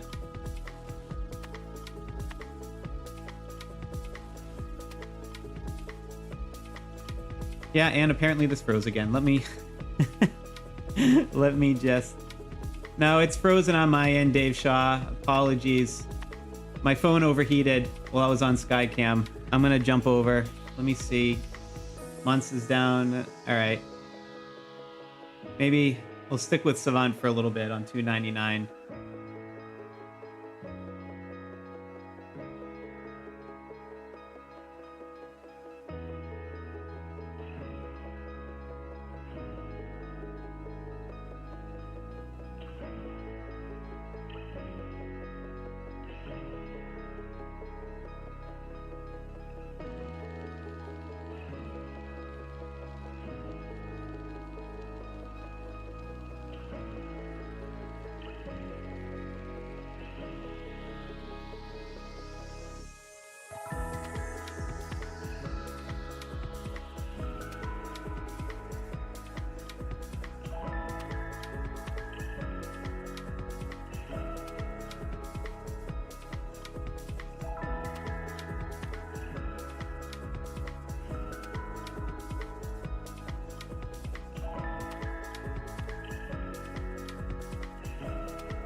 And also while we're waiting for the sky cam to recharge and checking in on 299 here. Also just want to say special thanks to the sponsor of this event, Play Smarter Community. I've been calling them out in a few different videos lately if you've been following my channel, but they set up this creator code. Basically, if you use them at all to, invest smarter on your in-game spending, Kingshot, you use Sloth at creator code checkout, it does actually support the channel. So it's a cool way for you to end up saving, for me to get some support through that route as well. And what's really cool about it too is they just sort of have this concierge VIP-like approach, but it'll follow you from game to game. So if you were to ever stop playing Kingshot at some point and go to a different one, they will follow you along with that if they support that game as well, and give all sorts of perks and benefits and giveaways for their the folks who spend through with them. So thanks to them for setting up a creator code for me. Something that's really helpful to help create space for the time for me to create more content and everything. So super thankful for them. And for those of you who've already chosen to check out with creator code Sloth, and the link's in the description if you want more details there. And on the topic of cash and spending and investment, I also want to just make sure you all saw the post that I did yesterday. Good Gamer Group reached out to me a couple days ago and basically said, hey, we're doing a focus group. We're trying a bunch of focus groups to get feedback on various players from Kingshot. They're a company that a bunch of AAA developers will reach out to for market research and all kinds of things. But they said, hey, you have a bunch of folks on your channel who might be interested just talking about the game that you cover, they like to play. So if you want to make $150 for basically a couple hours of your time talking about Kingshot and see some cool stuff in the gaming space, I don't know exactly who the client is or what they're testing, but be a cool project to be a part of and make some cash for your time. So wanted to let you know, for those of you there, all the details are in that post that I made on the channel. If you just go there and check out posts. You do unfortunately need to be in either US, Canada, or the UK, and I have no control over that. It's their client who set the parameters on the focus group. But if that sounds like you and you want to make some money just talking about Kingshot and mobile strategy gaming in general, then go check out the link, fill out the survey. You get $5 for filling it out either way. And yeah, have fun talking about games and getting paid for it.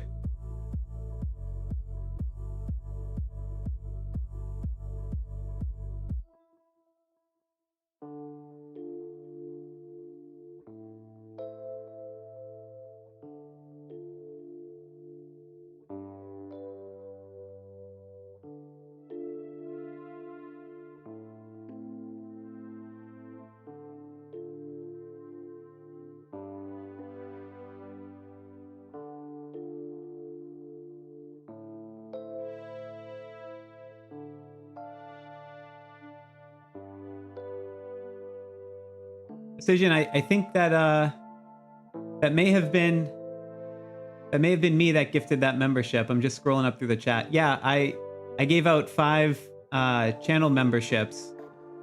YouTube allows me to give out 10 of them free channel memberships every month if I'm doing some sort of live stream event. So I just gave out a batch of 5 of them, and it randomly picked you of the various folks who are here and participating in the chat. I'll do another one later on in the stream once we call our final winner.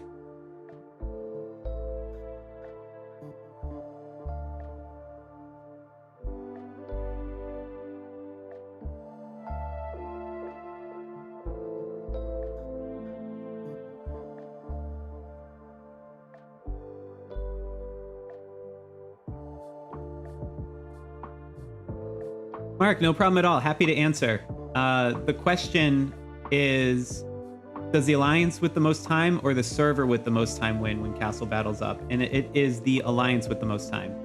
So this is actually a really important part of the strategy, because if you have 2 different alliances that are capturing a lot of time and they're splitting it between them, it leaves the door open for the enemy who might be consolidating all of their holding time in one alliance to actually come away with the victory.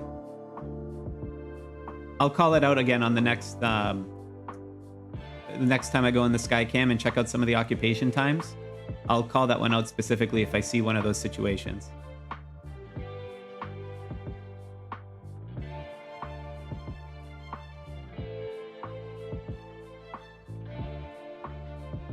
And yes, we do actually have someone from 288 here. Bella Psycho is streaming on 255 and 288 simultaneously, although the 255 link seems to be having some troubles. But on 288, she's there. She was just in chat. I'll give her a moment before I jump over to it. But we do have that as one of our covered matches. And we also have it on... Yeah, so we have that as one of our covered matches.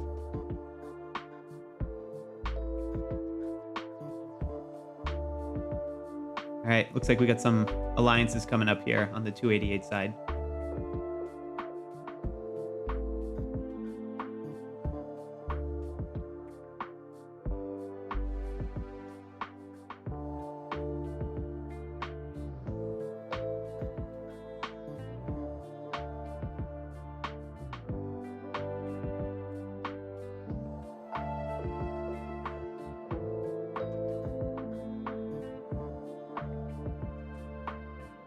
I'm seeing someone mention 116 versus 163 in the chat.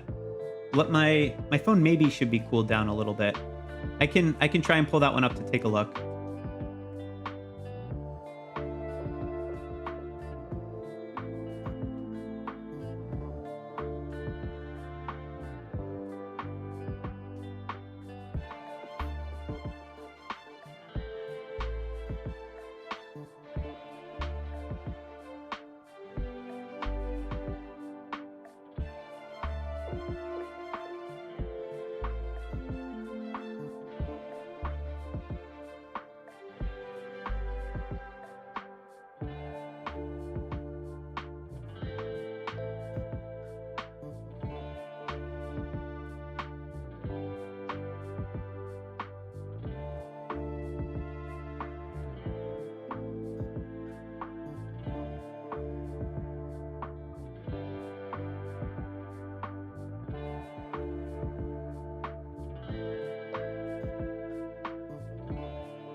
All right, I got my Skycam back up.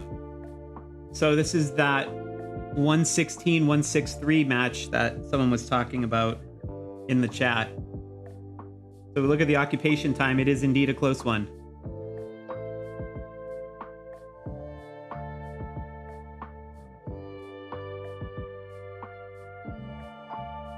And Mark, to your question, this is a perfect example of this, where right now, Kingdom 116 through the Seven Deadly Sins Alliance, they have an hour and a half of continuous of total occupation time. Meanwhile, if you look at the alliances from 163, combined, they're about an hour and 50 minutes in. So 163 as a kingdom has held it longer than 116. However, that actually doesn't matter because it just takes the winning alliance with the most hold time. And that's the side that wins. So it's leaving the door open, as I was saying, for 116 to actually be able to defend this castle.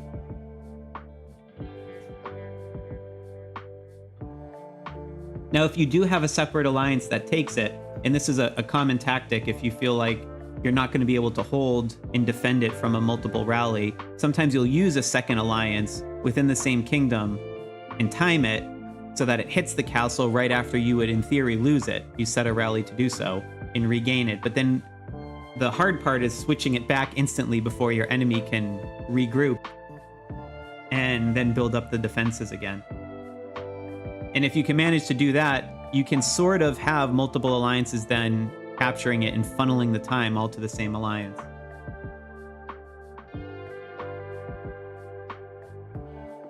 Let's go back to that 288 one, though.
Master 219. Yeah, hot chocolate or cold chocolate milk. For me, it depends on the temperature, but you know what? Let's there's a poll function here. Let me play around with it. Let's see what the chat thinks.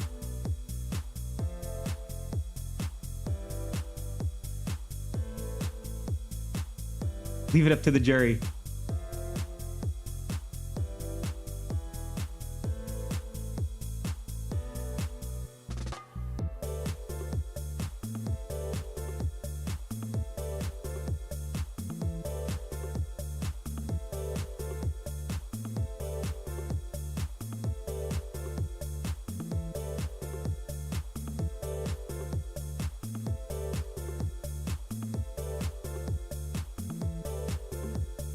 Hot chocolate does seem to be winning right now, but I think that's just because it's the winter in the northern hemisphere.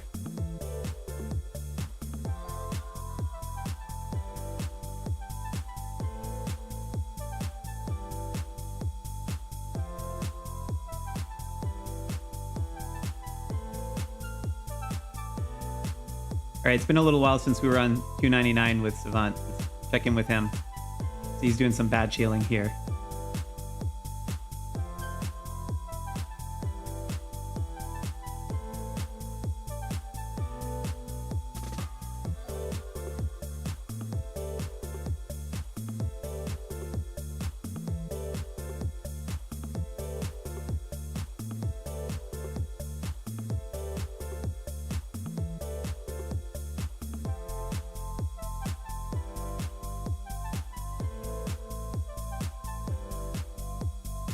Oh, and yes, Snowy, I thank you for the reminder. I did, in fact, manage to get my personal rewards. I've got that. We've got our castle holding time at 3 hours. I'm shielded up. I can focus on other people's matches fully now.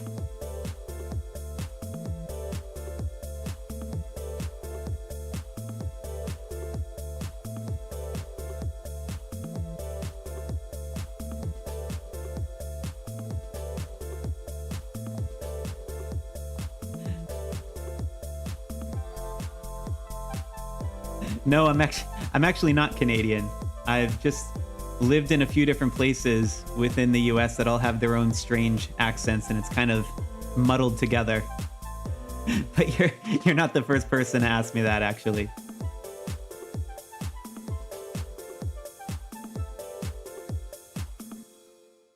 Yeah, I'll check the times for 288 in one moment. Gotta set up my Skycam again.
jump over to Psycho on the 288 link.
See what's going on at 299.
Let's switch back over to 199 while Savant sorts out the rally times.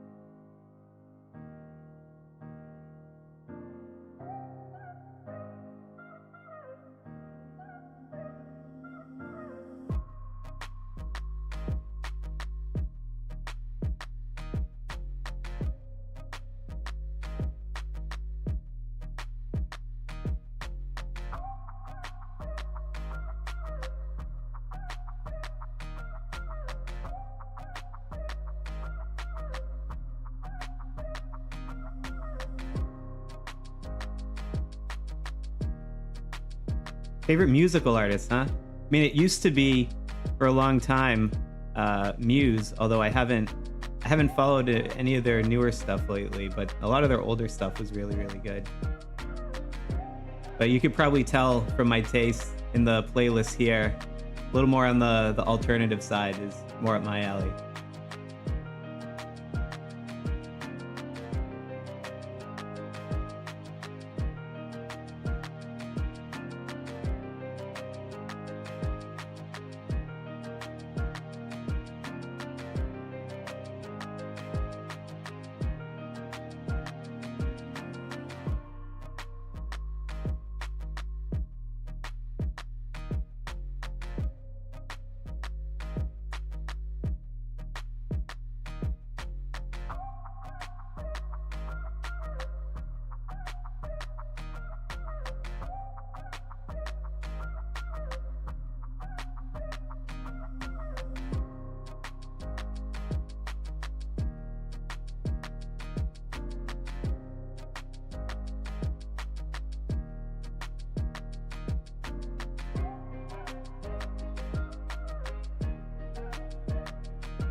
So on this 199 to 255 match, just as a reminder, we had folks streaming on two sides. We have Tacky Bride here on the 199 side, and Bella Psycho was playing one of them on the 255 side for this castle. We're having some challenges with her link there. Her 288 one's working fine though.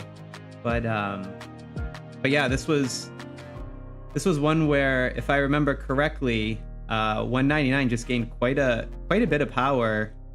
They had Nakes move from 268 to 199, and that was a match against 255 where we had in the past against 255 where Bella Psycho was. So they've combined into the 199 server, and it's a little bit of a matchup or rematch because of that for them. And also Dox, who's one of the alliances on the 255 side, had faced Furion in the Tri-Alliance clash, but this is their first proper KvK together. So they've all sort of seen different skirmishes of each other, but not quite in the exact permutation we're seeing here.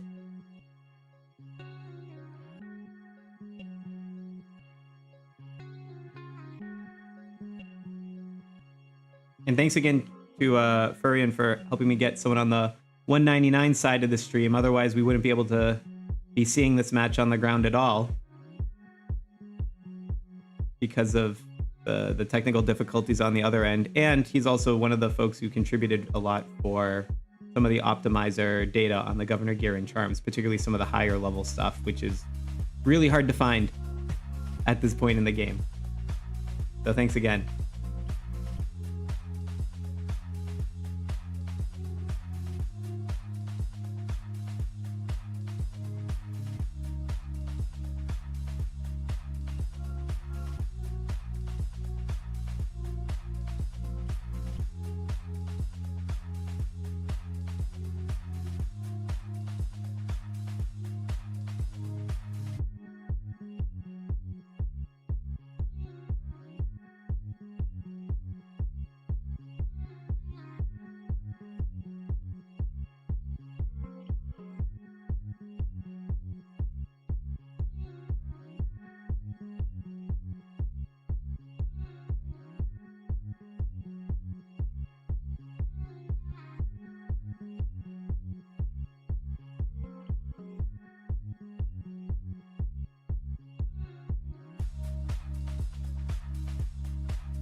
Thanks, Summon, for the sub.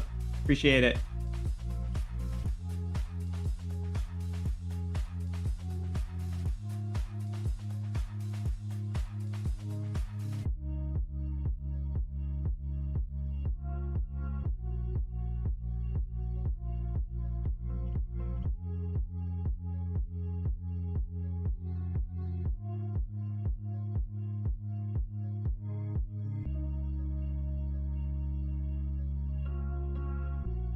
All right, let's go over to 299 again.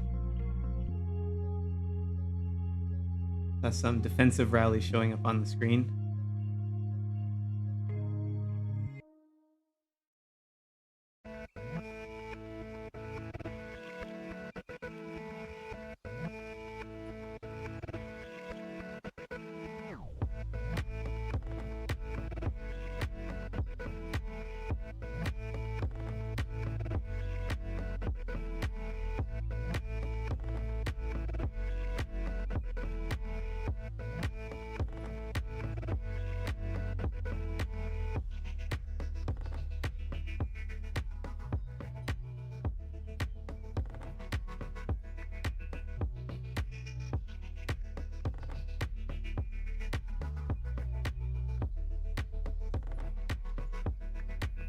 All right, Skycam is back up. So while I got it, let's do a sweep of some of these other matches that we were, both the ones we're covering and some of the ones that were on the bubble.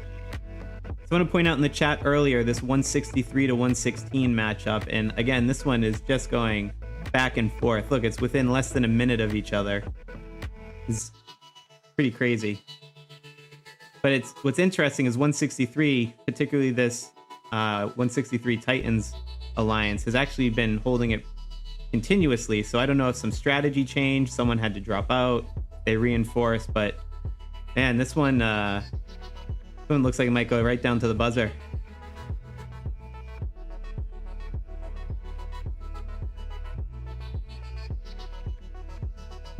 And remember, I had also mentioned that we had almost had coverage of the 75 to 92 match. That one is also still pretty close. 75 does seem to be pulling a bit ahead. It's not continuous occupation, though. And again, this is where splitting some of that time on 92 early in the game between the two alliances is coming back to haunt them a little bit. But this one is still pretty close and could end up with a bit of luck on 92's side, could end up in their favor still. And they just retook it. Now it'll be interesting to see if they're able to pass it off from 9-2, if they're able to throw it over to the Raw Dog Alliance.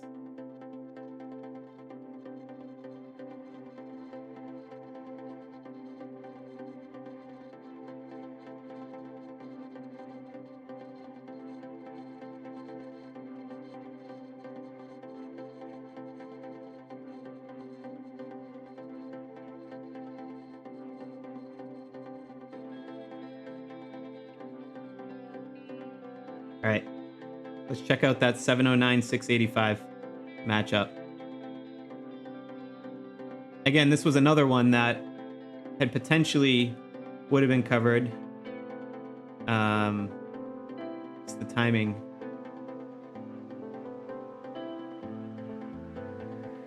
Didn't quite work out.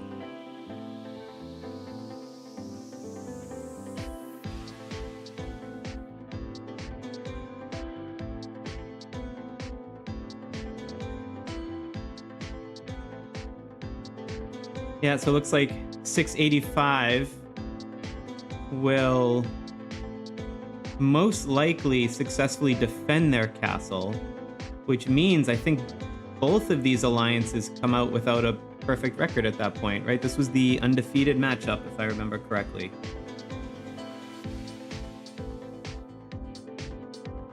Yeah, if we look over at the leaderboard, 685, 709 was, both of them had perfect records, and if this stands the way it is, where 685 successfully defends their own castle being invaded, they'll knock each other out of that perfect record category.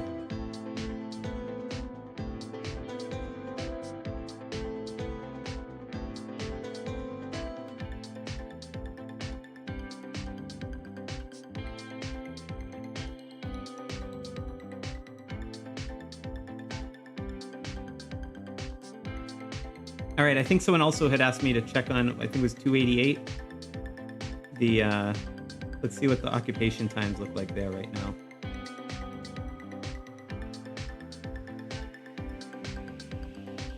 So Nemesis has just been able to retake control of their own castle. I probably missed it on Pella Psycho's feed. Does she have it up? Yeah. got that one going there. Yeah, let me go back to the leaderboard on the Skycam. So they're able to retake it and held it for some time, but this one is... Is there enough time for this one? I don't think mathematically Nemesis can hold this castle long enough.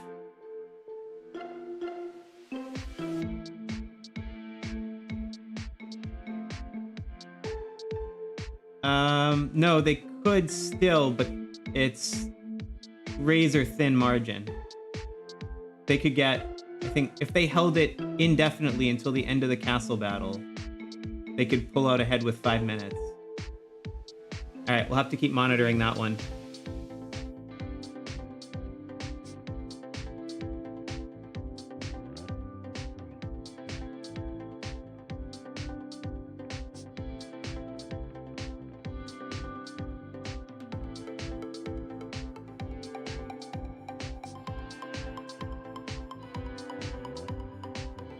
All right, I'm hearing 435, 479 to check out.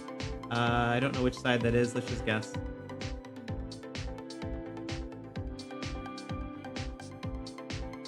Oh, yes, indeed. That is a lot of comets.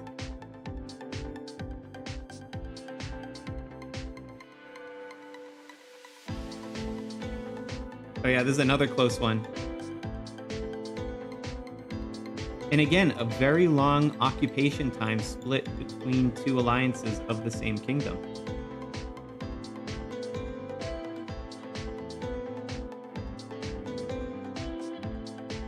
Yeah, that'll be an interesting one to follow. 435. That's actually really the only reason 435 has an opening. If you combine those two times, you're already over 2 hours to an hour and a half. It'd still be possible, but they're actually like 20 minutes behind at this point. Very different game. All right, let's check in on 299. While I pull it up, pull over to 7th on the ground here. See what's going on.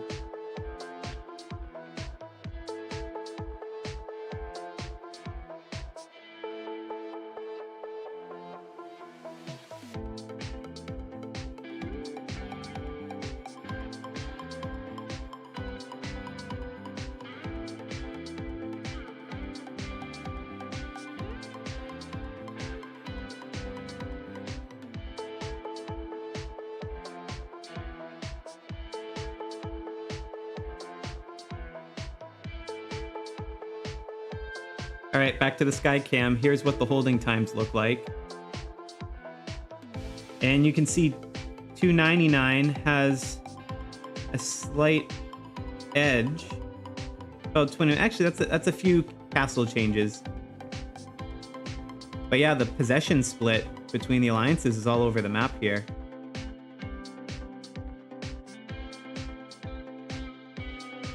But I think it's still gonna be in 299's favor, at least for now.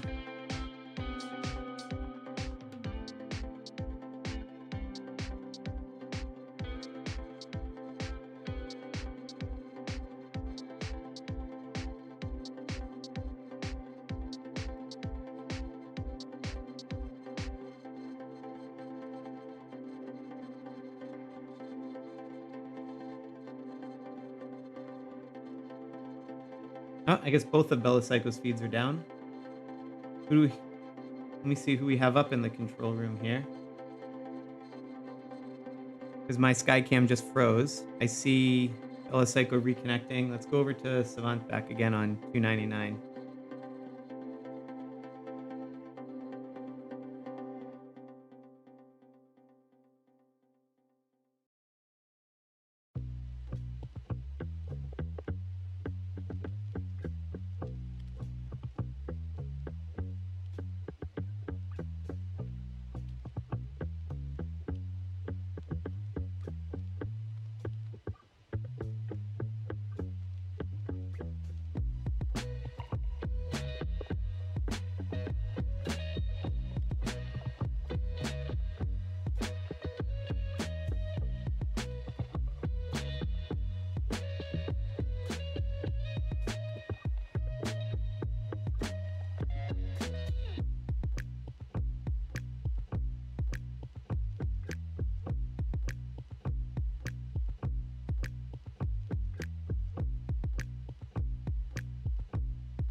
All right, let's go check in on 231.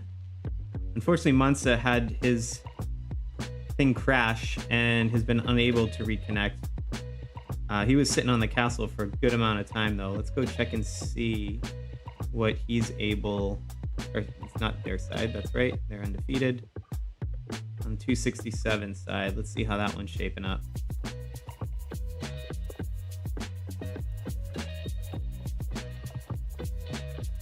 So 267 just regained, but they still have a lot of ground to cover. There's still time. But we did see 231 not only holding on to some of those multi-rally attacks and maintaining ownership of the castle, but then also being able to generally recover pretty quickly. It looks like they didn't this time since the continuous occupations already up. Sorry, let me see if I can go back to my sky cam. You can see the numbers here that I'm looking at. So on the 231, 267 match, 267's reclaimed it, but 231 still has the time. So we'll see what happens on the next rally. But if Mons is able to withstand a couple of those double or triple rallies like we saw, even just one or two more times, this thing starts to get a bit out of reach with the remaining amount of time. So a lot of ground to still cover.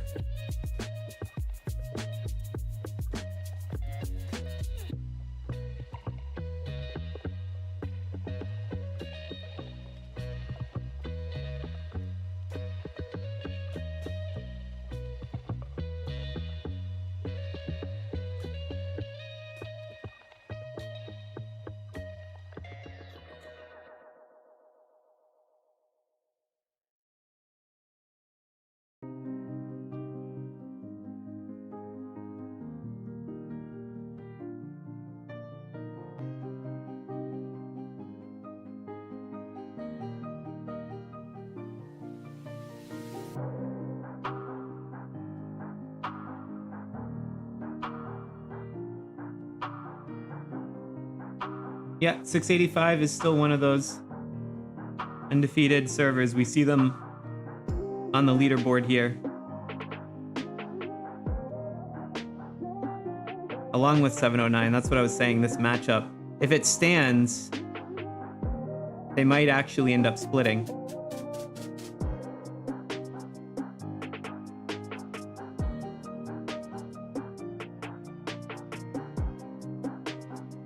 That was one of the matchups we wanted to host because it's two undefeated ones, but the at least I'm talking on one of the sides. I think it was 709 I was talking to, but just because it's a big matchup for them, they were a little bit hesitant to have too much being shown on here. So they said not today, but maybe some other time. But let's see how it plays out. We can keep checking back in on that one.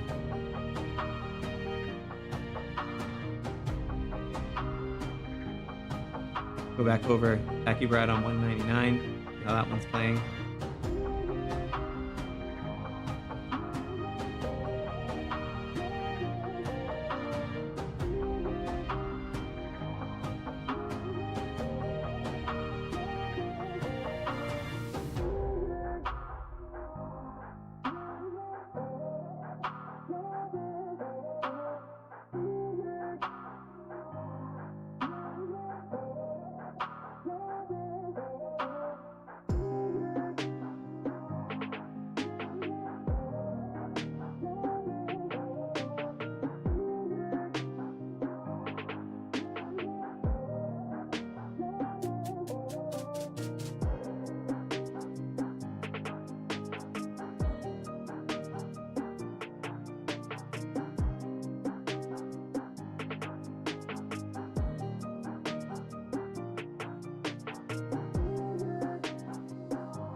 Heard some folks were asking for battle reports, so I see Savant is showing one here.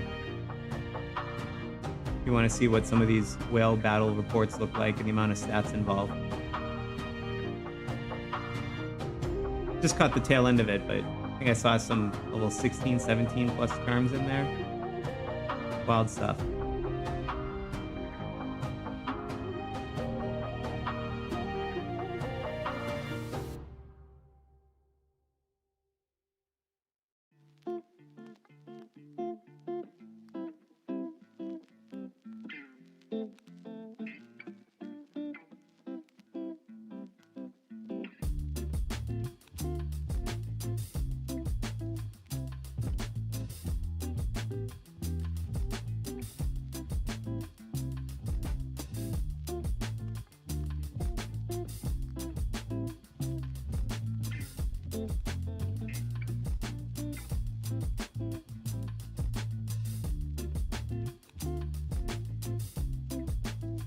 All right, folks, we got another streamer up now on the 199 side. On this 199 255 match that we're having trouble covering. Able to pull this one together, so I'm gonna jump over to Parakeet 67 here.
Yeah, I keep seeing this in the chat, the 685, 709 matchup.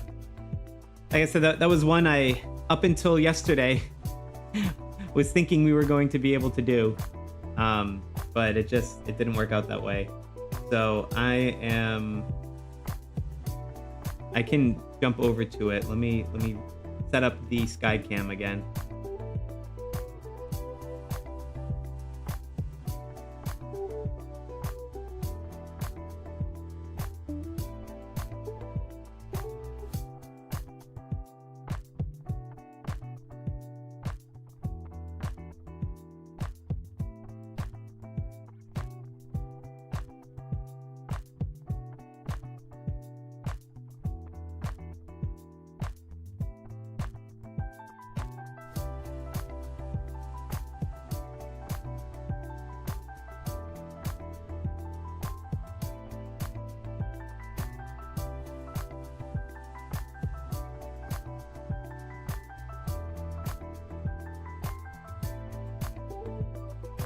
All right, we'll check the status on the 685 matchup. Oh yeah, 685 is really starting to pull ahead now. I think this one actually, no, it's still possible. 70 if THC came back.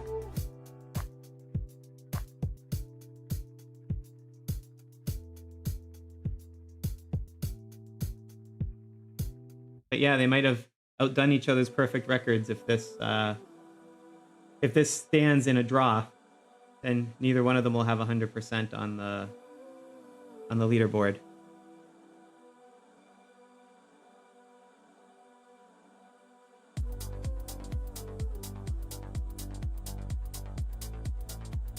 All right, let me check another matchup that we were hoping to have.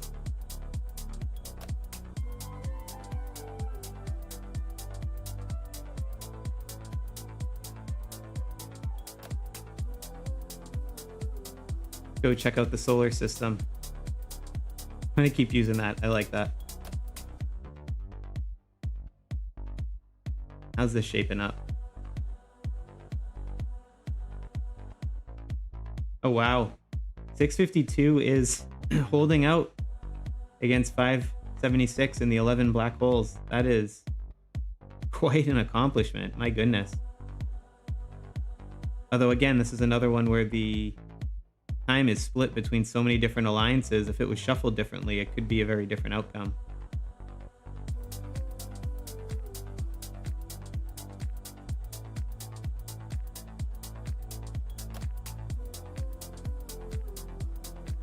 Thanks for the sub, Aussie.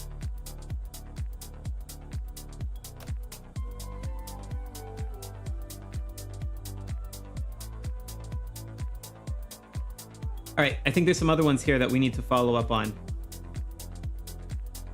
If I'm not mistaken, I think that 288 one was right on the edge of being called.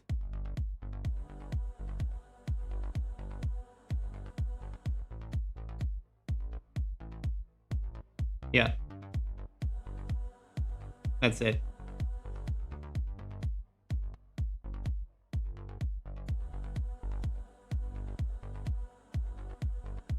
Yeah, it's no longer mathematically possible. So this one is going to go to 219.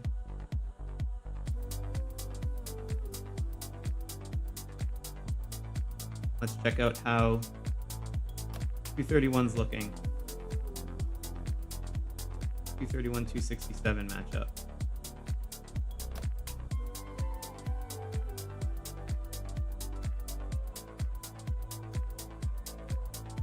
Hans is still holding on to it.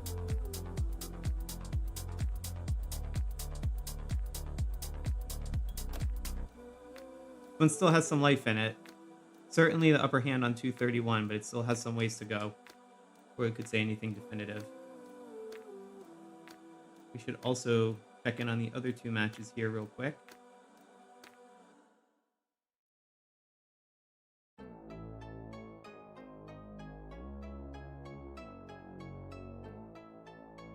From 199 to 255. 199 seems, excuse me, to have the edge here. But again, the 255 time is split. Also is the 199. There's still some room to go on this one. It's a pretty big gap, but there's seeing that many times it changes hands, there's still some room. And then what's the other one we have here? 299 and 259.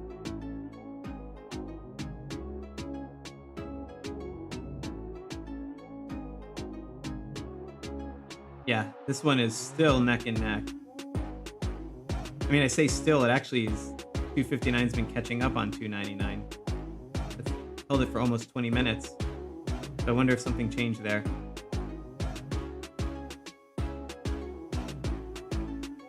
We did see Savant at one point bumping up his governor gear for this match.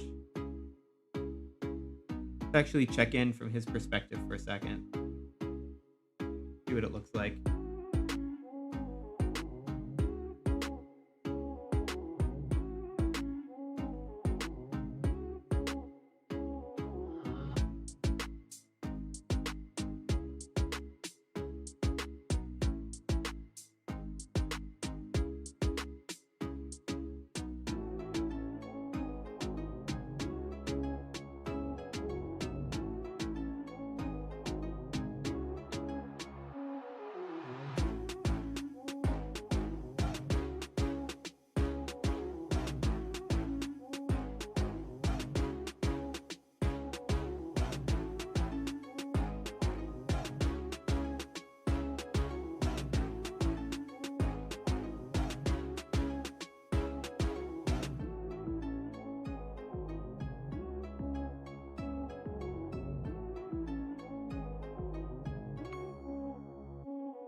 So, good news, the 219-288 match is over, but we did get Bella Psycho's connection back up on the 255 side of the 199-255 match. So we still have, like I said, this is a close match, but we still got it covered from both sides because we got Parakeet in here as well too on the other side.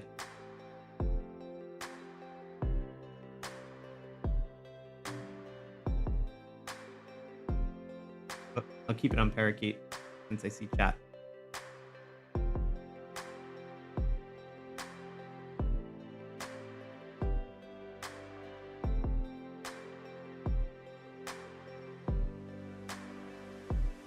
See some hunting about to happen here.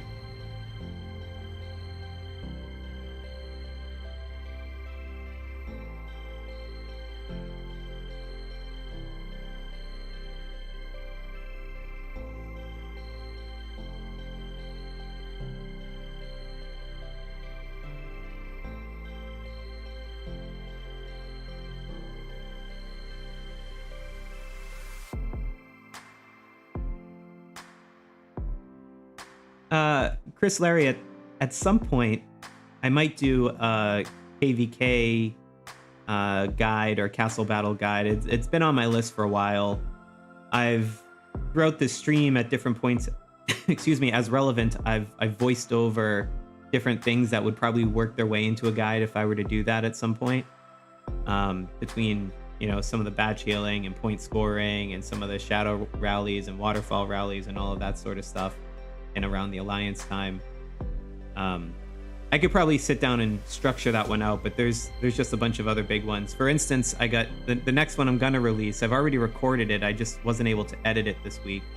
Is another one on combat and some combat mechanics stuff. And ideally, it would have come out tomorrow, but that's not gonna happen. Probably what'll happen is I'll actually be able to do the editing on Monday. I'll submit it Monday night for a Tuesday morning release, and if you're a Sloth Squad channel member, including those new people who just got free memberships, they'll get to listen to it a few hours before on the Monday evening. And one of the reasons I do that too, by the way, I don't believe in gating off content. I won't do members only, but members first I think makes sense because it actually takes time for YouTube videos to encode properly. So I've joked with some of them like, hey, I'll put it up. You want to hear me sound like Potato Sloth? Great, but you know, fine by me.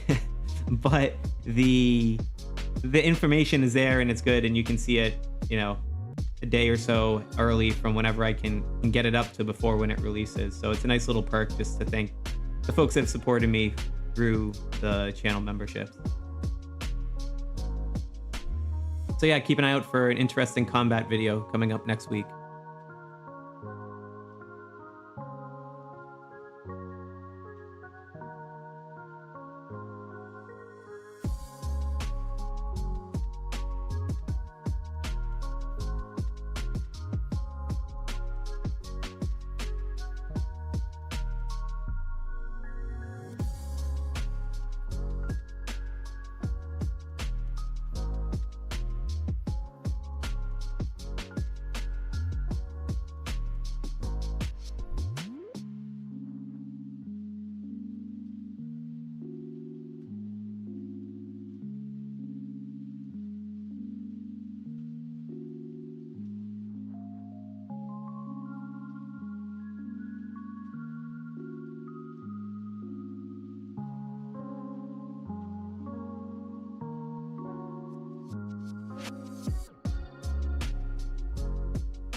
Thanks, Chris Larry. I'm glad all the videos and everything have been helpful for you.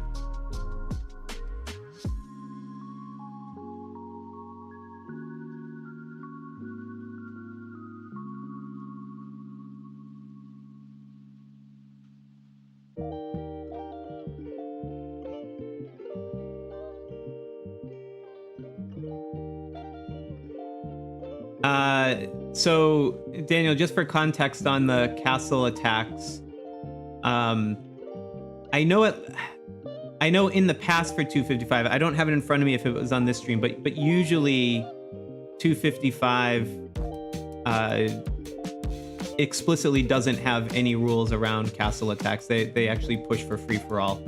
So the castle attacks is usually only something where if both sides agree on a certain set of rules of engagement, then it's generally frowned upon. But if ahead of time the castles, or sorry, if ahead of time the kingdoms don't come to an agreement, or one just doesn't want to, they basically say, hey, free for all, and it's then becomes a valid strategy.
All right, let's jump over to the 199 side of this with Parakeet, who's checking out the timing on things here.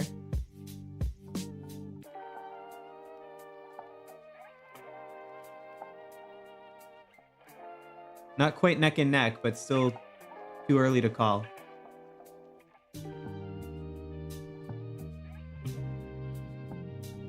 Yeah, that's a really great point, Daniel. It's in some of the older kingdoms especially.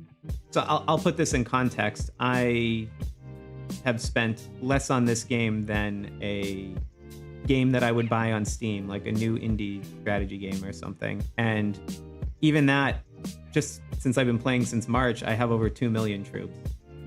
Now, you could argue if that's a wise thing or not, if you ever were looking to transfer and you're way over the power cap and it does inflate your power, but it certainly helps if you encounter someone in Swordland, for instance, and they're like, oh, I'm 2 or 3 true gold levels higher than you, I'm just going to send a solo march, and then they realize you have 2 million troops sitting at home, and you get all of your personal points from one whale attacking you. It's kind of funny in that respect. But it certainly is helpful in situations like this because a lot of times you need to have rallies or you need to have a significant advantage in strength.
Go over and check in on Savant right now. He's doing some batch healing.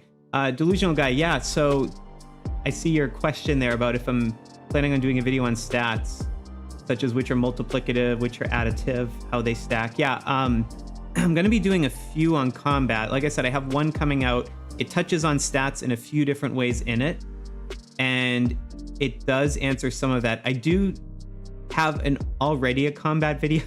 One second. Sorry, trying to just mute myself before I cough into the microphone on all of you. I have an older combat video. Some things we have found out about the game since that. So in some ways, what I'm doing is updating a few parts of it. But yes, there are certain stats that are multiplicative. The short version is everything you see in a battle report that is a special bonus. Those are multiplicative.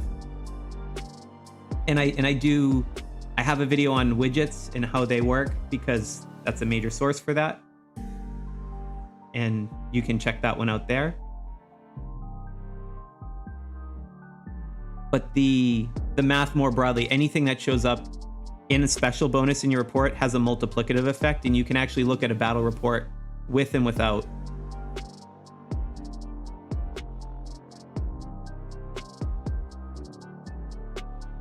And you'll see the difference if you back into the math.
Sorry, I was sorting out some technical things on the back end with some of the feeds coming in from the streamers. So we're back on Bella Psycho here on 255.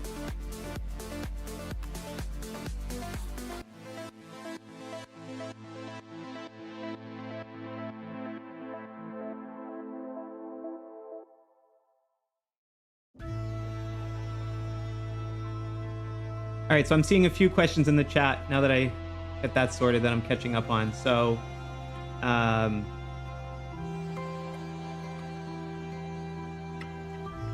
yeah, so explain KvK battle phase again. So basically, the battle will go until one of two things happens.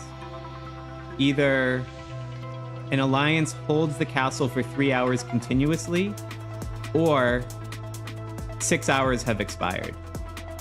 And those are the only two things that properly end the phase. Now, there could be a point where, because it's only 6 hours, if an alliance has held it for more than 3 hours, but it's not cumulative, that the battle phase will continue, potentially up to that 6 hour limit, but de facto, the result is already determined.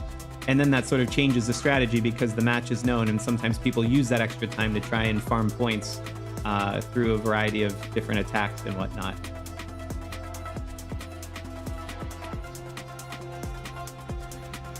When you fight against someone, the question is, when you attack someone, do you fight against all of their troops that are in a village or just a single squad, or is there a limit? Yes and no. You fight against all of the troops, but there are diminishing returns. And thanks, Bellacycle, for showing some of these battle reports, by the way, from the city attacks, for responding to folks in chat who've been asking. That's super helpful. But yeah, anyway, as I was saying, there are diminishing returns. So the more troops that you have, it follows essentially a square law. So if you were to double your troops, you're only increasing your power by about 40% if all else were equal. So yeah, it's diminishing returns. There's a few other things that troops actually do. The number of troops can change how some of the combat calculations are happening under the hood, but most of them they're not as meaningful as that. That's the biggest one.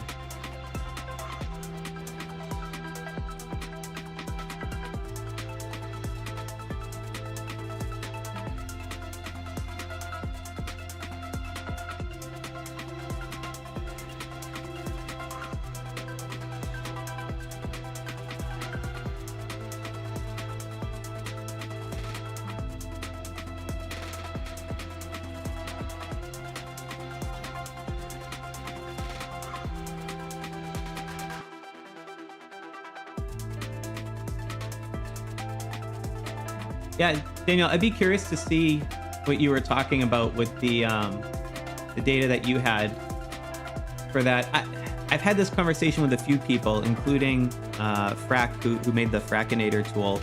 He's actually involved with some of the combat video that I'm going to be posting next week.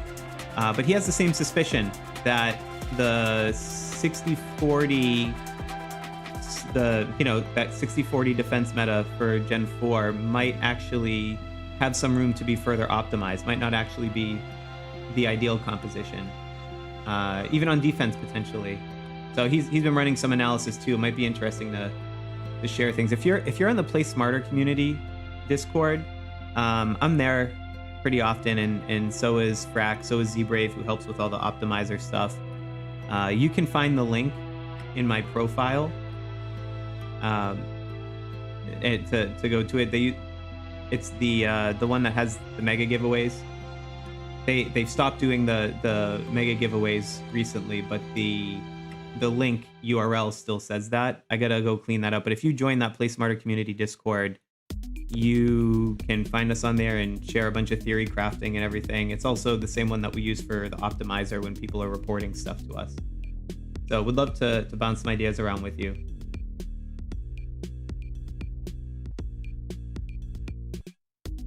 And yeah, the real MD, the reason why you see Saul in that 60-40 formation is because there's no archers. So because there's no archers, it doesn't really matter what generation the hero is in, because you don't suffer from having worse archer stats. So all that really matters are the abilities. And in that case, because Saul has a defensive widget that adds to attack, and that formation happens to be lacking attack because it has no archers in it, it's sort of this weird combination where they're kind of offsetting factors and provides a damage boost on the 60-40 side. So that's the theory crafting rationale, but behind why you see Saul in that formation.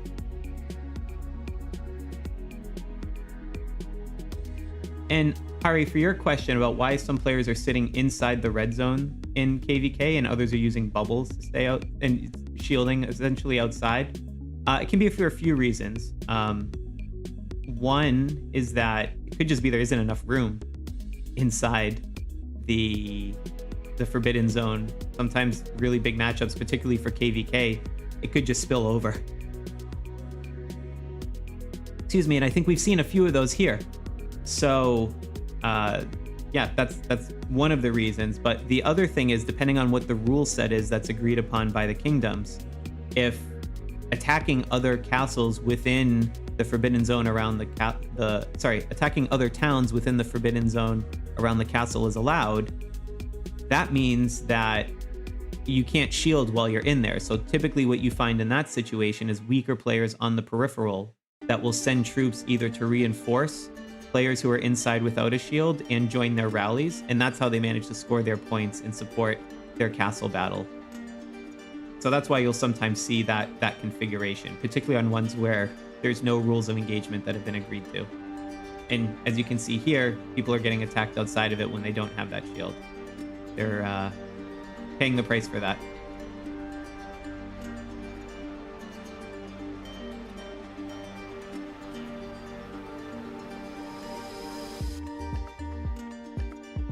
I can't see what they're using in the garrison until after, but if Bella Psycho shows a battle report, although she's got an attack coming at her, so let's see how that one goes.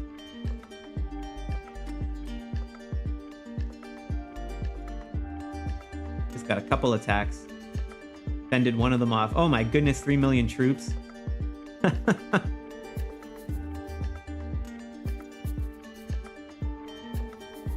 Oh yeah. It's always funny when you watch them run in so fast to do an attack, and then they slowly trickle away. It's like the walk of shame back after losing a castle battle like that, or a city battle.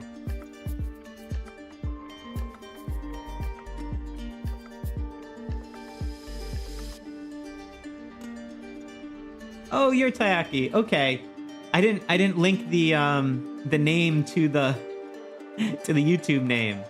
Okay, yeah, definitely. We'll talk more on there, but we have the same suspicions. We'll definitely have to compare notes over the coming weeks.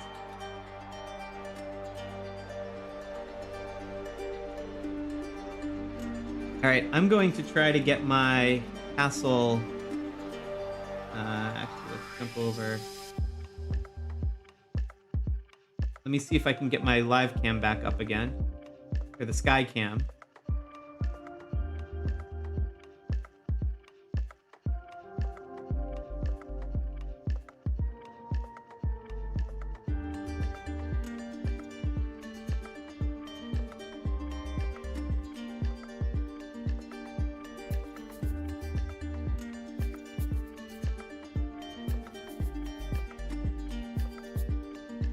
Ah, Furion's coming in. Oh my gosh, and held off Furion. Yeah, I mean, it's just the number of troops.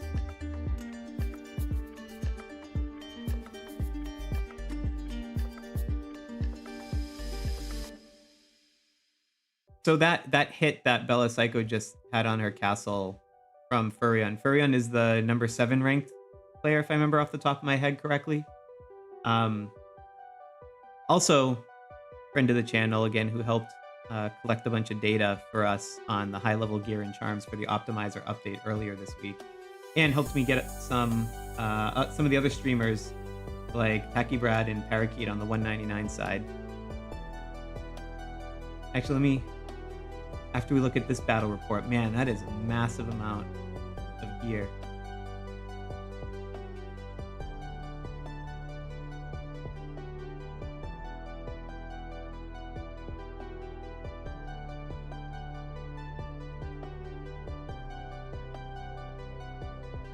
Yeah, Delusional Guy, the reason why the stats aren't the same, I actually include a point on this in the video coming up.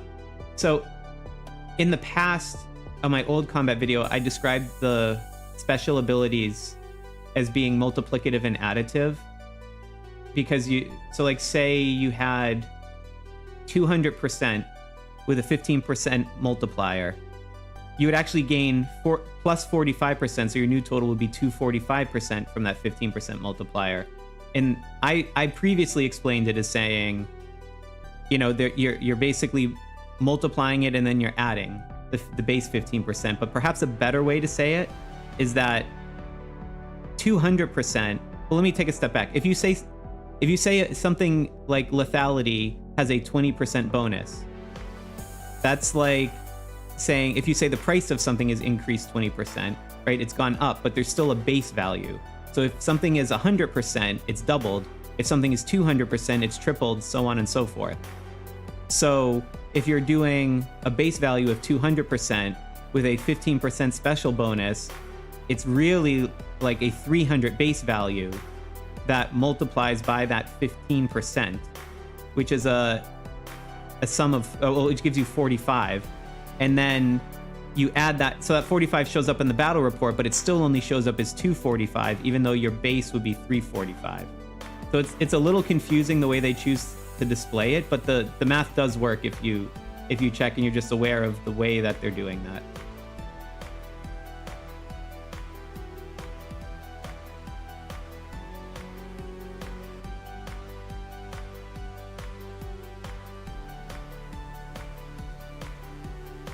All right, let's check in on some of these matches on the Skycam again.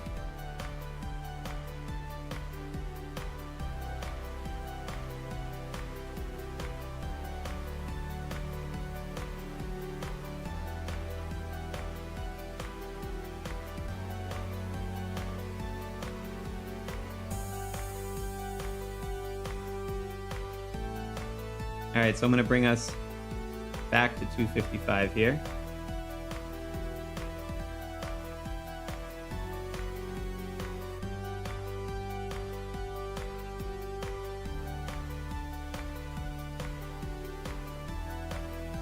So as we can see, Furion just regained control.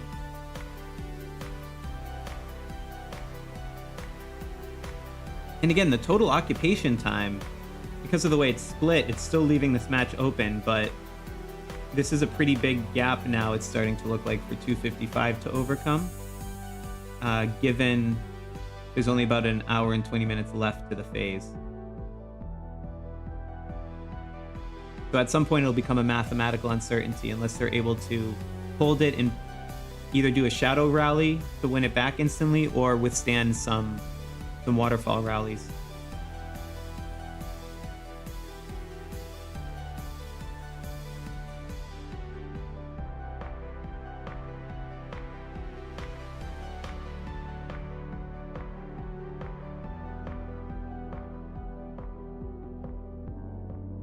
I'm on the wrong side.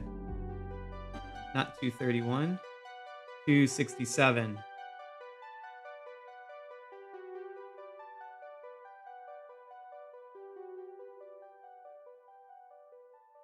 All right, Monster. We must have just missed Monster getting knocked off of that.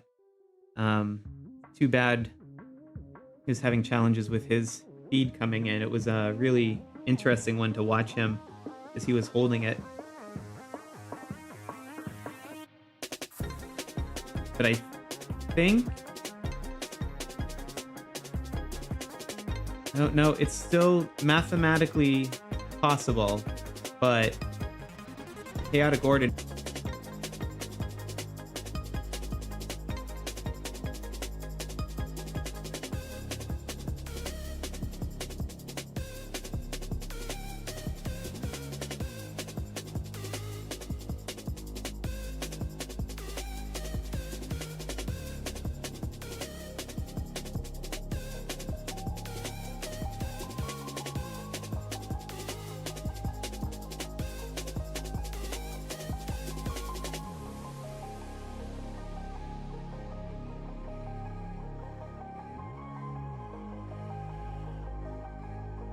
Gosh, I keep guessing on the wrong side of these. Let's go back to 299.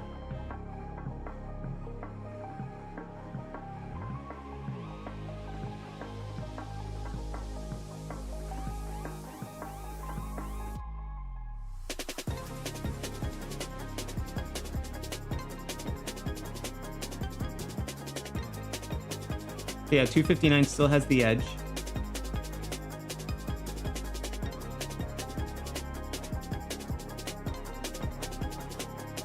And they have currently control, but again, it's not in the alliance that they would want to extend the lead. This one's still pretty close with the amount of time left. But yeah, 259 does have the edge on it still. And while we're at it, let's go jump on the ground here to 299, see what Savant's up to.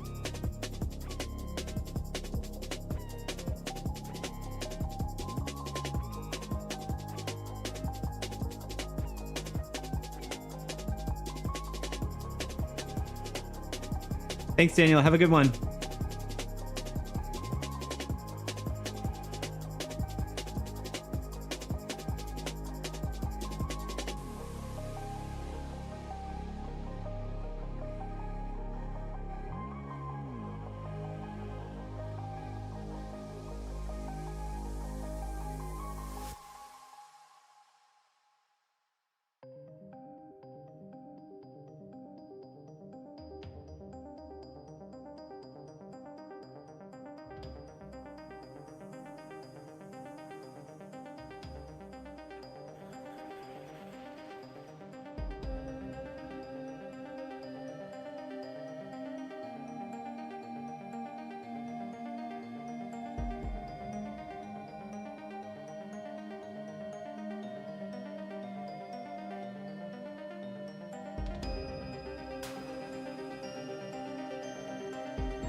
All right, I see that question again, delusional guy. I'll go through it here. I'll take one of these battle reports where I was just solo marching on the castle for points. So whenever you see the stat bonuses listed here in the battle report, they always say like plus 797, plus 1077, right? They're adding on to a base value. So whenever you compute any of these stat bonuses on the right-hand side, they are multiplicative, but to do the math, you basically have to assume that there's 100 extra there, right? Because if something increases by 100%, it's doubled. So the math would actually be, inclusive of a hidden 100% that's not there. And when you account for that, then all of the math between these special bonuses, you can see that they're multiplicative if you have them turned on and off. And you can test this yourself if you do the math with, attack a beast or something in a solo march, and then attack a beast of the same level again, but activate a pet buff, and look at how the stats are different.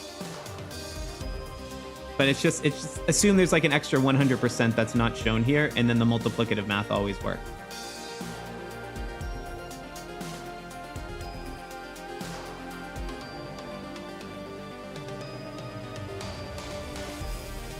All right, let's go see what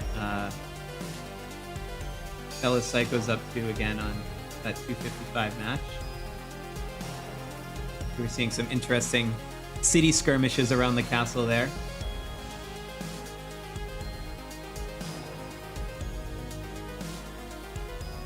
Oh, maybe we'll give her some...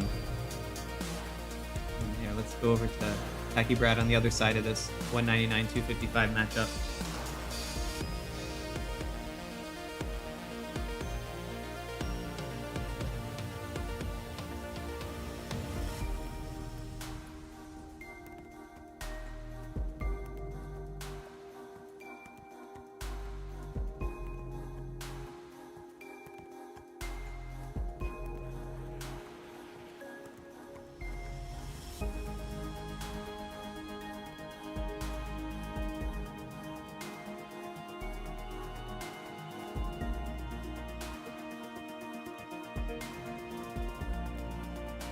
Oh, sorry, I got my feeds crossed here.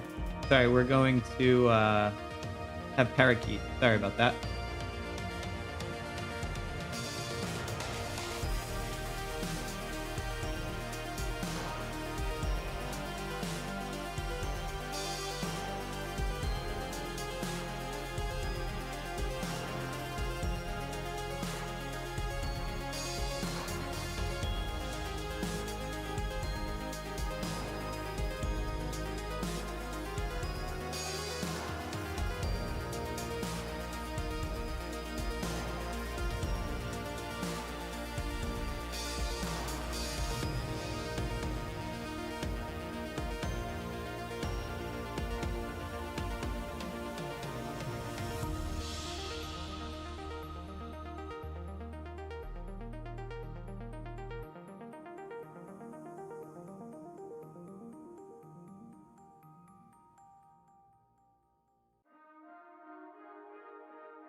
Apologies for that. Thought I was muted.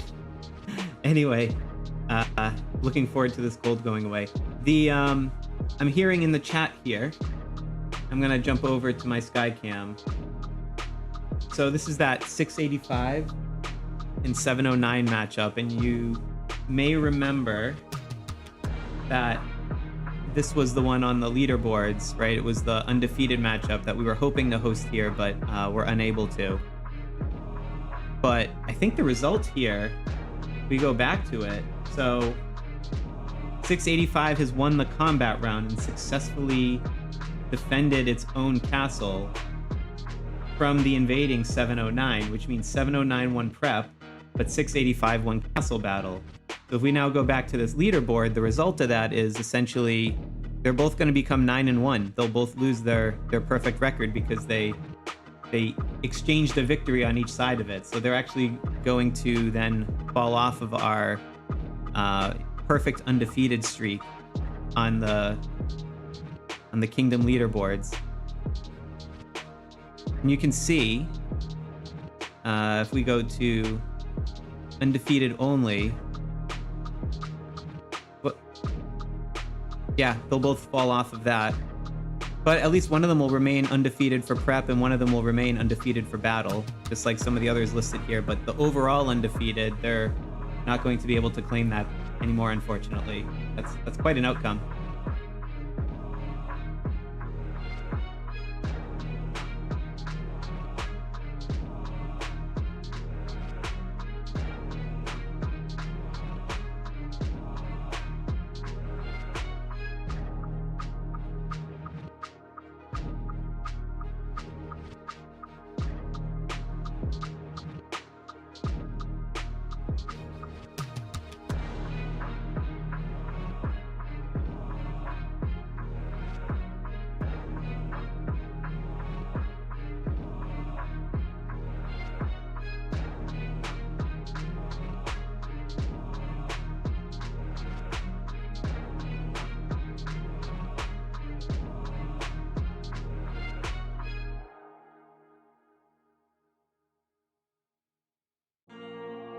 All right, I'm seeing flashes of red over on Bella Psycho's screen here. Let's see what's going on.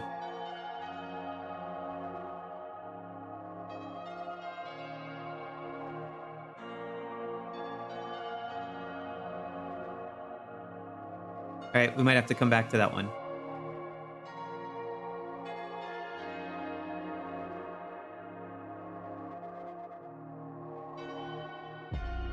Jump back over to Parakeet then for the match. It's probably just her getting attacked on the turret, actually. You can see her at the bottom of the screen there, holding onto the turret.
All right, I'm gonna jump over on the sky, cam here. We're gonna jump over to that 75-92 match that I was talking about. Oh, looks like the sky cam froze just as I was going over to it, but you can see the holding times here. 75 still has a bit of a lead. 92 is holding it though, just regained it. Potentially could catch up a bit, but it's about a 30-ish minute difference, which, given that there's only an hour and 7 minutes left, is going to make it quite challenging for 75 to pull ahead. But they're still open. Could be anyone's game. When you see the capture times being so high, it tells you that there's been not only really hard-fought battle, but a lot of opportunity to keep holding on to the castle and fend off some rallies. And if 75 is able to pull those off, it could still be an open game. All right, let's jump back over to the red on Bella Psychos.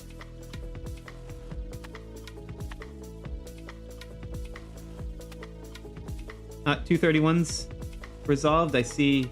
I mean, Cosmo, I would trust you of all people. The person who tracks all the KvK wins. Let me see if I can get up on the Skycam quick.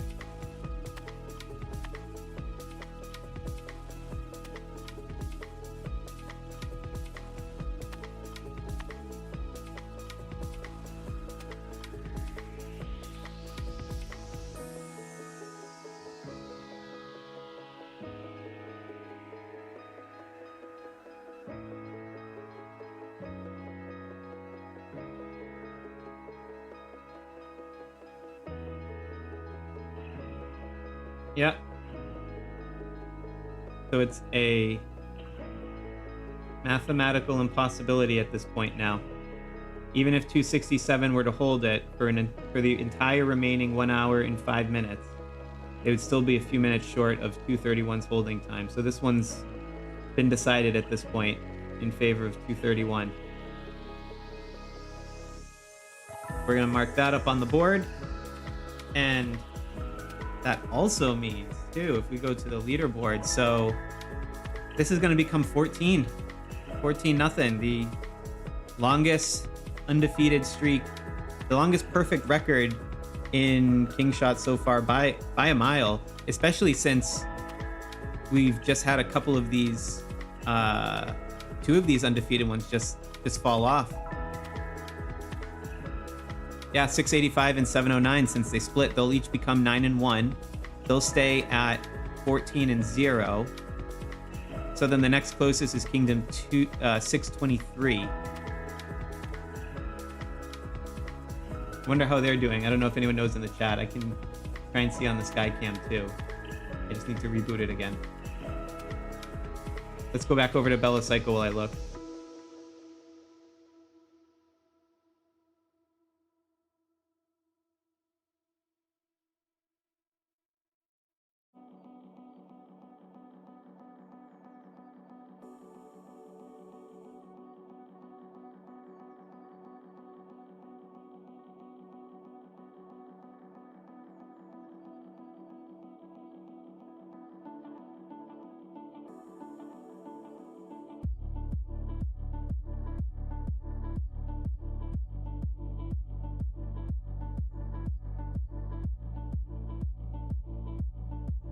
Yeah, it looks like 623 has won their match. Let me screen share.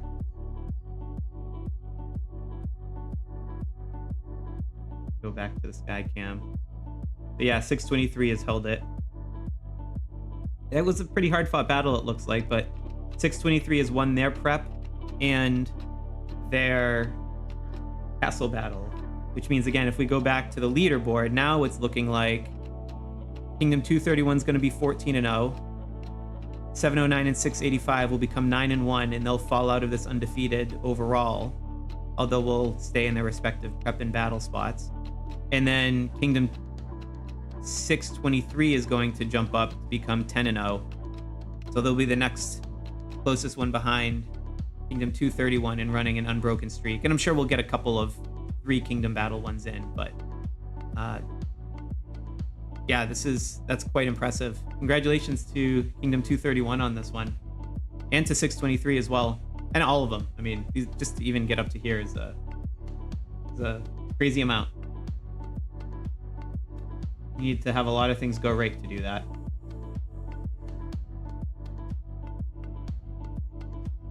All right, I see flashing red on Parakeet. See what's happening. Probably because he's running the garrison on the castle right now.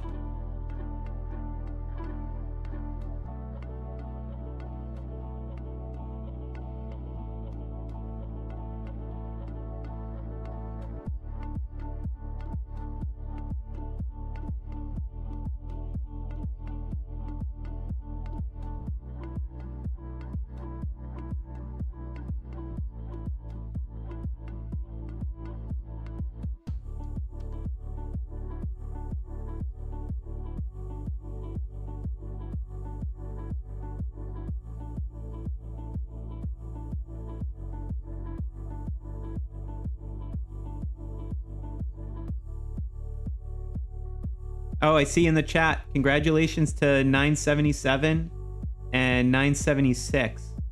Or, well, I would say 977 for defeating 976 and now becoming 3-0 in KvK. So you'll actually appear on that leaderboard next time it gets refreshed with all the new data. Well, 1 and 2 in prep. No, so you'll show up on the battle only one, but not the perfect record one. But still, congratulations nonetheless. That's a good start for a kingdom. What usually happens too is you get a few early wins like that and you start building momentum. Then next thing you know, everyone wants to transfer in. You start getting stronger and stronger, and it's this kind of virtuous cycle. So good start for a younger kingdom for sure.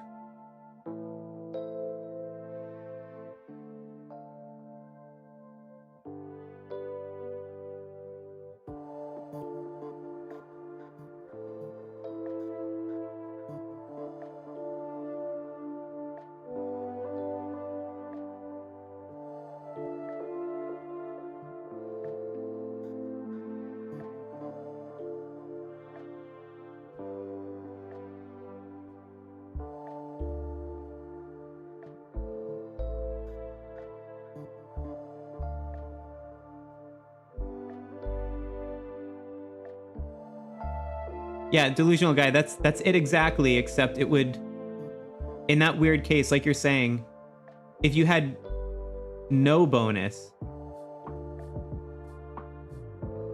like you just have to imagine your stats, they start at 0%, not at 100% in those battle reports. Like if you were to go start a new account and you looked at one of your very first battle reports, those numbers would all be below 100%. Right? So you're seeing something like 20%, but it's 20% of what? There's a base value, and we'll just, you know, essentially call that whatever you're multiplying it by, it sort of doesn't matter. But because that's accounted for separately in calculations. But basically you're just assuming that there's a base value of 100, and when you see a battle report and it says plus 100% on a stat, that means it's an additional 100% on top of your base value, which would be 100%. So your total stat is really 200%, but the way the battle report is written, it says plus 100. And it's confusing. It's just the math works if you go into it. But I agree, it's confusing from a user experience standpoint to present it to the player in that way. But once you understand what's happening, it makes the math much easier to reconcile.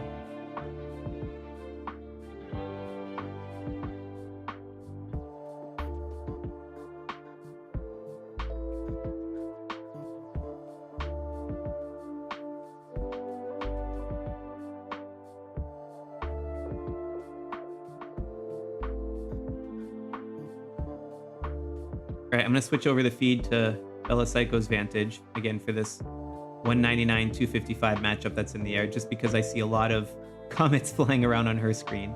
And I am going to step away for a quick second. So let me put up the be right back sign. Now I'll see you in a moment.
All right, folks, I am back, and I'm now just getting word that we might be ready to make a call for the 299 259 match.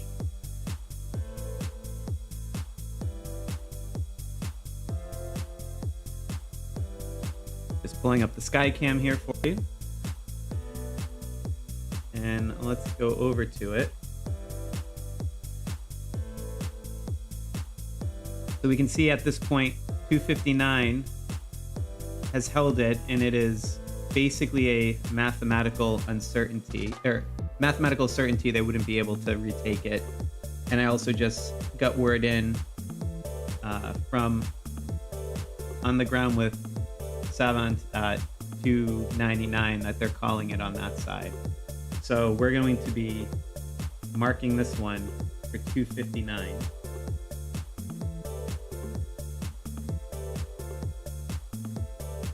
And that will be 5 of our 6 matches completed.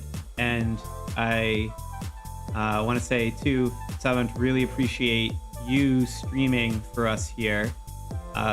For those who are on the stream, this this match came to us last night when we had some other ones we had to shuffle around. So he was willing to, quite late last night, the two of us were setting up the connection with everything. And, you know, he just raised his hand and said, yep, I'm willing to do it. What do you need? Let's make it happen. And I just want to say I'm really, really thankful for that. And I know that this wasn't the outcome you were probably hoping for on the castle battle, but really appreciate you being a part of this nonetheless. And you have certainly earned some well-deserved rest. And I'll let you drop your connection now and go enjoy the rest of your day. Cheers, man. Thanks so much. And this leaves us back with the 199 and 255 matchup.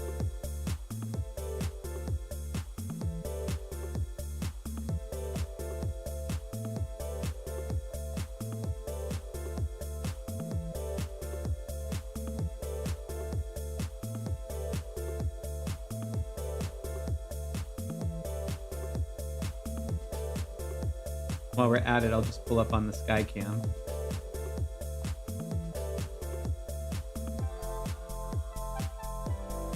The 199 has just taken it back, but it's in the alliance without so high of a total score.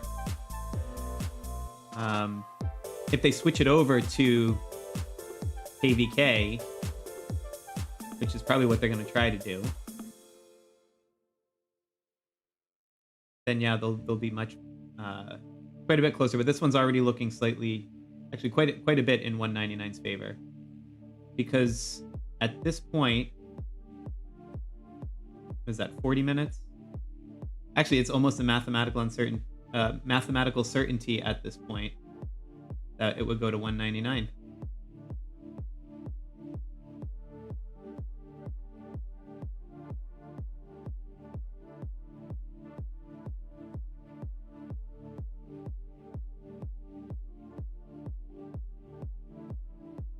Yeah, because even still, I'm just doing the mental math out loud in a live environment, which is certainly not the easiest thing to do.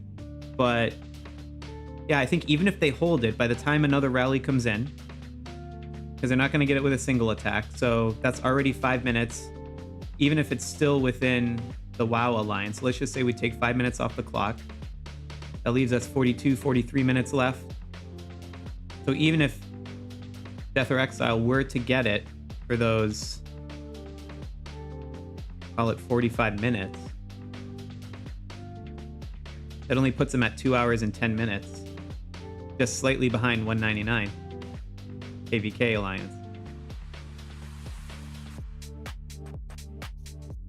So I guess we just watch here and see if unless a single attack pulls it back.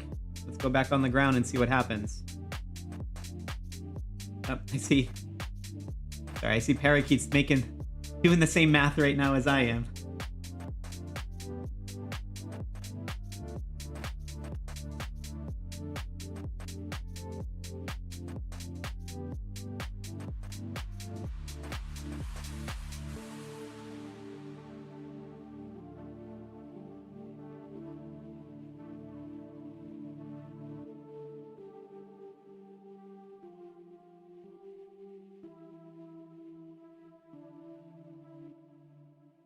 maybe while we wait on that one to sort itself out, let me just try and check on that 116, 163 match we were jumping to.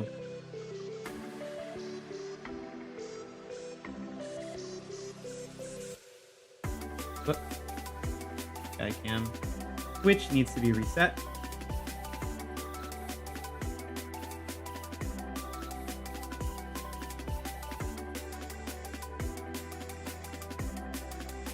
Here we go.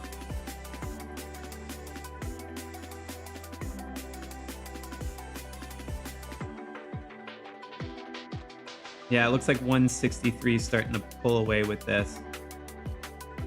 It's a bit of a similar situation here. It's about a 30-point difference between 116 and 163 on the Titans Alliance, with 46 minutes left. And even some of that time is going to be before a rally comes. So this one's starting to look quite heavily in 163's favor, despite how close it was earlier with the time split between the alliance.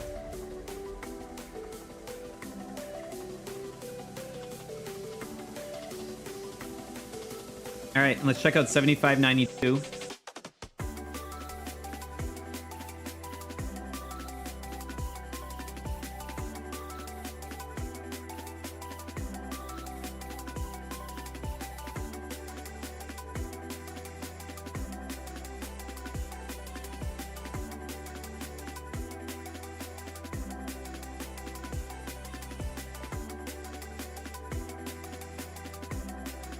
Sorry guys, I'm pushing this phone to its limits.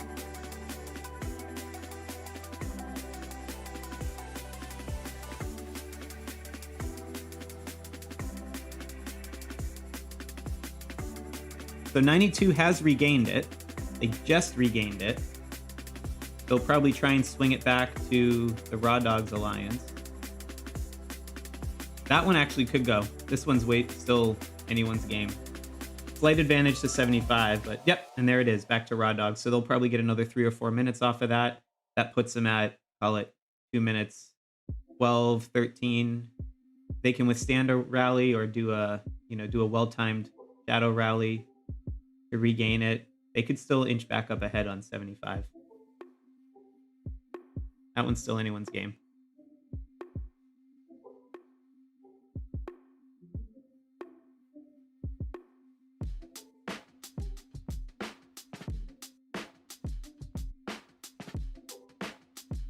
All right, let's see what's going on down here in 199.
All right, let me just go back to the sky cam here.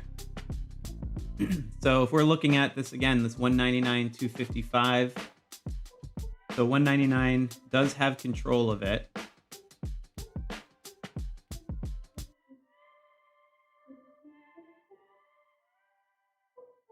Yeah, it's just about there, like down to the minute. But it's basically the mathematical certainty now. 199 KvK would win it.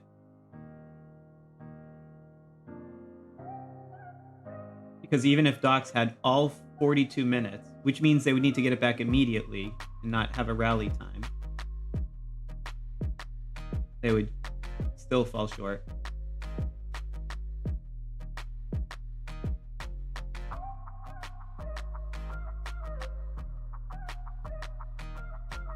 All right, well, I'll put us back on the ground with them. And I think on that occasion, it's going to go to the 199 side. Whoop. There we go.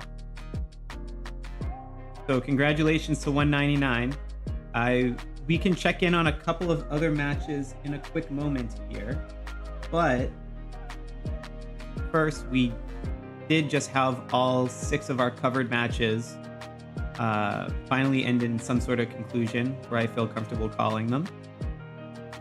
So that means we're now going to give out the other half of the gift memberships.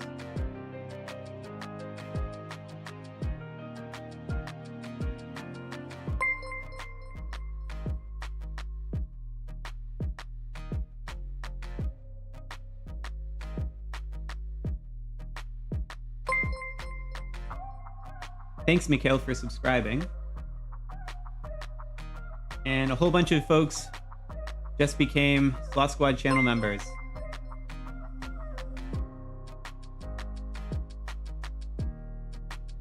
So for all of you who are watching right now, I said it earlier in the stream, if you're watching and you just got the gifted membership, I do some special things here and there for members, like calling you out in videos and whatnot when I post them. So you'll get that at least for the next month and longer if you choose to continue. But also keep an eye out. My intent is to release the combat video on Tuesday morning, but whenever I finish the editing on Monday, whether it's afternoon, evening, what have you, I would submit it. And while YouTube's doing all of its processing and encoding, you'll be able to check it out ahead of time.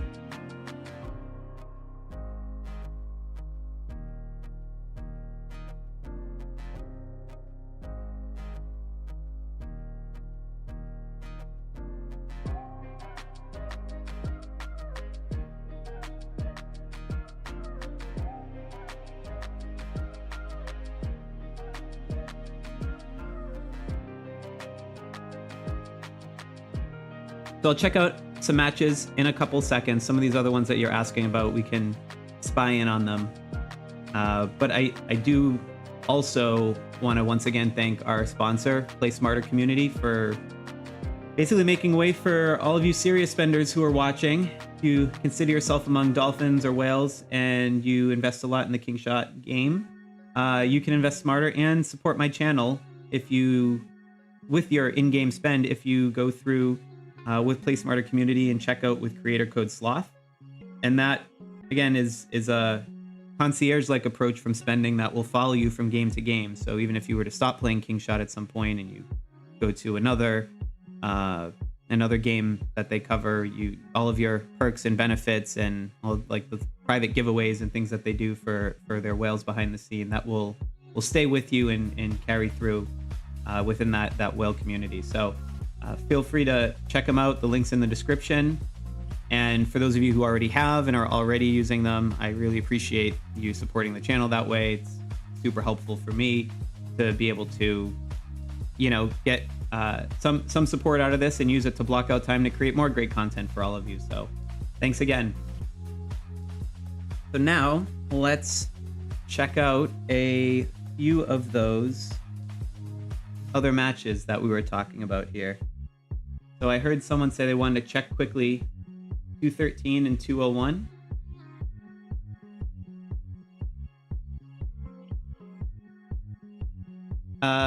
Amdi, it's my second time, actually. I did one of these in December, early December, and then I was traveling during the last KvK, but I'm hoping it can become a regular thing.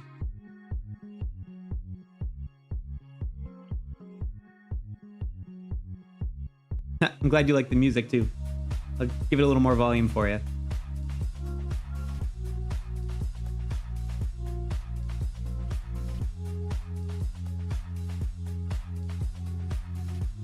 All right, so 213, 201. Can you say in the chat, do we know which side they're competing for? I'm gonna try and pull it up with my Skycam.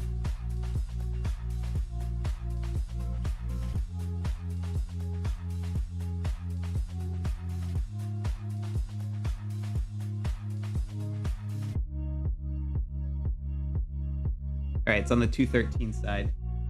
Let me reactivate it and share it.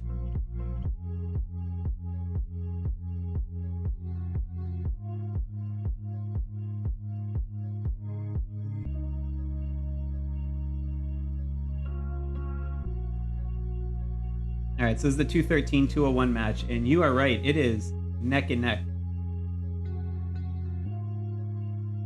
Well, actually, that's probably more like 2 possessions, I would say, between 201 and 213. But the thing is, 213 has had so much time with their Rum Alliance holding it. So cumulatively, 213's held it longer, but this is one of those situations where, because 201 has consolidated it all into this single alliance here, that they have quite an advantage, particularly given only 36 minutes are left.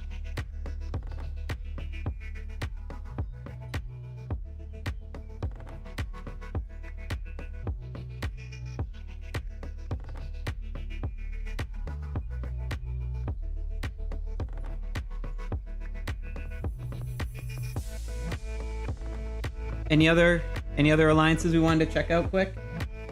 Or sorry, any other matchups you had on your radar? Oh, we should check out, you know what we should do is that 576, the solar system one. We haven't looked at them in a while. This will definitely kill my phone once we see all the black holes and comets flying around. But let's see how this one's shaping up. Oh my goodness. 652, yeah, they've got it. This one's done, actually. There's no way 576 can win this one. Wow. Wow, that is really impressive. You know, this is one of the things we got to think about with this this scoring that we do on the leaderboards. I mean, like, you know, we have records and we have the net accomplishment score, but it's hard to quantify something like this because it's based on the strength of your opponent, but the strength of those opponents are relative based on their matchup. And 576 picked up a ton of whales in the last transfer cycle. That's the picture that had the 9 black holes. I think they're up to 11 at this point. So this is actually a really tough opponent for 652 to beat. I want to see 652, see what their record has been beforehand. They've never lost a battle, but they've lost 1 prep. And they're just climbing the rankings. They're definitely going to go up after this, but there's just not a category for when you have that many whales that haven't had enough battles to register. But yeah, that is impressive.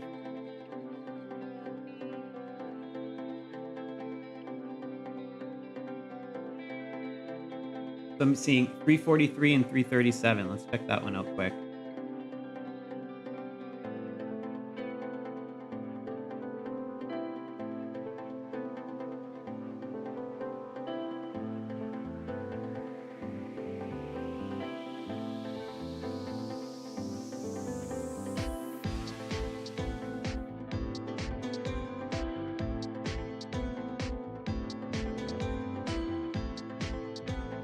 Yeah, it's close.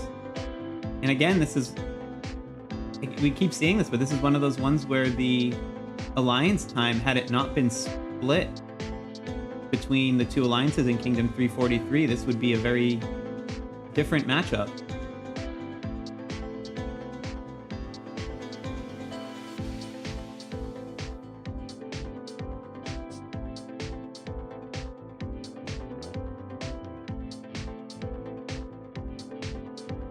So yeah, this one, it needs to have... Sky needs to pass it to QIN. If they're just going to hold it, then they're actually hurting themselves at that point. Yeah, but I think this one's probably going to go in favor of 337, but let's see. Again, when you see that much occupation time, it still could go either way. But it's at least 2 possessions, and that's a lot in 32 minutes to overcome.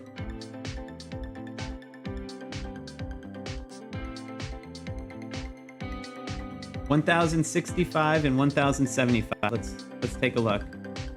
Oh, my Skycam froze, but I'll reboot it in a second. Let me just first get to the kingdom in question.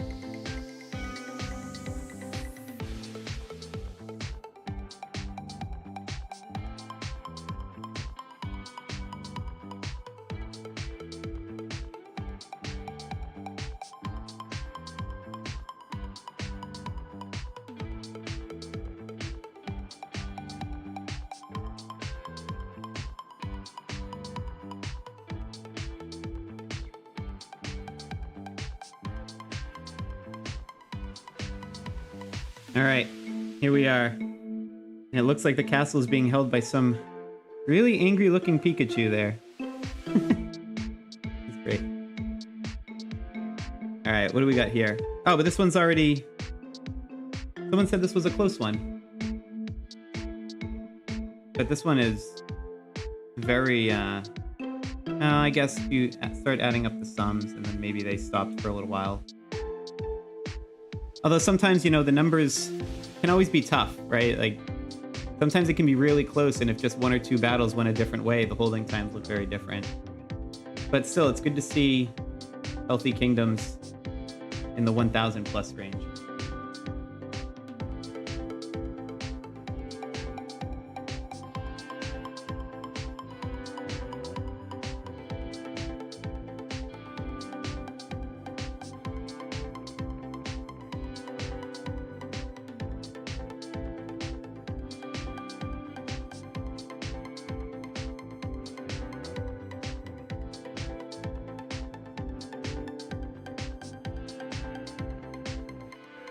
Trying to see some of the folks with the different feeds who I can jump to are coming down.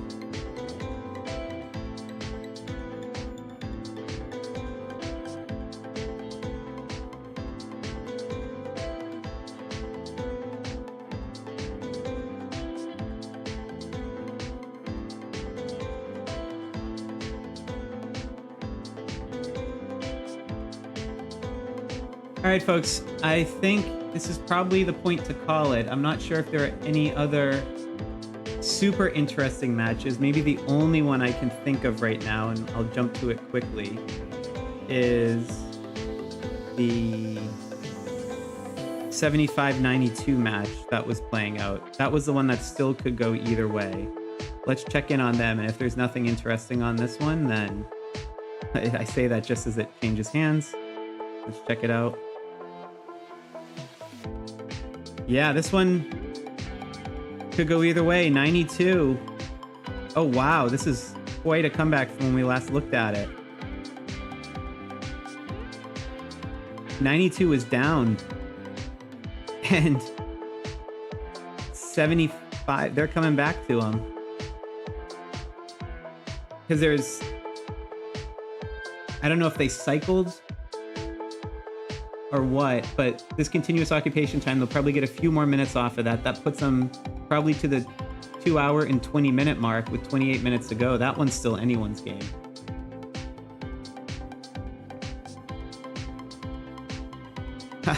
And of course, my Skycam just froze. All right, I'm gonna jump over to Bella Cycle on 255. I think I see her scouting targets. Let my phone cool off for a moment.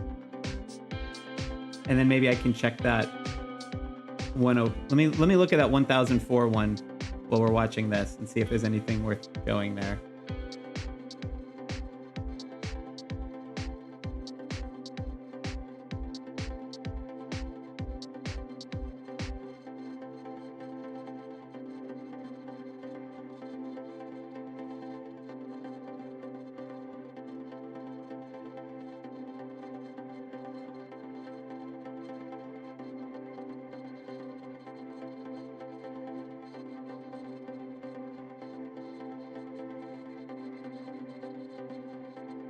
Oh yeah, I just checked the 1001. That one's a blowout. And thanks for showing us the battle reports, Bella Psycho. That's it's always cool to see afterwards how the stats play out. Not many folks get to see the whale battle stats.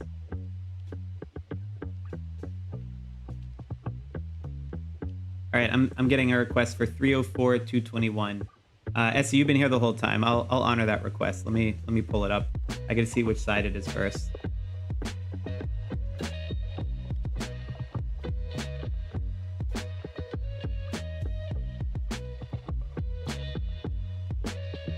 Yeah, 70,000 in losses is a lot, but remember, you do get a bunch of them back. Because this is KvK, so even those direct losses from city hits, you can get up to 90% of them back when it's all done.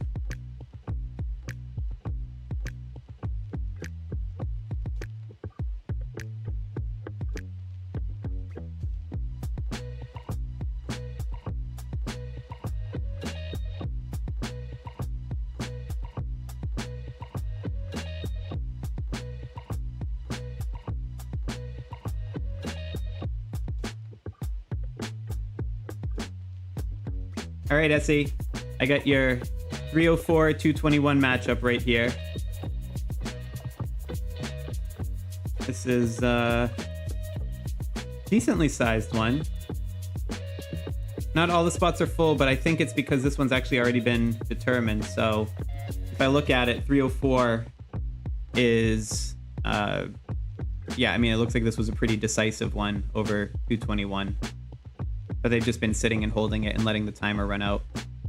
Although the continuous occupation was only 3 minutes, but this is probably just point trading back and forth now at this point. And I'm not really seeing any city hits either, so that seems like a pretty civil confrontation. No one's shielded. But yeah, that's the outcome. And folks, also too, don't forget, once we have all of these outcomes, like, you know, give us a little bit of time, but you know, Cosmos will go through. We have the whole new KvK module on the Kingshot optimizer, and you'll be able to check out all of the various matchups there. You'll see who's new in the lead. So Essie, you already knew. Your second city's in 304. That's funny. You just wanted it on there for posterity, huh? All right. Well, I'm happy to grant it. You've been here like most of the match, so I'm okay with that one. Okay, and I got one last request here. 265 284. I'll take a look at that one, but then I'll probably cut the stream there. I've been at this for a long time on very little sleep as we were solving tech issues last night. So no, 265 side. Let's do 284.